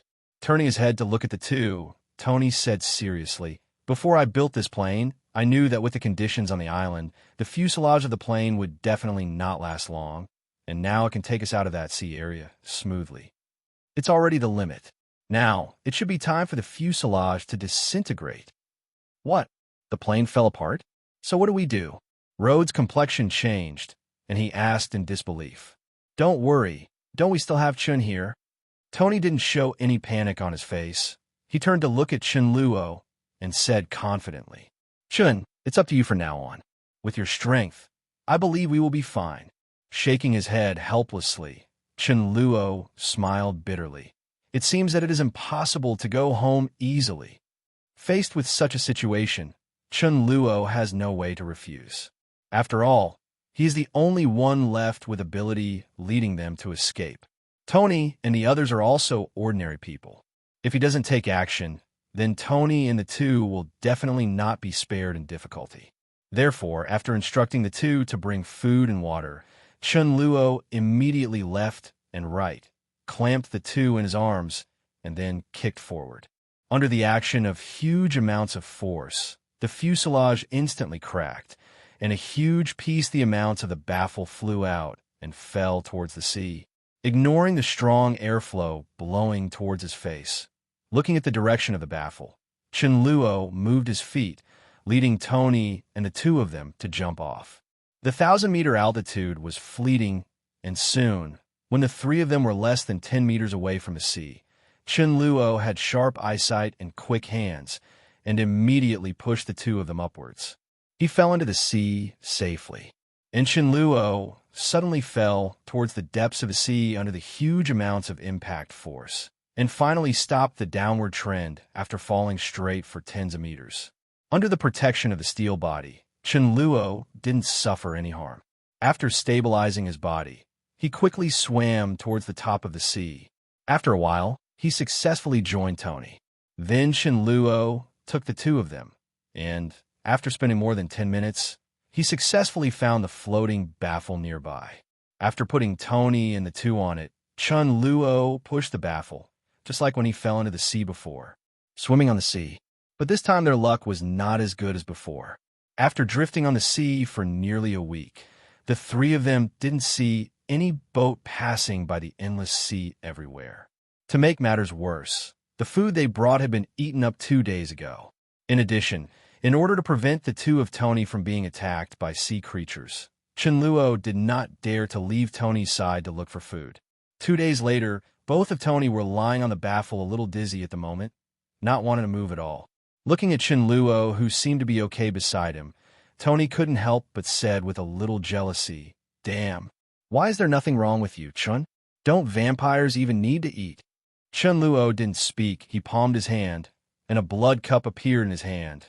Then he casually scooped a glass of seawater in the sea, and under the amazed gaze of the two, the sea in the cup was rapidly changing to blood-colored. As for flowers, after drinking the blood in the cup, Chunluo recovered quickly from the exhausted physical strength, looked at the two with a smile, and said, "Sorry, I have this thing here, so I don't have to worry about food." Seeing the scene just now, the two people on the side stared straight at him. After learning that the quilt in Chunluo's hand can automatically produce blood, the envy on their faces could no longer be concealed, and Tony even lamented a little. "Road, I suddenly discovered. It seems that becoming a vampire is also very good. At least you don't have to worry about starving to death." Chun. Rhodes on the side looked at Chunluo seriously and said, "I thought about it just now, but I actually think vampires are quite suitable for me. When do you think it's better to transform me? Let's arrange it as soon as possible. How about it? 00. Cut." Hearing this, Tony couldn't help but rolled his eyes and was about to refute. At this moment, he glanced out of the corner of his eye, as if he had discovered something, rubbed his eyes in disbelief, and subconsciously muttered. "Chen Rhodes, look over there. Is there a ship?" Both of them looked in the direction Tony was pointing at. Relying on their sharp eyesight, Chunluo was the first to see the scene in the distance. A gleam of joy appeared on his face, and he said, "That's right. There really is a boat coming." Hearing this, Tony and the two immediately became excited, and they didn't know where the strength came from, so they stood up abruptly and urged, "Then what are you waiting for? Chun, let's go there quickly. We will be rescued when we get on the boat." Needless to say, Chunluo exerted all his strength and swam towards the distant ship at full speed. With Chunluo's full strength, he arrived here in less than 10 minutes. Near the ship, after seeing the traces of Chunluo and the three of them, everyone on the boat lowered the cables one after another and pulled the three of them up. After learning the identities of Chunluo and the others, everyone on board was also overjoyed. The rewards for finding Chunluo and his whereabouts have been known to the whole world in recent months. As long as they can find them, they can receive a reward worth hundreds of millions of dollars. Therefore, under the temptation of money, they immediately turned around and returned to the original road. Immediately afterwards, 1 day later, with the news that the three of Chunluo had been rescued, the world was thrown into a shock instantly. Hashtag 200 billionaires living on a deserted island have returned safely after a lapse of 3 months. Hashtag real version of Robinson Crusoe, a shocking journey of survival. Hashtag the Asgardian of American citizens. According to the parties involved, the reason why they can survive on the desert island for such a long time is because of the protection of major roads. Hashtag according to reliable sources, the White House intends to confer the rank of lieutenant colonel on major roads. Hashtag on the day after the three of them came back, there were overwhelming numbers of magazine journalists who came to their door after hearing the news. As a last resort, Tony could only urgently hold a press conference to express the remarks he had arranged long ago. After getting the desired news, everyone left contentedly. The next day, related reports spread all over the world, and for a while,